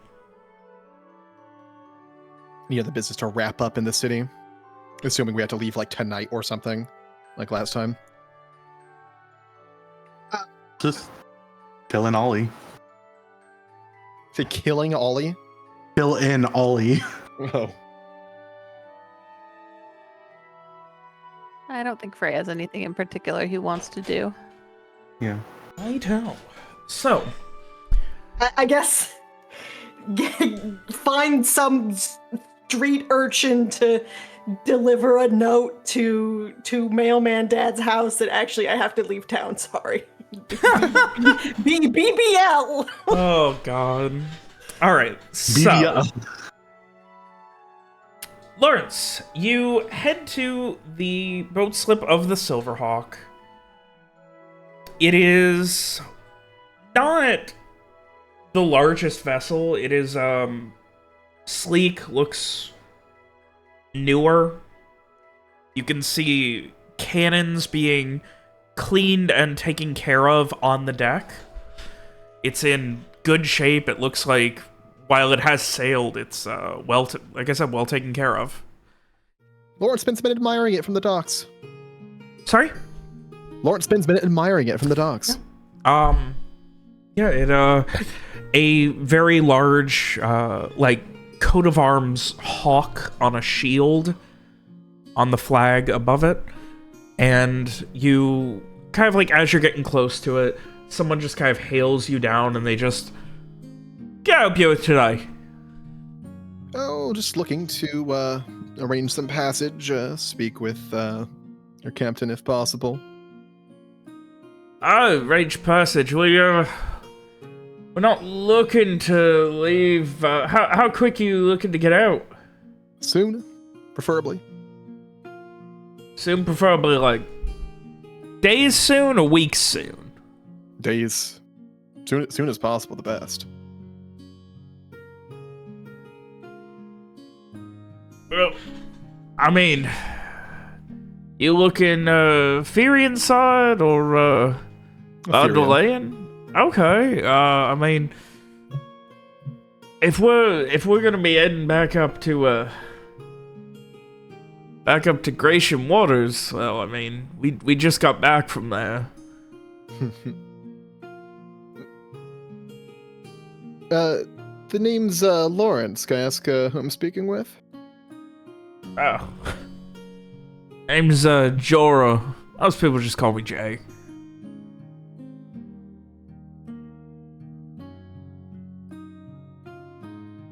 I see. Any time your captain might be available soon?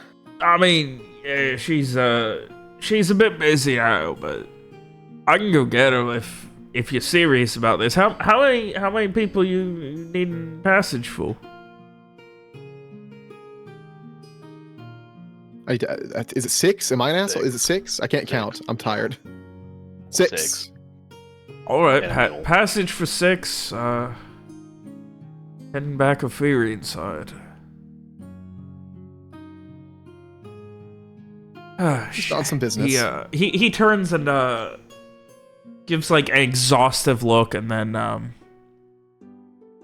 heads back to the captain's cabin. And a moment later, he like is back up on the deck, like just waves at you. Nay, mate, she went below deck. Lawrence like gives him a like it's cool, gonna wave. And he comes up about 10 minutes later. And he is carrying a very, like, seemingly very heavy chest. It's not very large, but it's obviously very heavy. And he, like, right next to the gangplank. Fuck. Oh, we had, our last, seeking passage forgot something. You interested in, Captain will be up in a minute. You interested in, at this point, he unlatches it and opens it. You interested in, suit of armor here? I got, some good leathers, armor, a couple of daggers, this weird little small mace. He holds it up to you. Is he offering us to come aboard and take a look? Yeah. Yeah, Lawrence will head on up. Anything look good here, Robert? Give me a int trade. Good. I love those. Boom! Lawrence cannot stop trading. This looks like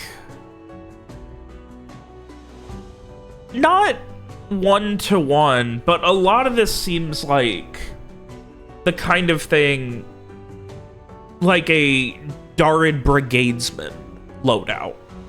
The cloaks, the extra like small weapon, a couple of small daggers. Specifically, the one thing that sticks out is there is one dagger that does not have a crossguard or anything on it that is made of iron. Is it very obviously made of iron? Yeah. How much you charging for the set? I mean, whole thing, he gives a little bit of like a lazy half shrug. I mean, Captain wants to get rid of it. I'm not gonna try and screw you over with it.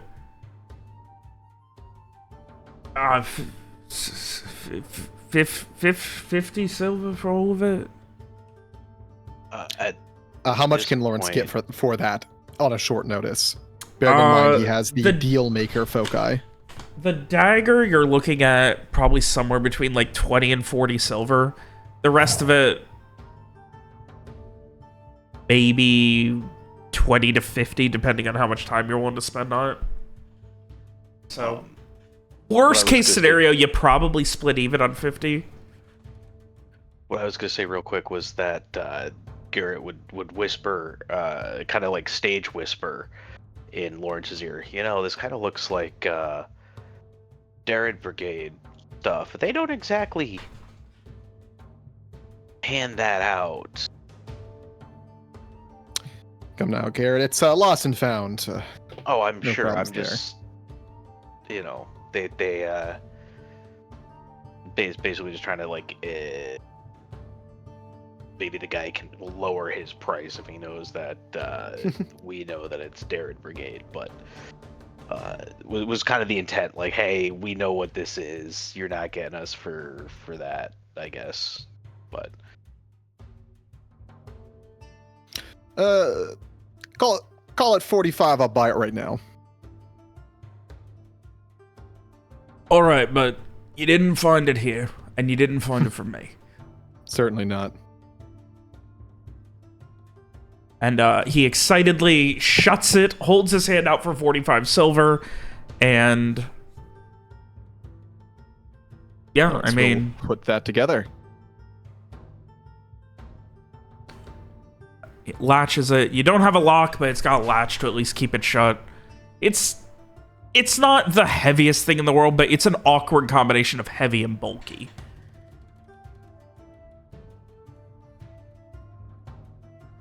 But like once you pick it up, he was definitely overemphasizing a little bit on how heavy it was. maybe we can get Samara or Frey to wear this and add a little extra durability to them.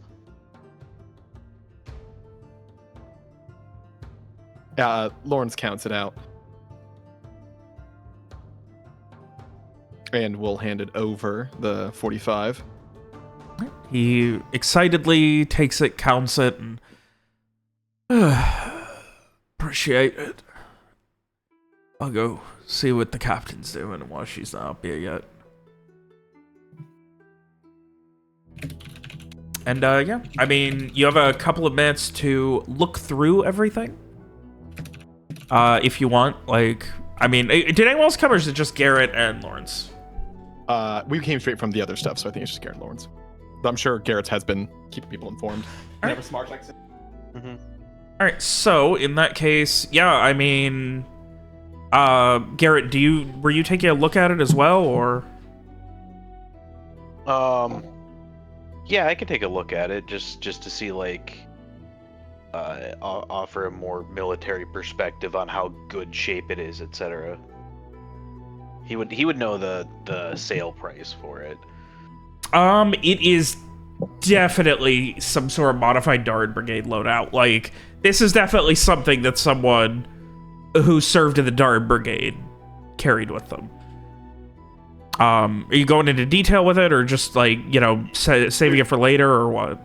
There's nothing that really stands out at me, like I wouldn't recognize any of this. Give Lawrence me does immediately pocket the knife for now. Just to be, give me know. a it notice, Garrett. Just want to make sure that, you know, this isn't Bex's old gear. Oh. It's really funny. There is stitching on a cloak in there with the name Rebecca Lodan on it.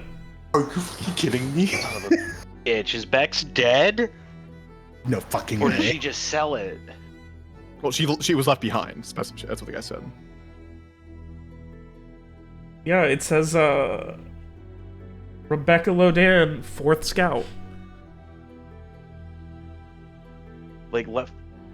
Well, I missed him saying that they got it from someone left behind. I thought... Somebody, yeah, he said it was from, it was left behind from the last, like, somebody who was part of the last group that they brought from, Oh, okay. So they brought someone up there, and whoever that was left brought someone their down equipment here behind.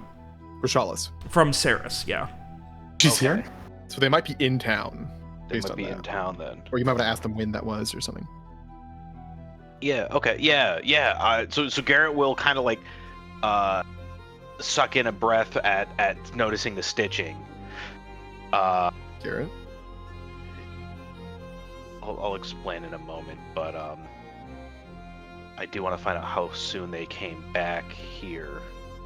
At this point, the captain, you see this woman with a very tight braided bun, under a long, wide-brimmed hat, wearing a very light but like flowing greatcoat, and she just like she looks very not necessarily like no nonsense like angry, but she looks very serious as she kind of approaches the gangplank and just gives this look to you. And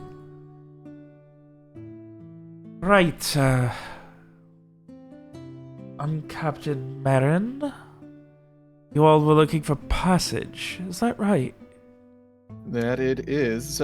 You come well recommended, Captain. Is that so? I think Lawrence will drop the name of whoever recommended. Said you were good at getting people where they're going. I would say that is the only business I'm good at these days. Hmm. That and keeping the cannons cleaned. Oh, and they certainly are clean. Got a wonderful ship here, a beauty. She just kind of gives a nod at that, and what are you trying to get? In a hushed tone, Lawrence will say, I Fort. do need to warn you. We're not Mhm. going very far south. I don't deal with Rayclarian waters these days. Understandable. Has it been rough recently? Not as such. It's just it's a bear I'm not interested in poking.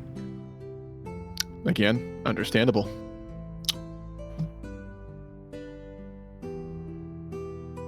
Though when it comes to that, I do believe the bear in question would be the fort.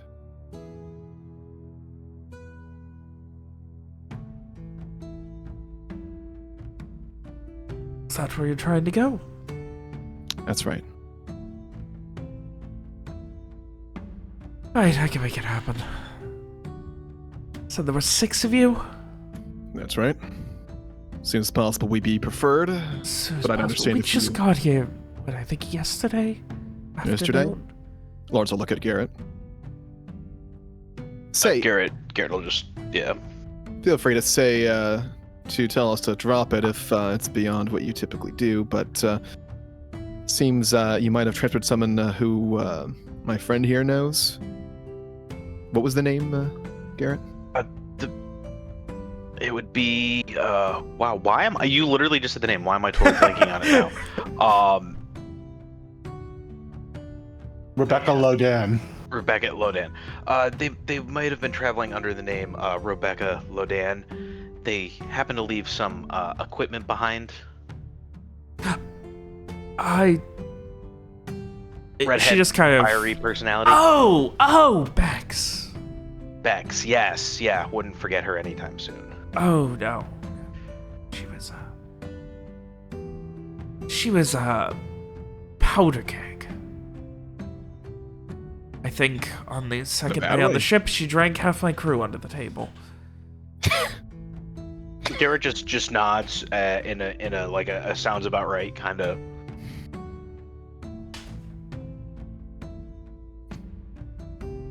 I didn't know where she was going, but yes, she disembarked. There was a traveler's house by the docks that she stayed at last time. Probably likely that she's there again, so I'll check there. It's a friend of yours? Yes.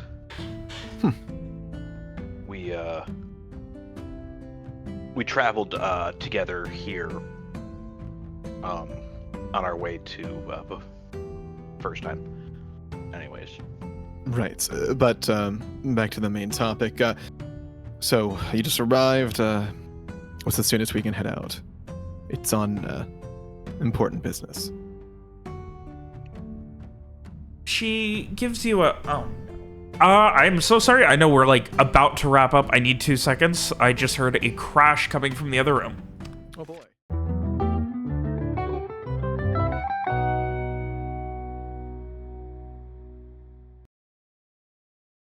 Such a freak. He's a Yeah, menace. she was going back to Eindarid. Ah. I don't know Now if she's she's going here for directly some to Azlake, but she's back here again. Right. So we were talking about how quickly they can do it. Right. So, if you can make it worth my while, we can leave in the morning.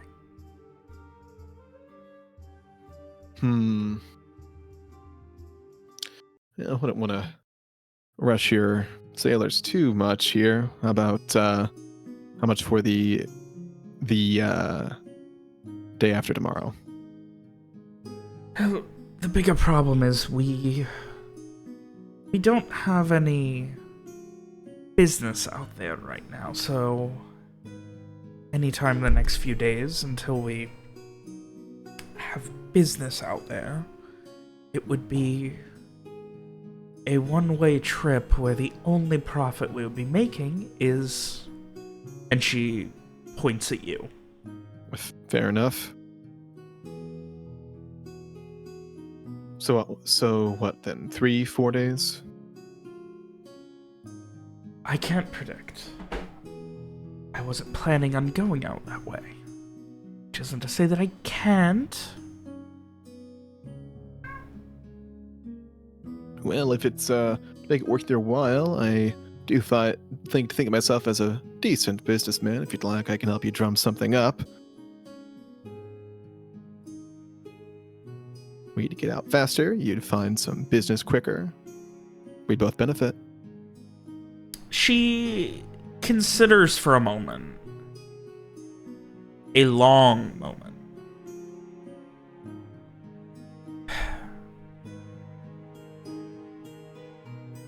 We'd have an easier time getting a job out there. Say, 3 days, we leave in the morning. 6 people times 3 days. Can you provide your own food? We can.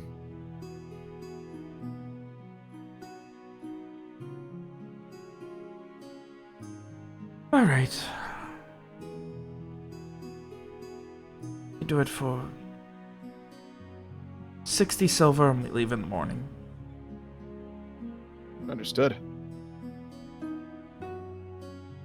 Just over 3 silver for each of you per day.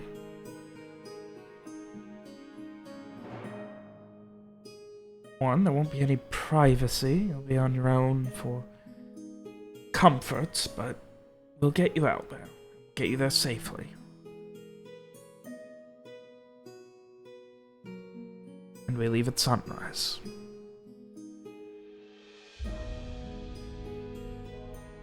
Well, we're not going to leave at sunrise, but I expect you all on the ship at sunrise.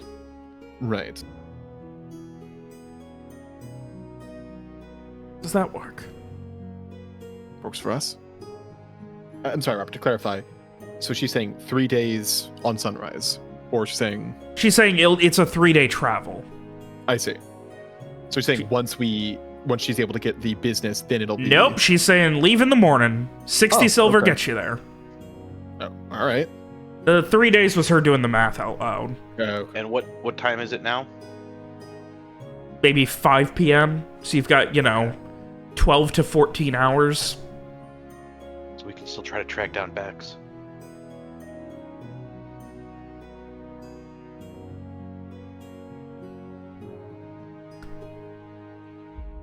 So, with that, is there anything else you guys need to do, or are you heading back to the Aurum Sanctorum yet again? Lawrence has an armor set to fucking hawk. He has an armor set that he needs to hold off on hawking until we find Bex and make sure she didn't forget it. Lawrence looks dismally disappointed. She's not using it. You can sell it. I'm not going to say you can't sell it. She probably wants the cloak back at least, but if she's not going to be using it, but it's her. It's her stuff. I can't, in good conscience, let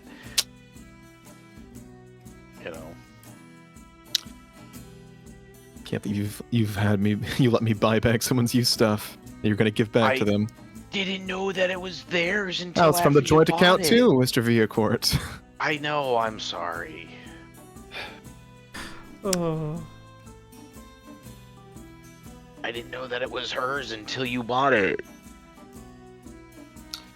All right, let's find her quick then sell it. Yeah, that's fine. That's fine. Maybe she can help us. So, She's used to carrying it. with that, I assume that you guys are informing the gang that they have to be ready by morning? Mm-hmm. Otherwise, as you begin to hunt for Rebecca Lodan, begin to look into what the future of your investment in abandoned goods may hold. With a plan, a timeline, and a deal worked out with Agent Vos. You know that, not counting sleep, you have no more than 5-6 hours before you need to be on a ship leaving Alice here. So here in the waning hours of the 10th of Fallowayne, as you wrap up any last minute things before making your way back towards the Vasal Barrier Islands, we will be ending tonight's session. Hooray, back to Pirate Island. Oh, I've been so excited. Good old Bex. Good old Bex. Love her. Let's sell her shit. Out from under her. I think Lawrence will like her. She's like very hyper competent. Yes. The only trait that Lawrence likes. I mean, yeah. Competence and self-sufficiency. She's very Mallory Polaire coded, but like with a sword. I like that lady a lot. Yeah. Bex or Mallory Polaire? Mallory. Okay, no, I'd never met Bex. Hmm. This is just a fucking Dave Adarsh character. Lee Drake was there. Lee was there. First, At least not yeah, here. Lee, I'm sorry. Lee was there. Well, Yeah. Streak Keep was there doing too. that. Yeah. It's I the keep same doing that each where I other. refer to people as their character's name rather than their name. Yeah. Lamar's never met her though. That'll be fun. Robert, I found your test gur. My what? Excuse me. Your test gur. The campaign codex. Whatever that is. Yeah.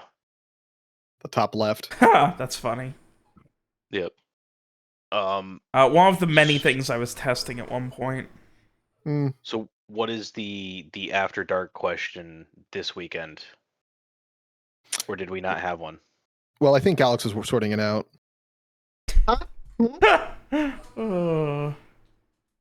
Didn't you say you had an epiphany while you had your meat cut out? No, I was not conscious for that. Okay. Not subconscious epiphany? What you talking about, Willis? What's our after dark, Alex? Come on. Don't ask me. I wish we had gotten to talk more to Voss about weird pirate shit. Oh, so. Is Voss gonna get murdered by Because whoever? I didn't get to argue with the other guy about pirate stuff.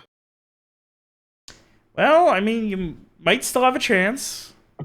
Mm. It's all a matter of how much you guys want to facilitate this versus handing it off and hoping that, Voss and Captain Strike have it okay.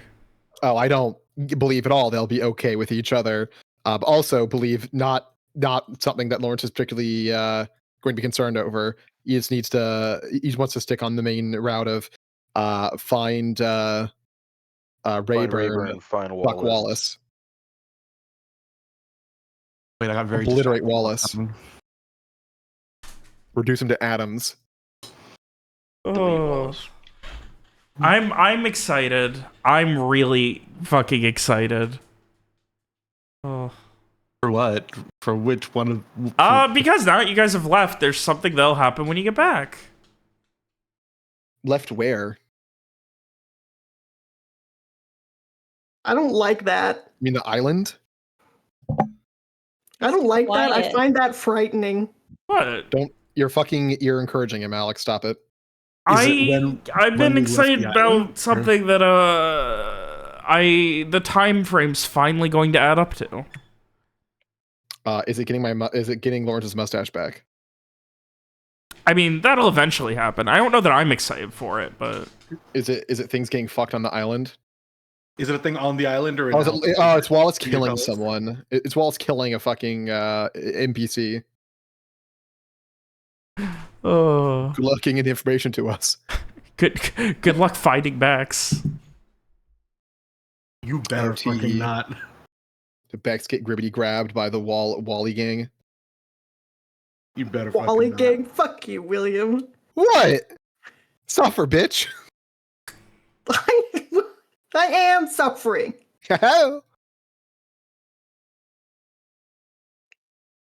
Oh God. Well, this has. okay, hang on. I have a question. Okay. Good. Do it. Although you might not answer, depending on if we meet again.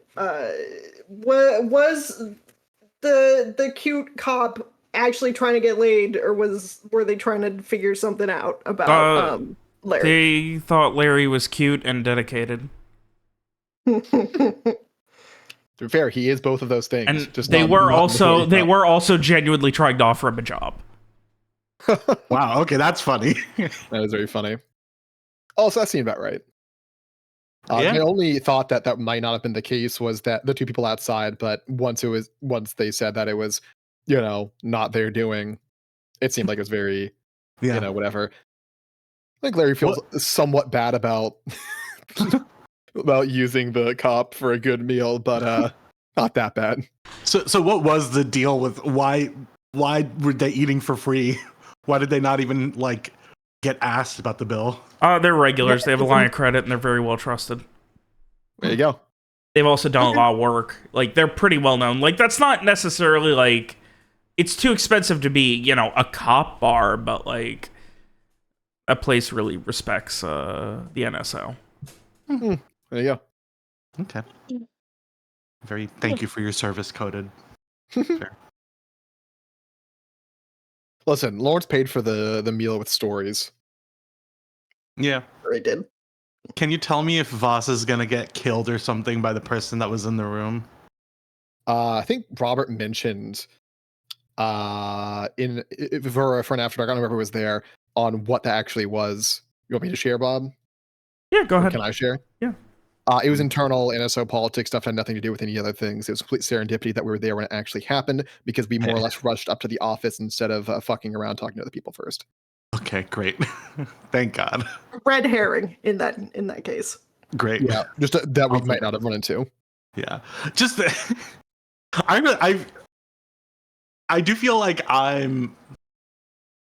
it's really tough because I know that I come across feel like both characters that I played in this campaign, I do come across as like kind of a paranoid psycho, but like then every once in a while I'm like, I'll sit this one out, and then it really is exactly what I said, what I would have thought. It's one of those things Like, where it comes to where the NPCs don't care to hear it. There's no reason to keep saying it. I think the first game I was in, that Alex was also in, there was like a fucking succubus or whatever in like a small town. They were trying to convince the guards it was the case because my character nearly got killed. And ultimately, like, the guards were charmed and stuff, so nothing was for it, despite the fact that we saved the town. We couldn't convince them otherwise. So Aston was just, fuck it, we don't care, we're leaving, we're just gonna go. It doesn't matter that much. We have other shit to do. I We think that's left. true, but I remember that. I mean, like Remember in terms of a character thing, though, I think it's like it does feel different to be like, okay, well, like I gave it my best shot. Like if you're not gonna listen, like fine, but because I think I feel like it is logical to think that like, okay, we've sort of put all of our cards on the table at this point. It's quite clear that like we're not, whatever it is that we're trying to get you to do, we've already had that conversation. So like, I hope you are listening now and understand that that was a real thing, whatever it was. Just like, keep an eye out or whatever.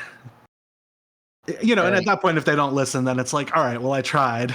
It wasn't like, you'll figure it out, or whatever. So, All right, I got a question. Is here's a real After Dark. Your character's someone becomes a pirate and gets a ship. What are they naming the ship? Larry's would be the Silver Standard. Thank you. I'm thinking. She's thinking. I can hear the gears grinding. I also a couple weeks ago I updated Bex's image. I finally am gonna post that just in case. Just in case. Attorney at law. whoa. Nice. She's pretty. Lady. Yeah. All right, guys. I'm thinking. Why? I can give that answer. Why do AI images, and especially ChatGPT images, all look like they've been pissed on? They're very yellow. I'm sorry. Oh. AI piss.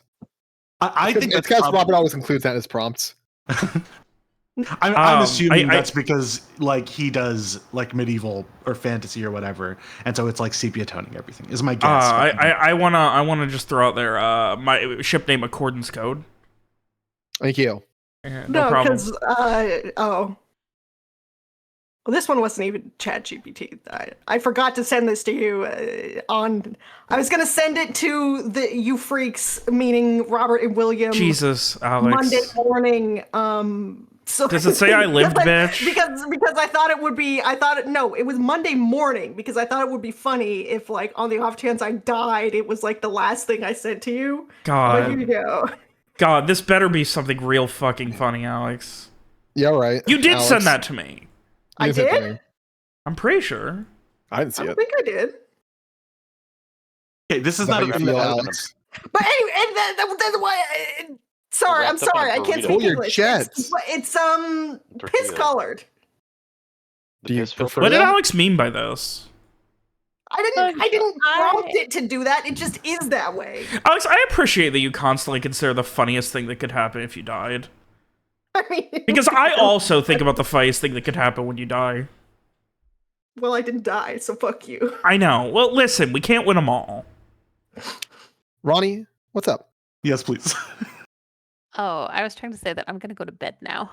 Okay. Right. No ship name. No ship name before you go. Okay, listen. It takes me a week to name a character. Do you know how long it would take me to name a ship? Come on. Like I I it am was off the I on a am deep personal so level. bad at naming things. I am so indecisive. I just make endless lists of names and then I cross them all out because I hate all of them. That's understandable. Me, Robert, and Alex take a while to name characters too sometimes. Yeah. No, I'm done. Well, that's No, why we don't, just no. go We're with... not so different, you and That's... us. Yeah, she's gone. I had a great goof. That's why we just go with the defaults, like Kilman and Tylenol. Yeah, they're really good names. Like egg. I took fucking forever. I am gonna have to think about the ship name thing. Okay, this is a ship name from a completely different thing. But in Worlds Beyond Number, yes, they should. Kevin Crawford should sue them. Blah blah blah. In that show, there's an airship that's named the Epiphany, and it's like a warship, and it's called that because it's so imposing that when it shows up on the battlefield, the opposing army all has the epiphany that oh, we're not getting out of this actually. This is where we die today, which is so badass. It's cool.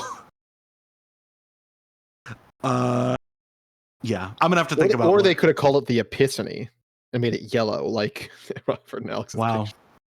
You know what? I'll email him. I'll let him know. Good. Missed opportunity. Yeah. So what do you, Adars, what the fuck did they mean by this, by making all their stuff piss, coded?